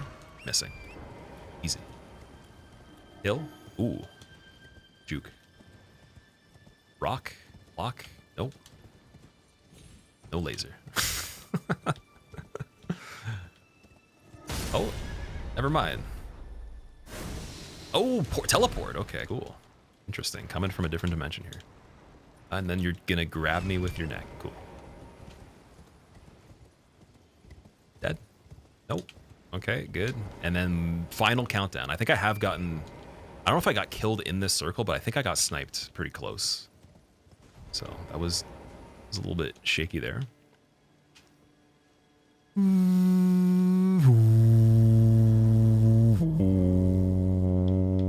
I fucked that one up, damn it. All right, that's 2 of them. And then I think we need the one that's... Is there even another one? Wait a second. There's got to be another one. It's... Oh, because it goes back in through here. The last thing is back here, I think, right? Kane, what's up, man? Who's a better boss, Midra or Radon? Easily Radon, in every single way, shape, and form, but Midra's a really good story boss, like for the lore and for the design, and the soundtrack's really cool. The atmosphere of it's great. It's just that the Manse is not a great area. The lead up to it is pretty bad in terms of, like, again, trying to teach people certain things and the flow and everything. But I don't dislike it, even though it's not ideal, because like Midra's pretty cool and you could have that area for anything. It's just that they tried something different. I like the different things, but the flow of it is just it's a little too long to go through that forest, I think, with not enough different features. It feels a little empty.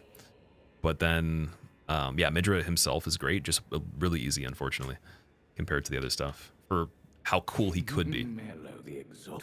Sometimes they'll do stuff that looks like it should be really hard, and then it's like it just tends to not be balanced in that way, or it actually genuinely just is programmed to be pretty easy. So reminds me of Verlana in that way. They're both in the same category of they could have been amazing if they were harder, but they're great, just not amazing to me.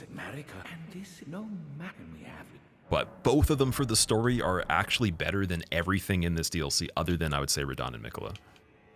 Even better than the Bale story. Bale story is cool, but I would say I'd still rank Midra and Rolana very high on the lore, for sure. He knew that it isn't tragic that he would feel come in the play. Do you Marika? Well, it is them mother. Oh yeah, we gotta do the warp back now. Rolana could be harder. Brother, you had PTSD from Pontiff seeing the moveset. Oh yeah, like I know that there's like in the first playthrough you could have some challenges. I just mean balancing wise, she has like one of the lowest HP pools there is, like especially for like if we relate it to how far into the game, how much time you'd have to spend, it's the lowest HP to time ratio as far as I know.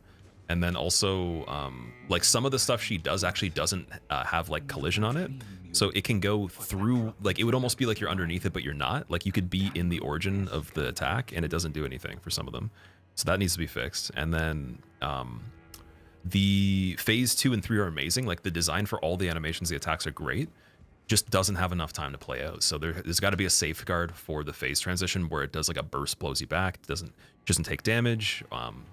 But best thing would probably be like you're certainly dead if you even try to attack during that, and then it would force the rest of the fight, and then you'd be able to see more of it without skipping that, right? And there's things that do that where you could still do really aggressive fights and beat them quick, but they have some contingencies that don't allow you to go around it. And that's what makes them really good, in my opinion. Take that away, and it's like the fine balance is thrown off quite a bit. Okay, now we've talked about Miquella as much as we can. Do you have to talk to the other NPC over here? Rolana's one of the first bosses. Yeah, like, so if you even speedran to the DLC, you could get to her first if you wanted to, even before the lion. But still, you have to go through whatever to get there. So if you're going to go to the DLC and you're going to pick something right off the bat that's quick, she is pretty easy, considering how long it would take you to still get to that DLC, even if you speedran it. Lion would be a completely different story. It's the only other thing that you could just access right away. Does it change the map now? I know he goes outside over here, but usually we don't have to do that to do this section, so it should be that we travel back again and it's done now, now that he's gone, maybe? Should be fine. Where is he? Because I remember there being like a update to the map, the illustration here.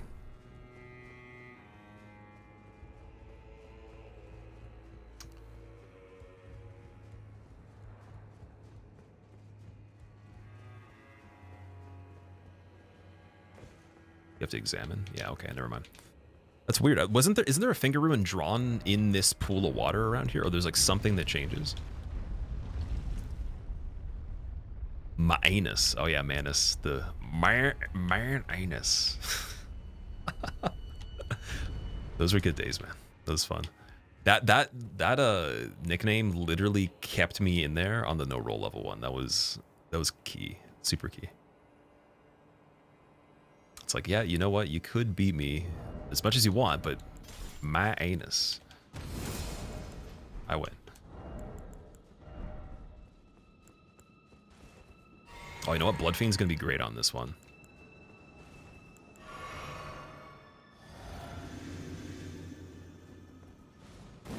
Okay.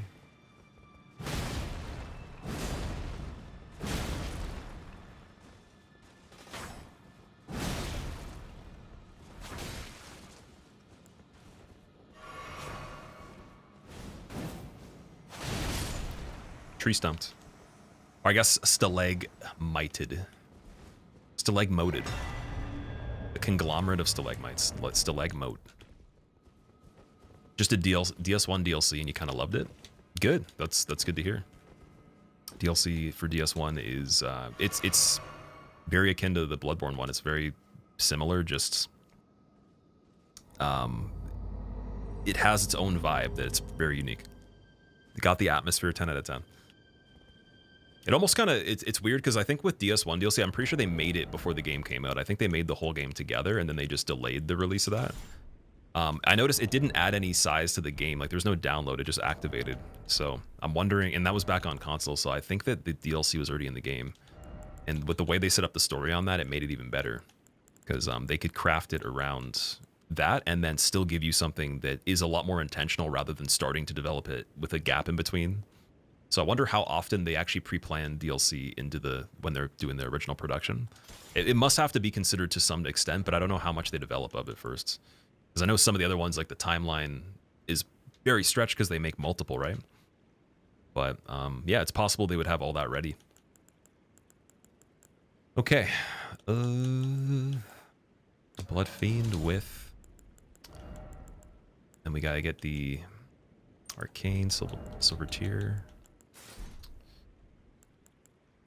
Rafted bonus.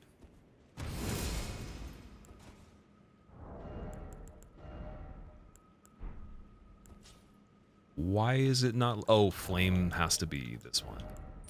There we go.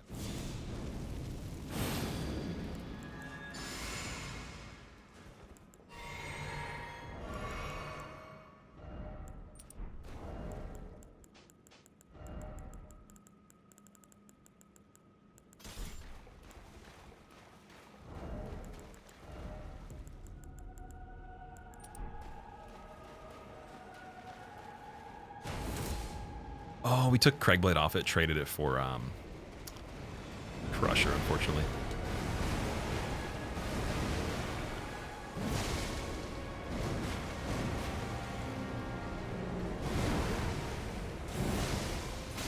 Okay.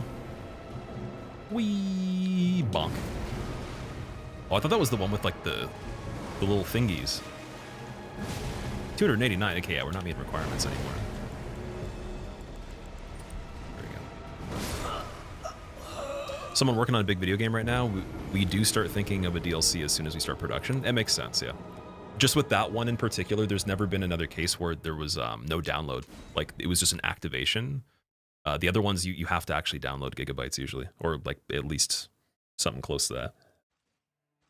So with particularly DS1, that's the only thing I noticed, and I can't verify for PC because the PC version, it had either just came out or was still pretty new. But yeah, I think that was kind of weird. I was like, I guess they made it ahead of time.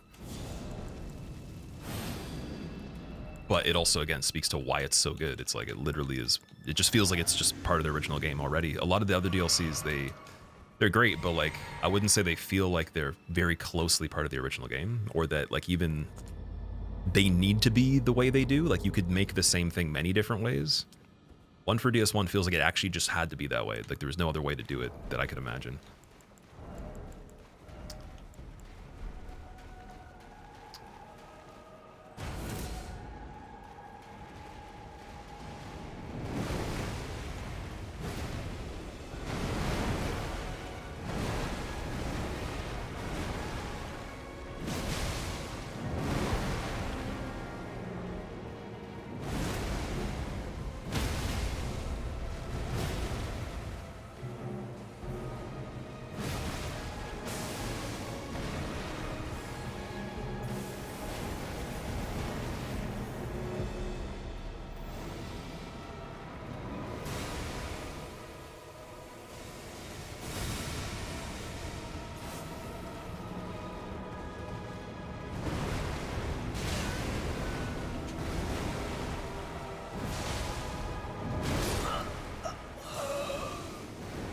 What's going on, Eterna? Welcome back. They have story beats and then they create the map. Okay. Yeah, we're gonna go Last Side of Grace and we'll change up the Ash of War on that. Favorite FromSoft game to return to? This is my favorite game in general, so it doesn't even matter FromSoft. They'd have to make something that takes what they did with this and then push it into the category of like the other aspects they can't achieve in this for me to even have a favorite. So I'm at this point, it's going to be really interesting to see if they can even one up it, because it was obvious how they could before, and now it depends on how ambitious they are and how many projects they're doing. Because like I could see them being like, well, we're going to go a completely different direction that doesn't rectify anything that is already strong in the other games, which is cool. Or again, like the way that I want to see it is like the density, the parts of this that are very dense, that are intricate, that are good. The open world parts in like maybe their new project being less focused on, I guess, like overworld or like field related stuff, but more so just applications that would have to be open world for like a really good reason, and trying to just scale the density a lot within the same type of scale of game. And then you would just do more action, less RPG elements, kind of like they did with Bloodborne, but even less than that.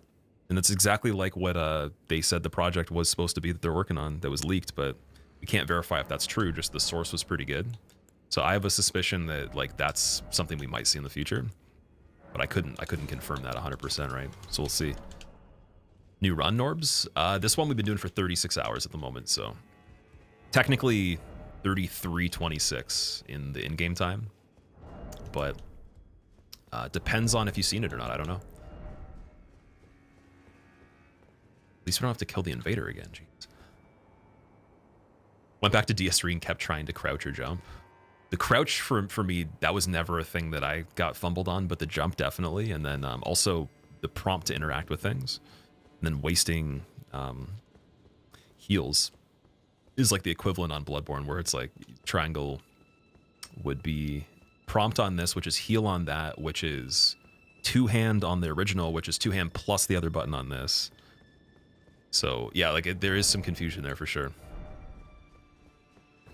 Stupid question? Why is it a stupid question? Like, the thing is, if you're asking if it's new, you would have to tell me if you've seen it before, right? So what would be the part that's problematic there?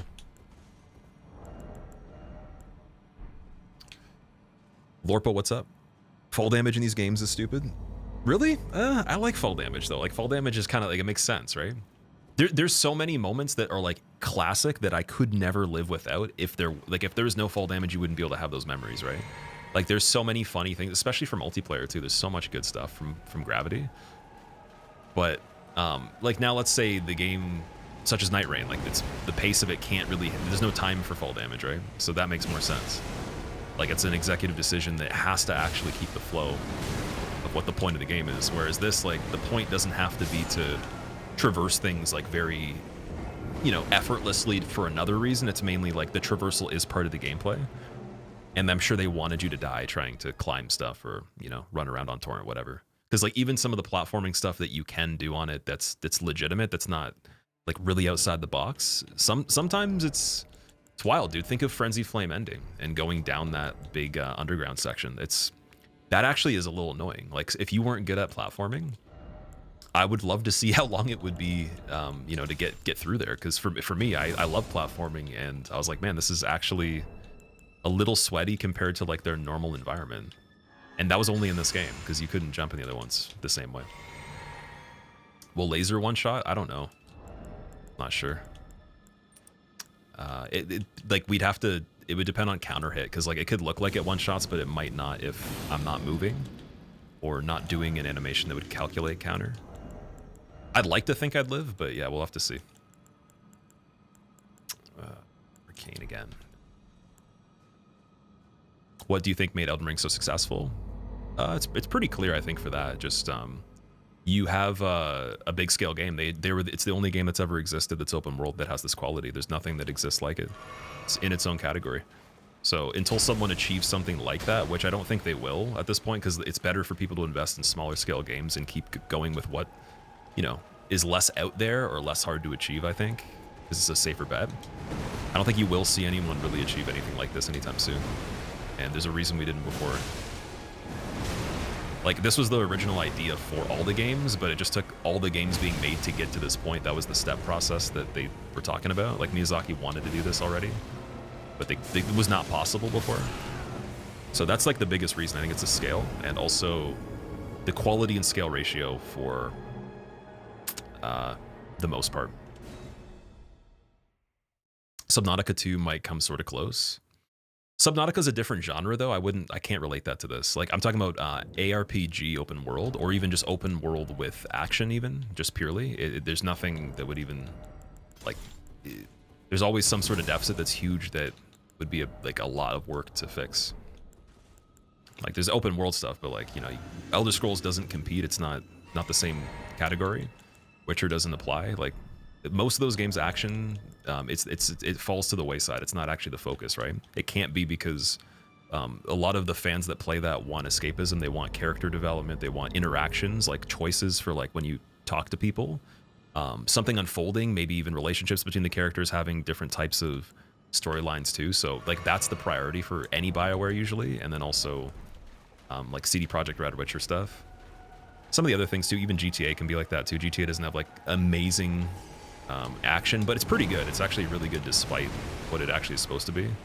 But then, in my opinion, I think GTA shines a lot from RP, like spontaneous sandbox kind of moments, right? It's not really so much the actual game, it's just using it as a tool, right?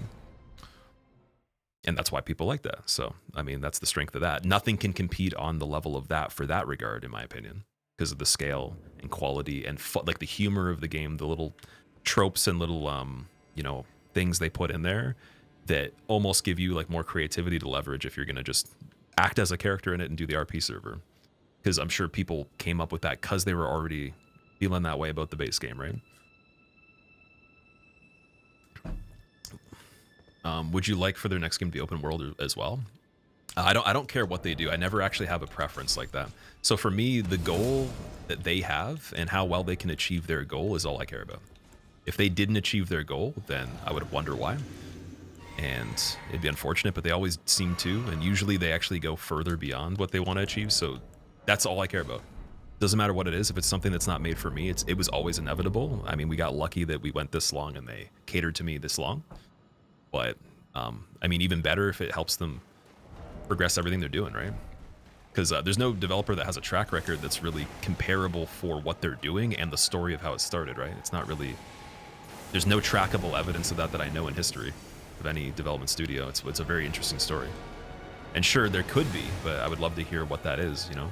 It's like how many iterations that are not direct sequels does another studio have that sell at the rate, Game of the Year awards related, you know, stuff as well, and then also not only has people like hardcore still getting into the originals, even buying them every day, but also, you know, they've largely not disappointed on like an objective level anything other than like the small hiccup with DS2 releasing. And then I don't know, maybe with the way they handle Night Rain, it's worse, but there's almost no flaws when it comes to like what could be or even the average case scenario for a developer. And I know people that they've worked out some of the biggest studios in the world that you can, and they're some of the best developers for building environments, assets, people that do like back end stuff, and like, dude, like just what I hear from even the AAA studios, like they don't compare. I think that that creative vision was followed very explicitly, and that was the whole draw. And now people are just wondering about the commercialization of it. And that being a concern is a good thing, because it wouldn't even be brought up if it was already scuffed anyways, right? So it's like, that's cool that people care that much about how they've handled things so far. Do you think Night Rain will water down the Elden Ring brand? No, it's only going to do a lot of good because it'll attract an audience that didn't play this. And my only concern is how well can they get along with it if they've never played any of these. It's just more outreach and then a different demographic you can tap into and overlap as well. So there's almost no downside unless they don't handle the launch of it, the net code, and other types of like functional aspects well. It's already proven to be good.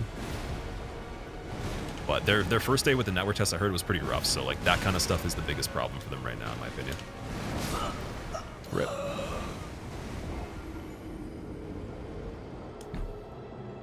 FromSoft experimenting with what they can do, how the audience will receive the change. I don't look at it as a change. It's just a game they made, right? Because they have the ability to make a lot of stuff now. They showed that. There's a content plan, or essentially like a development plan that they release publicly, and it shows the timeline, and it shows the budget, it shows the ownership, the stake, everything.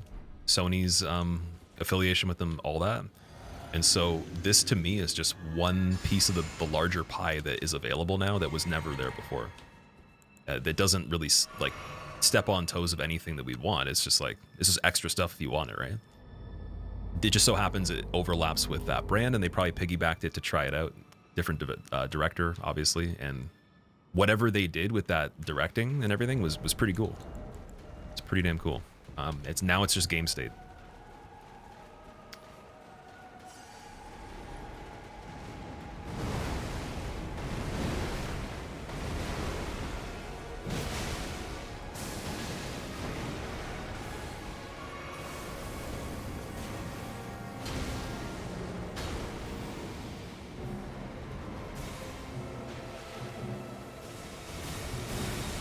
Oh, you can stand on this thing? What? Okay. It's kind of fun.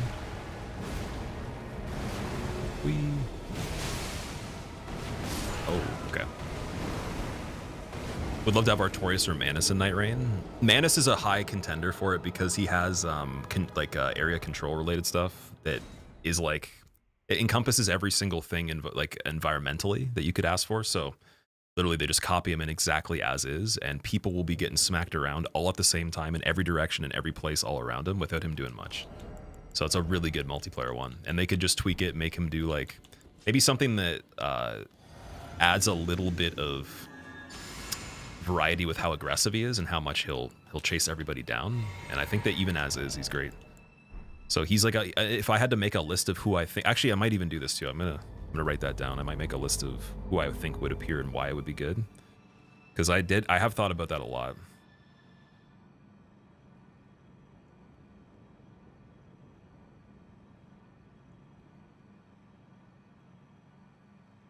Gotti, what's up? How's it going?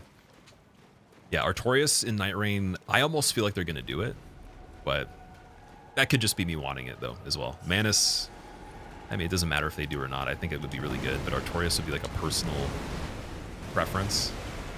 I don't think Artorias would be as good as a lot of fights because he is very linear. And he's not all-encompassing for like splitting attention as much.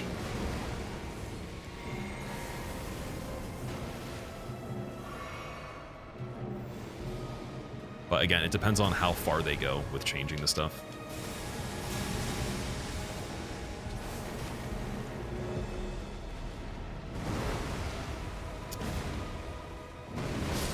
Like, there's a chance they might also do it where they fan service the most popular things and don't even base it on like what mechanically already makes sense, and then adapt that to what people want to see the most. But bar none, like anyone that's done every single thing you can do and all the other stuff is like already set up. Like you're cracked by default. And then you just have to adjust to multiplayer. Especially if you've done like multiplayer stuff already and you also know all the stuff, I think it's going to be crazy. So my concern with that also is how are they going to table that? How do they balance out the game overall for new and returning people?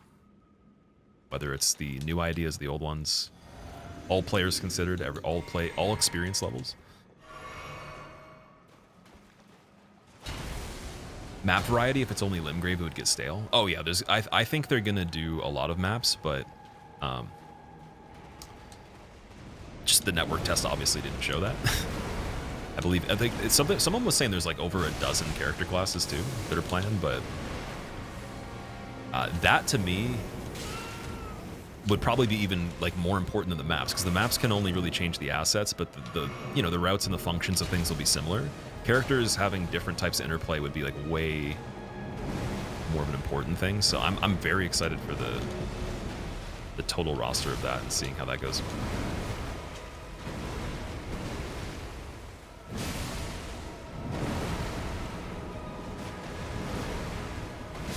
Oh, what, a finger? So the hand or the finger hits before even the head slam does, even on the jump.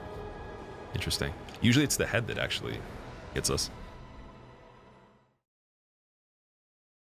What game we're talking about that's not been released? Oh, I was talking about Night Rain a little bit because there's people that were just mentioning that, and then before that was just like my take on just DLCs, DS1 DLC. We're talking about that, and then yeah, just stuff about this game. See, From Software, they think Souls like instantly. You really enjoy the new idea of Night Rain. Well, like think of it this way: it's probably good that there's also individuals that are in that camp too, because they like what they like, but it becomes problematic when you have a gripe with the thing for no actual, like you can't actually like explain the case. There could be like things where it's kind of cool to not like something, and then like I feel like that vibe still exists somehow. I don't even know how, but like there is literally that. But that same person like might actually just be lying though. Like publicly they might just be saying that, but they might be lying though. Because I know people like that, dude. I literally have had personal friends where like they'll say this is shitty and then they'll play it. They have no ability to like actually like at least assess it for what it is first, right? But that's just it's a culture thing. It's not actually like it doesn't actually make sense. There's no logic to it. So the haters of anything coming out in general because something's coming out because there's a thing is a thing, and then it transpires from there and becomes a little bit less of a problem. But you could be very skeptical about something because of change, specifically like radical change or maybe variation from what you're wanting if it's a long history you have with the thing, or it could just be hey, like it's impossible that this could compete in its like own class or genre or something like that. But like nowadays also too, the microscope under the development thing it's weird because like there's devs that actually do a great job, but most people don't, and then the people that don't do a good job have the most budget and money to put into it usually. And so you're just at like the stranglehold of them being the kingpins, and then like it becomes difficult to see these developers that would have the potential to flourish and become more AAA even get out there because there's the the people that are already taking that spot. It's very confusing because like it's actually just the fact that I think most development studios don't do that good that are up there. Like they don't have to, right? They'll it's kind of like Disney, like they don't have to listen to anything anyone says. They just do stuff. They could lose money, whatever. Maybe now Disney's starting to get in trouble with that, but like a lot of entities can get away with things that don't make sense, and they do do that a lot, for sure. Concord's a good example. That was really weird. But, you know, they put, what is it, 400 million or something like that into it? Now, if you had 400 million for a really good developer that's even just one guy that can do the music, do the character acting, do the illustration, do the coding, which I know people that can do that, and I played their games, that person would like hire maybe their best people they know, and they'd make a game that like lasts for a long time and doesn't have any negative connotation around it for the mass majority. And it always happens every time it's that case. So I really hope that like at least there's some bigger developers out there other than FromSoft. They can keep that going, and also FromSoft doesn't fall victim to any of their shareholding agreements and ownership creative direction, you know? It's the only thing. Say that about Assassin's Creed. Assassin's Creed, I bet you if you like looked at it though from the beginning, you could already kind of tell that's where it was going to go, because Assassin's Creed's a complete idea. Like, Assassin's Creed's even like more complete than this by itself, in my opinion. Because it doesn't give you anything like where the replayability has as much value, or even experimentation. You know, there's not a lot of creativity to it. It's just a linear game that's AAA. It's fun. You get the story out of it. You get the character, and it's exactly what you want and nothing more, right? So they didn't really need to do other ones, but the settings are cool, and I think some of the newer ones people have said they really like. It's just like one of those things where the same team could just make a different game that has all the stuff again from Assassin's Creed that was good, but like just keep building on it. And I think that they went in some directions that didn't quite seem like that from what I understand. Like the first and the second one, from what I remember, that's the only two I played, but I looked at a lot of the other ones. I watched a ton of Black Flag as well. It just seemed like the first two were like, yeah, cool. No problem with doing that, but again, if you use the resources to continue to make, you know, maybe take a chance on it, do some new IPs that are spiritual successors, like that's literally a better play. And that's the risk that people take that succeed a lot with like the hardcore fan base and everything.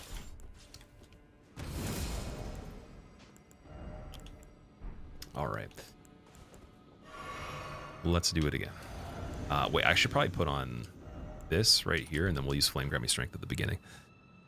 The 400 million budget thing was fake, but yeah, Concord was a mistake. I don't actually know what the real amount was, but people were saying like it was under 500,000, or $500 million or something like that. But whatever amount of money it is, typically it's on a scale where you could make you could make up a significant percentage of the entirety of like indie games that are relevant, just with a budget from, you know, some series overall, right? Like, I was even thinking with Blasphemous, the original, like they wanted to fundraise 50K just to, you know, hit their goal. They surpassed it by, I think it was like 4 times, or no, it was like 6 times the amount of money. I think they made 300,000 off it or something like that is what they fundraised. And like, the game didn't really change that much. So it kind of just shows like 50K to do that was already enough easily. Like they only just added bells and whistles. It wasn't anything huge.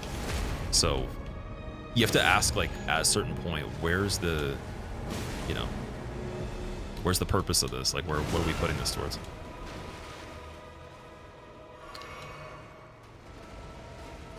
I think that's with indie developments, like they're really actually just using everything, like if they just get their base fundraising. But some of the top developers, they don't have to actually worry as much. Their investors will cover it. Chris, no, I haven't gone back to it for a while. We've been taking a break from it, doing this run. And then a couple other things, too. That teleport for the crit was insane. I didn't even notice that. Maybe it's just something that happened before that I didn't see. Did she, like, go far away? Nugal, it's going pretty good. I think there's a chance we could do this today, but I'd have to kick it up a notch on Radon and on Bale as well. Okay. If I apply this first, I will definitely be in a better amount of damage, but will it actually last long enough to matter?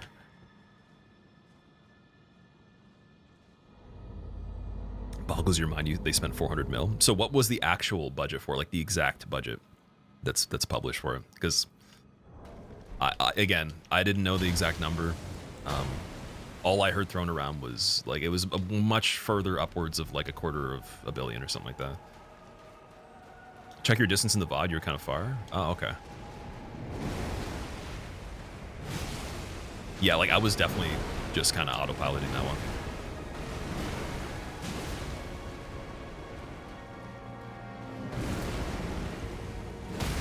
There we go. So you're saying on the... Oh, you know, you're talking about the character. Yeah, the crit for the teleport's possible on every boss. So if you... I think if you crouch specifically, it activates it. I don't know if I crouch particularly there, but yeah, that happens a lot, though. Like, that's a normal one. I thought you meant that, like, she moved far away from me, because you can do a thing where cutscenes make positions of the defaults different if it ended or it transitioned with a crit. Like, Horalu, like, he literally will be in a different location than he normally would be. I think it happens with something else, too.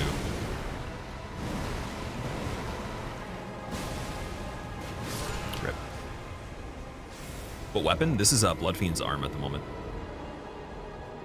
Pokemon didn't do as well in the Switch generation. I think that people probably still play the older gens more, like explicitly, since I don't even know how many are out now, but like from what I hear, if someone's playing it and they're mentioning it, or I see someone streaming it, it's Gen 4 and backwards perpetually. There's nothing that's newer than that. Only a lot around the release of the, I think it was like Scarlet or whatever, was there people going hardcore on that. I don't think that has replayability the same way, right? And people like two-dimensional stuff with those games better, it seems. They're just more nostalgic and classic. The Colosseum was apparently pretty crazy. I didn't like the 3D ones as much. Stadium was okay, but like it's all about the 2D in my opinion. So yeah, I think that like just purely off of people running Nuzlocke's, Kaizo's, Ironmans, whatever the hell it is, like I don't see anyone doing it on the new stuff. So that means people that are actually getting sucked in for the first time on it and they're being exposed to it are seeing that, and then people that already like it, if they're consuming it as much as I've seen, like it's probably better than anything they've done for like, I want to say well over a decade at least. Old gen games are loved. Yeah, for me, like at Gen 3, like I never played Gen 4, but at 3, like that was good enough. And like even like 1 and 2 were pretty good. 3 didn't need to happen, but I will say 3 added some actual gameplay features that are just much cooler. They have nothing to do with like combat or anything, but yeah, like the roster from the originals were great, but then you get to a point where you can't remember, like there's not like the same attachment you have to the design. It's not as memorable because you've already gone through a lot of these characters that are cemented with nostalgia. So it's not even like that you couldn't make a design that's cool. It's just that there's no attachment to it outside of just seeing it in the game. Like for Gen 1, 2, it's like the cartoon, you know, or even Gen 3 for me, the cartoon. That has a lot of, or maybe I shouldn't say cartoon. I don't know if that's allowed. Anime maybe, but the televised series, you know, and other products and other merchandising, like there was a kind of like a culture around that one, but now it's like I don't even know what that is because it still seems to relate to the old stuff. And then they even kept a lot of the old stuff, so I wonder, it would be cool to see if somebody had never seen anything like that and then they tried it, and then you ask them, what would you pick if you could only keep like 150 of these in the game? And how many of them would be the originals versus others, just purely on design and like maybe something to do with the combat, but mainly just on how they look. Like I guarantee you'd get an interesting result out of that, because some of the designs I've seen are like just weird. It's like that doesn't really fit what the theme of the guy that created it was saying it was supposed to be, even though it works, like maybe for the fact that you have other stuff, but it just doesn't fit the actual intention of Pokemon as far as I know.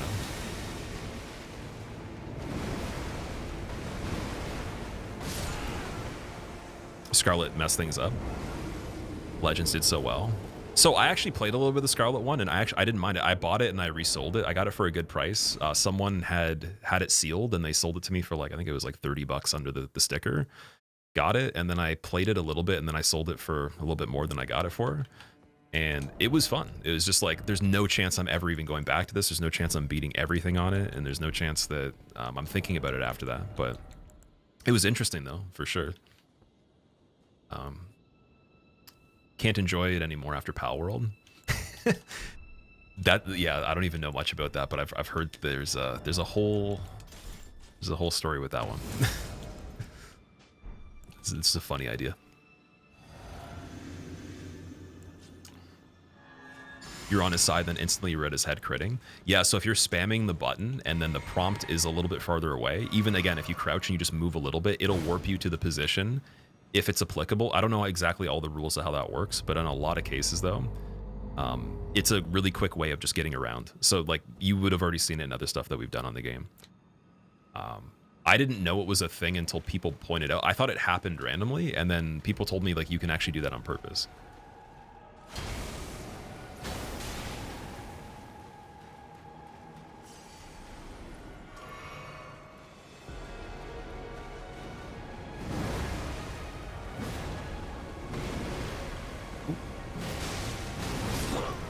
It's trying to go right.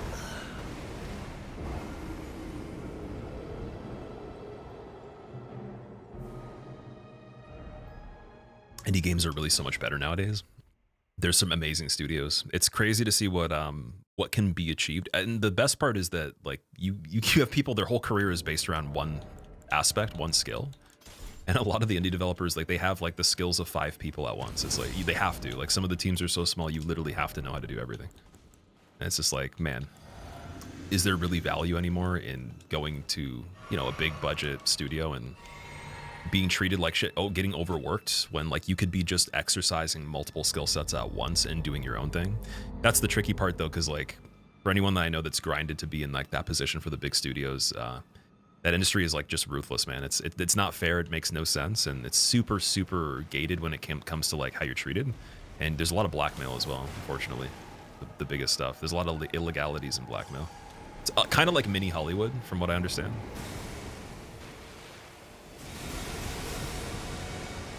But it does overlap with Silicon Valley and stuff. A lot of the studios are like in that, even like the same areas and stuff as a lot of that stuff.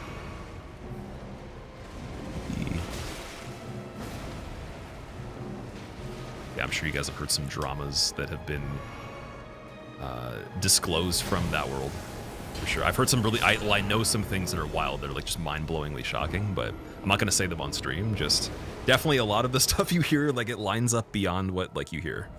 We'll just say that. And I don't even mean like I've heard from someone. I've actually visually seen things that like you could have a court case over that would actually, like the person would get so much money if you could successfully pull it off. It would be incredible.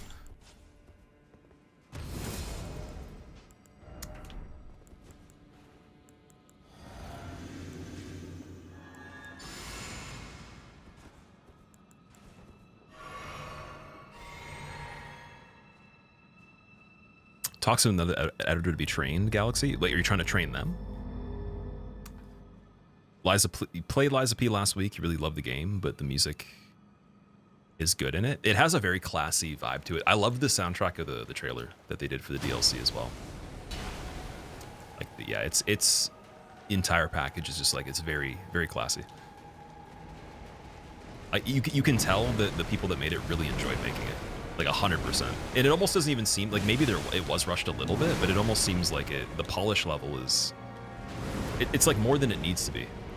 The only gripe I have with that game in general, it's like even functional, is just like the way they got the dude to track when doing certain movement is just, it doesn't feel bad, but it looks weird. So I don't even know how they'd be able to fix that, because there's no comparison I have. Like there's either just things that look and play bad, or it looks and plays good. But I don't know how to even distinguish. It could be because they did motion capture, kind of like DS2, and then maybe the way they did that was weird. But yeah, the way the character tracks in certain turning movements and stuff is just, it looks way different than it actually feels. It's super strange.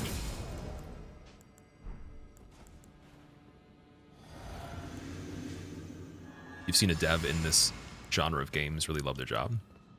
Oh, yeah, like, so I'm not, like, when I'm talking about the dev world and stuff, I'm not talking about anything to do with, like, this stuff. I'm talking about, like, the things you've heard stories about that are public, like, a lot of the allegations and different things. Like, there's things beyond anything I've seen as a story with people that are personally, like, I'm close with, and I've seen evidence of it where it's, like, it blows my mind. I'm just like, that's actually real, and, like, you can't do anything about that?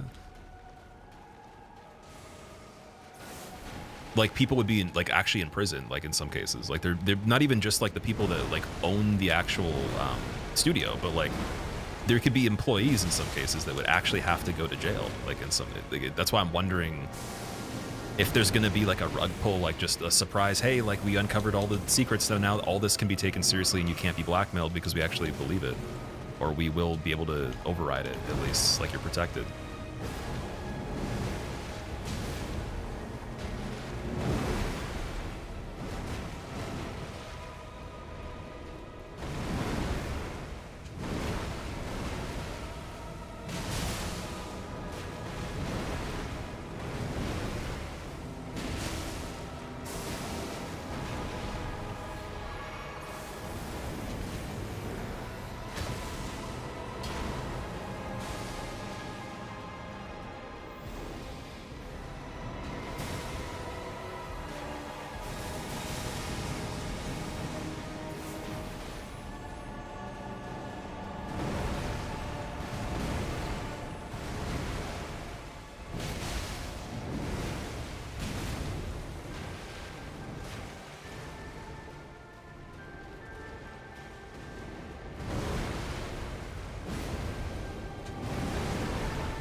Yay.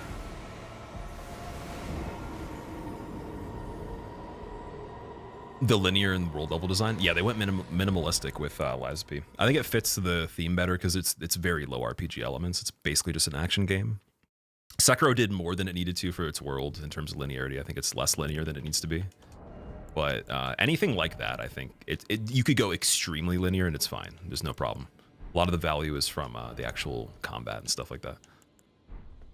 And like I guess their story is amazing too. It is a cool take on the original material, and like that's something that you don't really get to see as often come to light where it's actually done really well. It's usually inspiration from like rough fantasy or rough literature or whatever, but like the actual carryover is pretty cool. You have a Game Boy Color with Pokemon Yellow. Small Ant is a streamer, main focus on Pokemon. Yeah, Small Ant, and then I guess who's the other guy? There's one other person.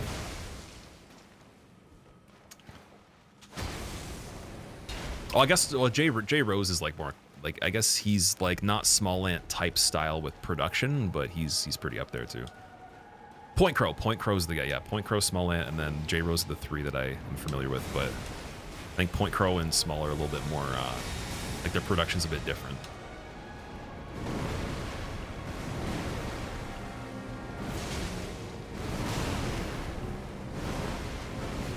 Oh, okay.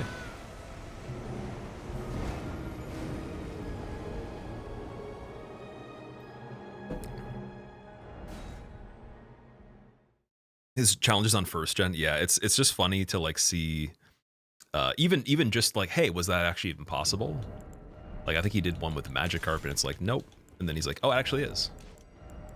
It's like, okay, that took a while, but finally someone figured it out.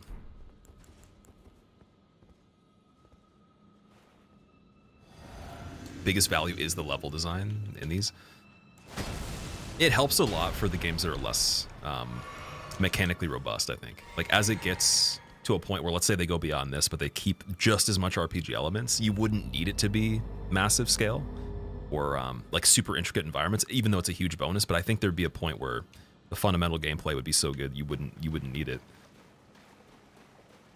It's just a really, really nice bonus, and you know, it could be a lot better if it has it, but it's not like a thing that breaks the game completely.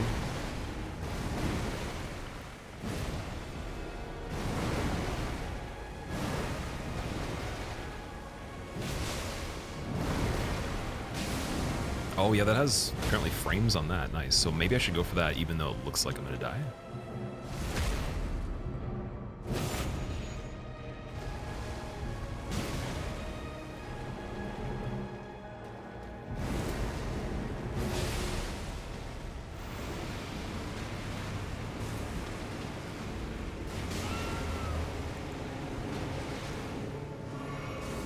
Dead?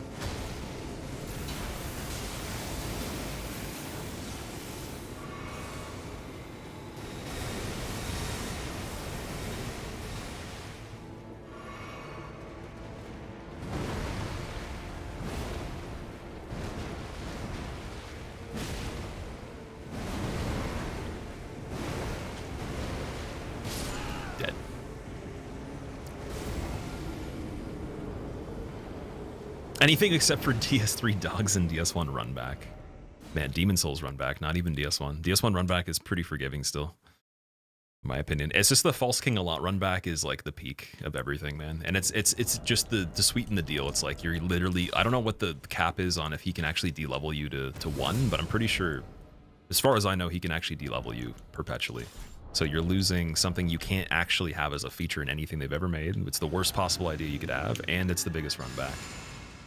And he also is not actually functioning properly. Like, they should have probably developed him as an enemy a little longer. Part of that is why I like him a lot, like the actual weird glitchiness that he has. But like, that's for a first playthrough. Oh my god, man, that is a nightmare that could have been actually a lot. Like, it could have actually been really cool.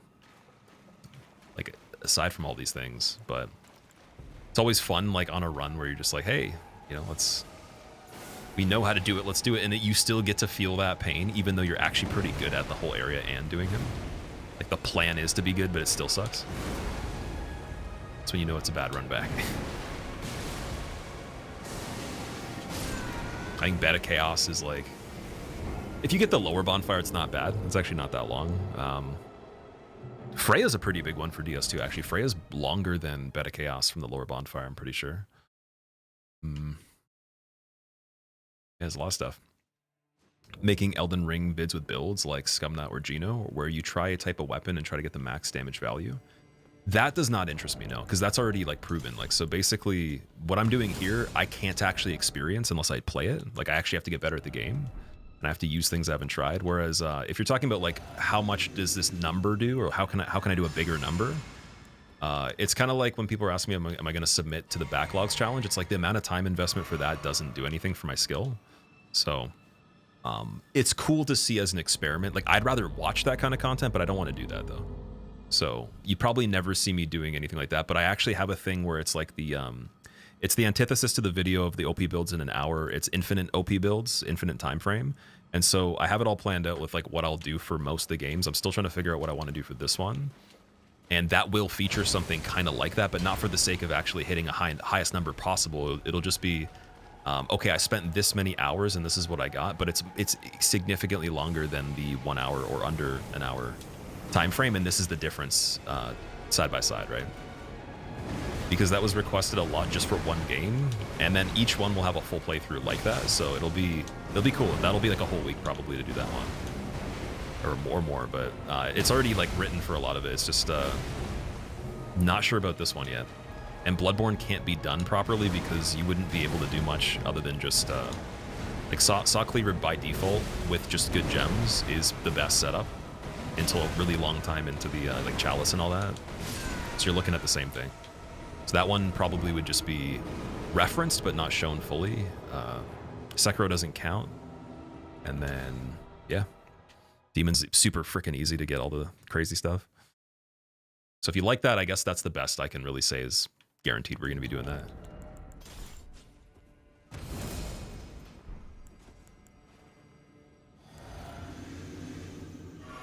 Old Hero runback in Demons is brutal. Old Hero? That one is actually pretty bad, you're right. That could be debatable based on how well you deal with the... I guess it would be like the Grim Reaper guy. Grim Reaper guy hits for crazy damage there. You nailed that game so well. Elden Ring has the factor that you can make full prep before the main bosses. Yeah. So like we already have to do that anyways for almost everything. But like full prep in terms of like infinite prep for me, just for the sake of like the math actually showing a certain way, doesn't really, again, it doesn't make me better at the game. Whereas this actually gives me information that will actually translate in the future. Even if like, let's say 30-40% of it doesn't stick, there's something that has to be better. And also I got to try a lot of really cool weapons too.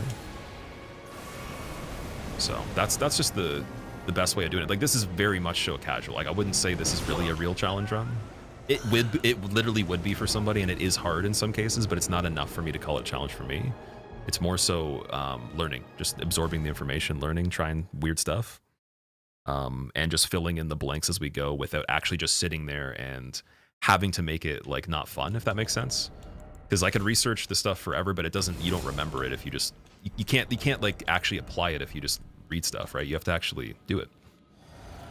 And I also learn really well by that. So Very excited for the actual, not even like the next run like this, but particularly the actual hitless run, because there's a lot of stuff now we got. Like there's even things on this it'll be good. Just got to decide what I want to do with it and how much time the run's going to be. I wanted it to be originally 5 hours or less. So I think that's super feasible. That actually would be a little sloppy if you had like really good pace, but if we want to spend 6 or 7, for example, and make the build crazy, maybe I'll go to that extent on that, but just for the sake of the 0 damage.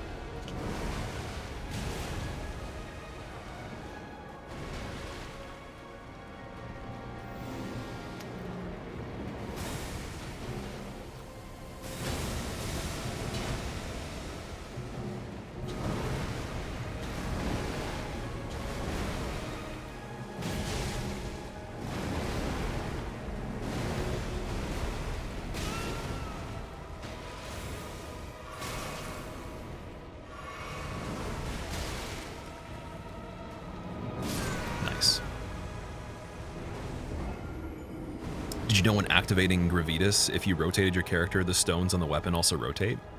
I don't even know what Gravitas is. That's cool though. Yeah, there's a lot of like really small details on weapons that have animations themselves that you can't see unless you actually go really, really close up.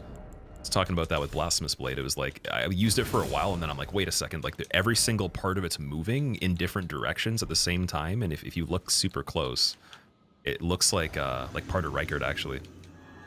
But it's not even just like an overall, like, you know, generic wind animation, everything blows in a certain direction. It's actually like there's individual aspects of it that are just animated, and you wouldn't even need to do that. Like they could just make it static, it would still be good. So I love that kind of stuff. You're talking about Craigblade? Stones in the weapon also rotate. Oh, you're talking about for Craigblade, okay. Let's see. I don't see any stones moving at all. You might be talking about the startup of it?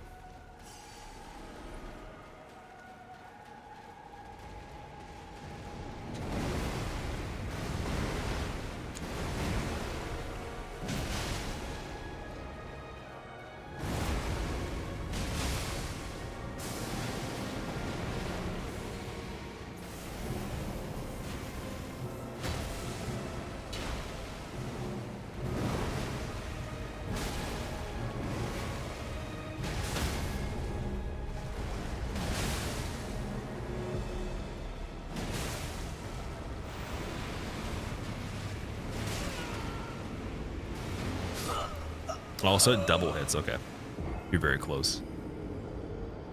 You're thinking of playing Elden Ring region locked? Region lock's a cool way to play the game. It can be, yeah. It definitely can be. What will be the next run, casual? So we're going back to Dark Souls 2. We're gonna get the baseline PV for damageless. All content on that after this is done. So it's not really like a run. It's more of a practice. But for me, it's mainly time frame I'm trying to go for on that, because 9 hours is what I'd estimate is the average right at the moment in-game time. Real time, that'll be closer to 10 hours. We need it down to 6 in-game time for me to start being like, okay, this is actually pretty fluid. And then ideally 4:30 to 5 hours in-game time is actually a crazy time. For someone like me, the way I play it and my experience level on that, it's the ideal. So I'd have to run it probably 5 times to get it to that point, outside of even just practice files and stuff. Because a lot of the time frame's not going to be from like dying necessarily alone, or just like the methods. It'll just be from like the order of operations, like hesitation.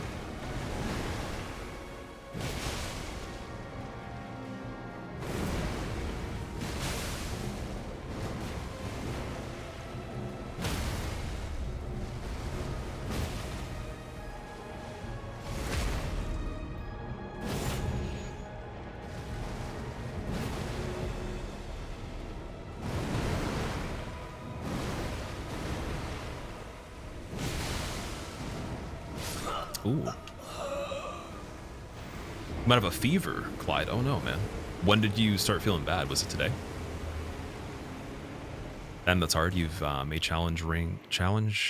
Wait, why did I say challenge? What?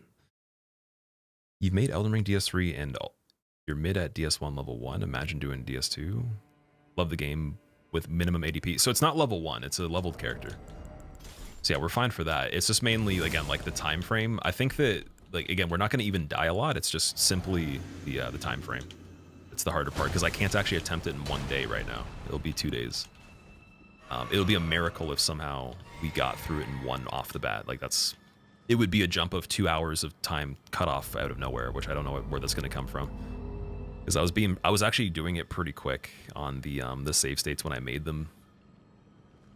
And I think first run was about 13 hours. Second run was, I want to say, just around 10 something.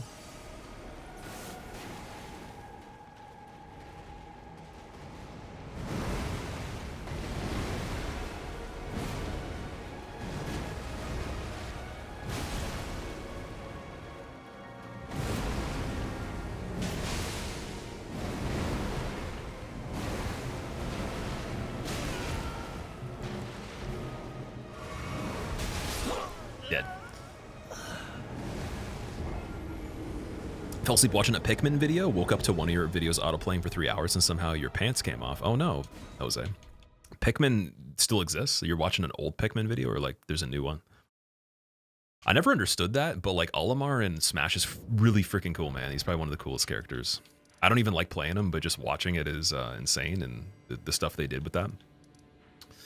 All right, we'll try Bale again, because we're going to go back to him anyways, and everything's valid at this point before Radahn. I think we have to do both of them before Radahn for it to be, like, legit. Definitely don't want to end on Mateer for DLC. At least this time. Because she's there, so... let me see. Is Brickhammer better here? Let's try Brick.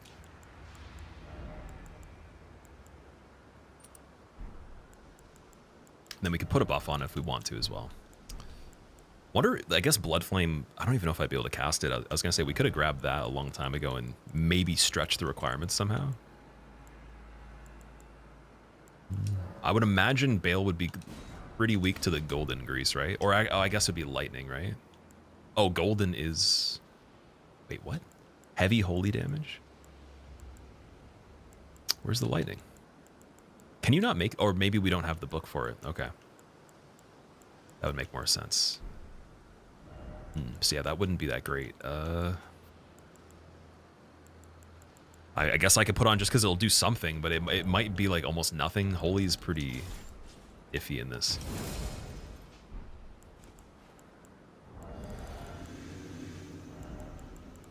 Oh wait, Braggart's Roar is gonna... Or I guess the regular Barbaric Roar, it's gonna override it. Never mind. Just remember that. So it doesn't matter.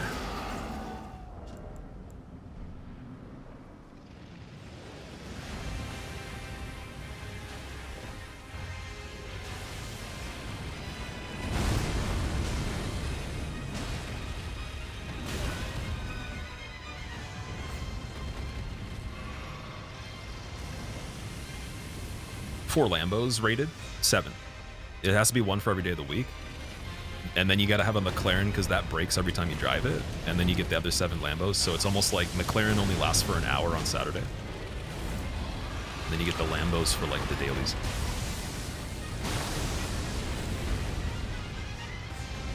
Ooh.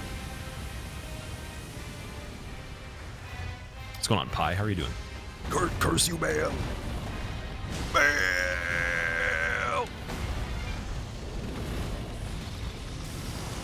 I think I definitely lost a year of life doing that one. That was probably not a smart idea. There's like the bell sound or the horn sound was very therapeutic. That one was like the opposite of that. Don't do that.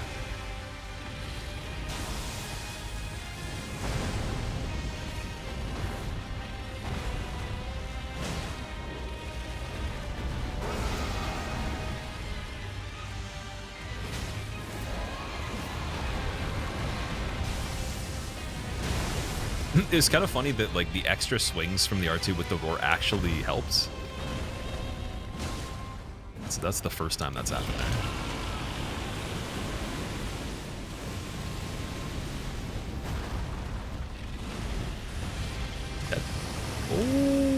Oh, yeah, there we go. How'd I like Night Rain Pope? So there's actually a video going up for that when we're done here. I think what I'm gonna do actually is just to kind of keep it fluid and like so I could stream a little longer because I really do want to get a crack at Radon. That'd be cool. We're gonna actually launch the video in just a little bit, like the next hour, and then I'll go offline on the YouTube. And anyone that's on the YouTube can come over here just so we can let that video do its thing. But yeah, the experience that I had on it was great, and I kind of just boiled down the like just the basics of just getting used to like what it's offering, like how it works, and then the victory as well. But I highly recommend it if you have any kind of skepticism on it, or you want to know what I think you should get it. It's pretty good.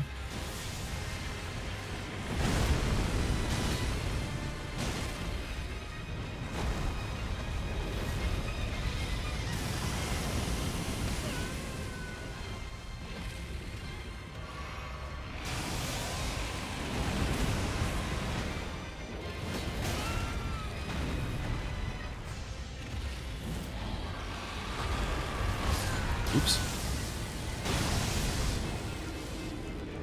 I hereby vow you will rule this day. Behold. I wish I knew the actual what's it called? Like tonality of Egon saying those things. Ah, Egon, your fear made flesh, solid of scale, you might be, foul dragon, but I will riddle with holes your rotten hide, with a hail of harpoons, with every last drop of your being. Good old Egon. Need 18 arcane for blood flame, so we would be able to do it technically.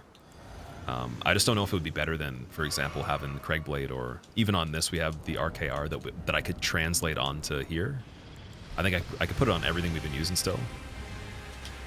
I just like the continuous damage from the roar, even though it's a little bit less, it's a little bit nicer. You guys are saying that he's weaker to pierce, right?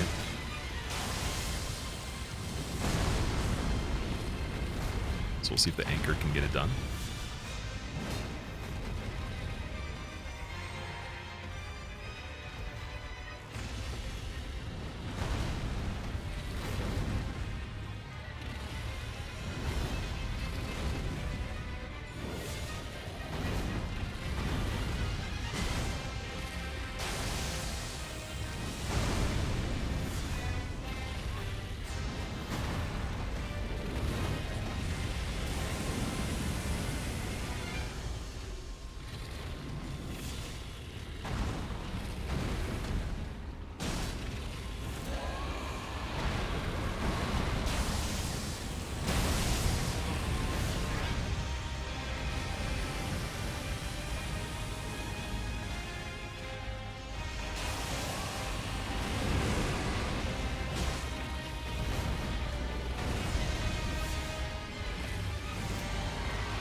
It's pretty impressive tracking there, damn.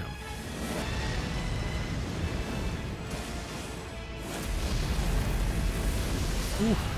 Hey, we actually got the first part blind. That was pretty cool. So that wasn't the right spacing or the right placement, but without even having a drop on where he was, that was actually really cool. Because I think that's the only time we survived the first round of it. At least between this run and the last one. I don't remember ever like being able to clear the first tick of damage there. Sounds very Game of Thronesy. Dude, I love the Game of Thrones soundtrack. I've only watched one episode before, but Ramin Djawadi, he does such a good job, dude. Like, it's crazy, man. Holy shit. That's one of the best soundtracks of all time, in my opinion. It's up there. Tides of Annihilation, I'm pretty sold on what I've seen from it so far, but I guess we're going to be doing more stuff with them in the future. So there'll probably be like a demo or some sort of like early access, and then we'll see. I think it's a multi-part type thing. So just the gameplay trailer was the first phase because they haven't actually released any gameplay yet. But we don't have information on the rest yet because it's still pretty early. So yeah, I'll definitely be checking out more on that as soon as there's more information. What I did was I sent one of the people that work for the agency like an inquiry about if they could get any other info right now so we could just talk about it. And they said that all that they provided was that they didn't have anything else available. So we literally got everything we can at the moment. What's going on, Sam? Bale the Dead? And then he comes alive and he's fighting me. But that's actually technically the time travel Bale that was already dead for me beating him in the past, which means that we already did it, and so therefore we just instill what already is, and therefore we become. So Bale is dead. But also the Dread.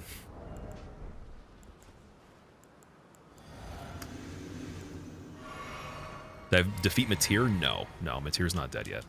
We got the last three. I think Bale's probably going to be going down first. It's a pretty good attempt.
Okay, a timer on that was still going. Nice.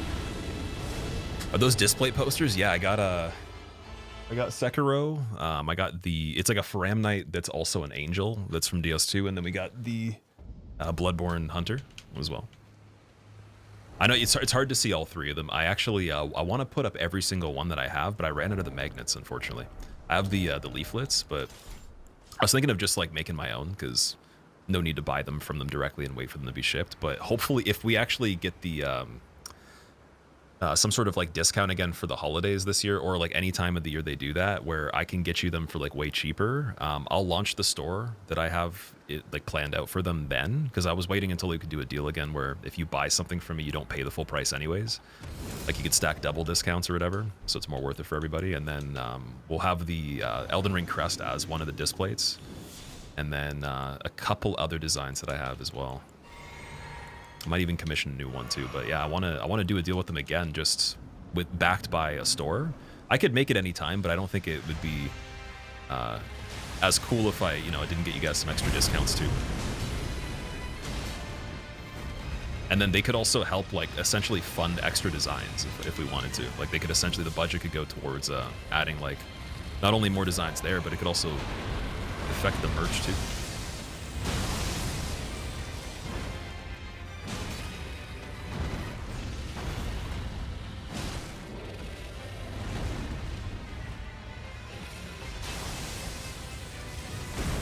unfortunately, last season, we had to deal with them. We had like a bunch of people did, and they just canceled it for everybody. They were working with too many people at once, I guess. So they went with this very interesting. I guess the feedback that like the people that I talked to got was really interesting from them, but we're just waiting as a collective to see if we can do that again. That'd be amazing. Oh.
Bale's jealous of crispy lineup, Violet?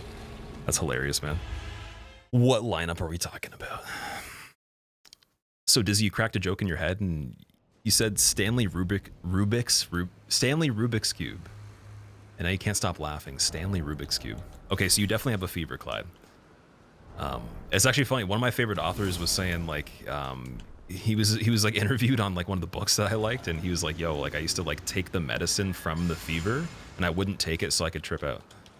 Like as a kid, I was like, dude, that's pretty like the amount of executive decision there and like the agency to do that was pretty ridiculous for a child to be like, yo, I want to purposely like not take this stuff to trip out at that age. I was like, yo, Clyde is definitely going through that right now. I've never had a fever that bad. I've never like hallucinated from being sick or anything. But it sounded wild though when he explained it. So I hope that you don't get stuck in Stanley Rubik's Cube forever. Or that it's not so funny that it causes something else to happen.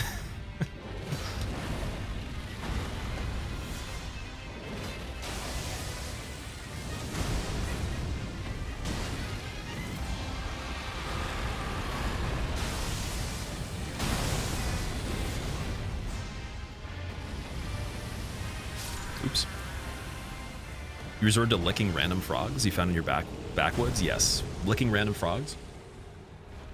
Being stung or bitten by venomous snakes and scorpions.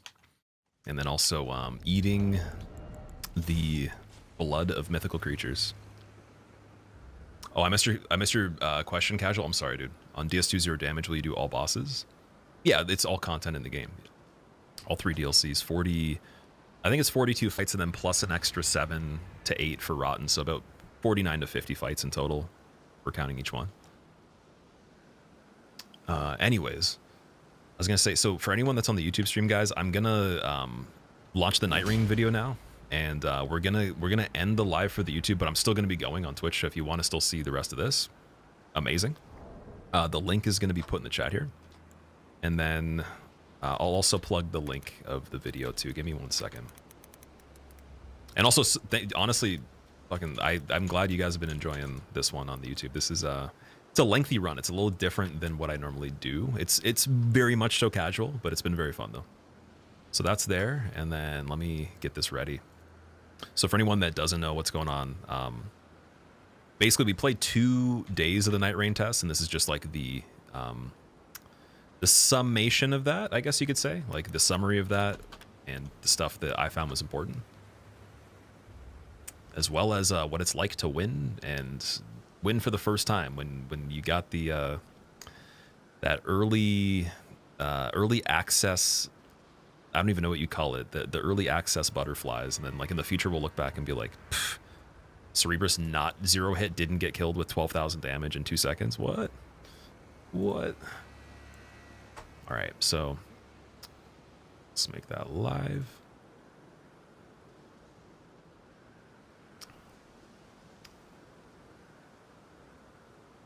Looking pretty good. Okay, I'm gonna hit the stop button first just so everything can kind of settle down from the stream. And I'll see you guys over on Twitch if you want to come over here to continue seeing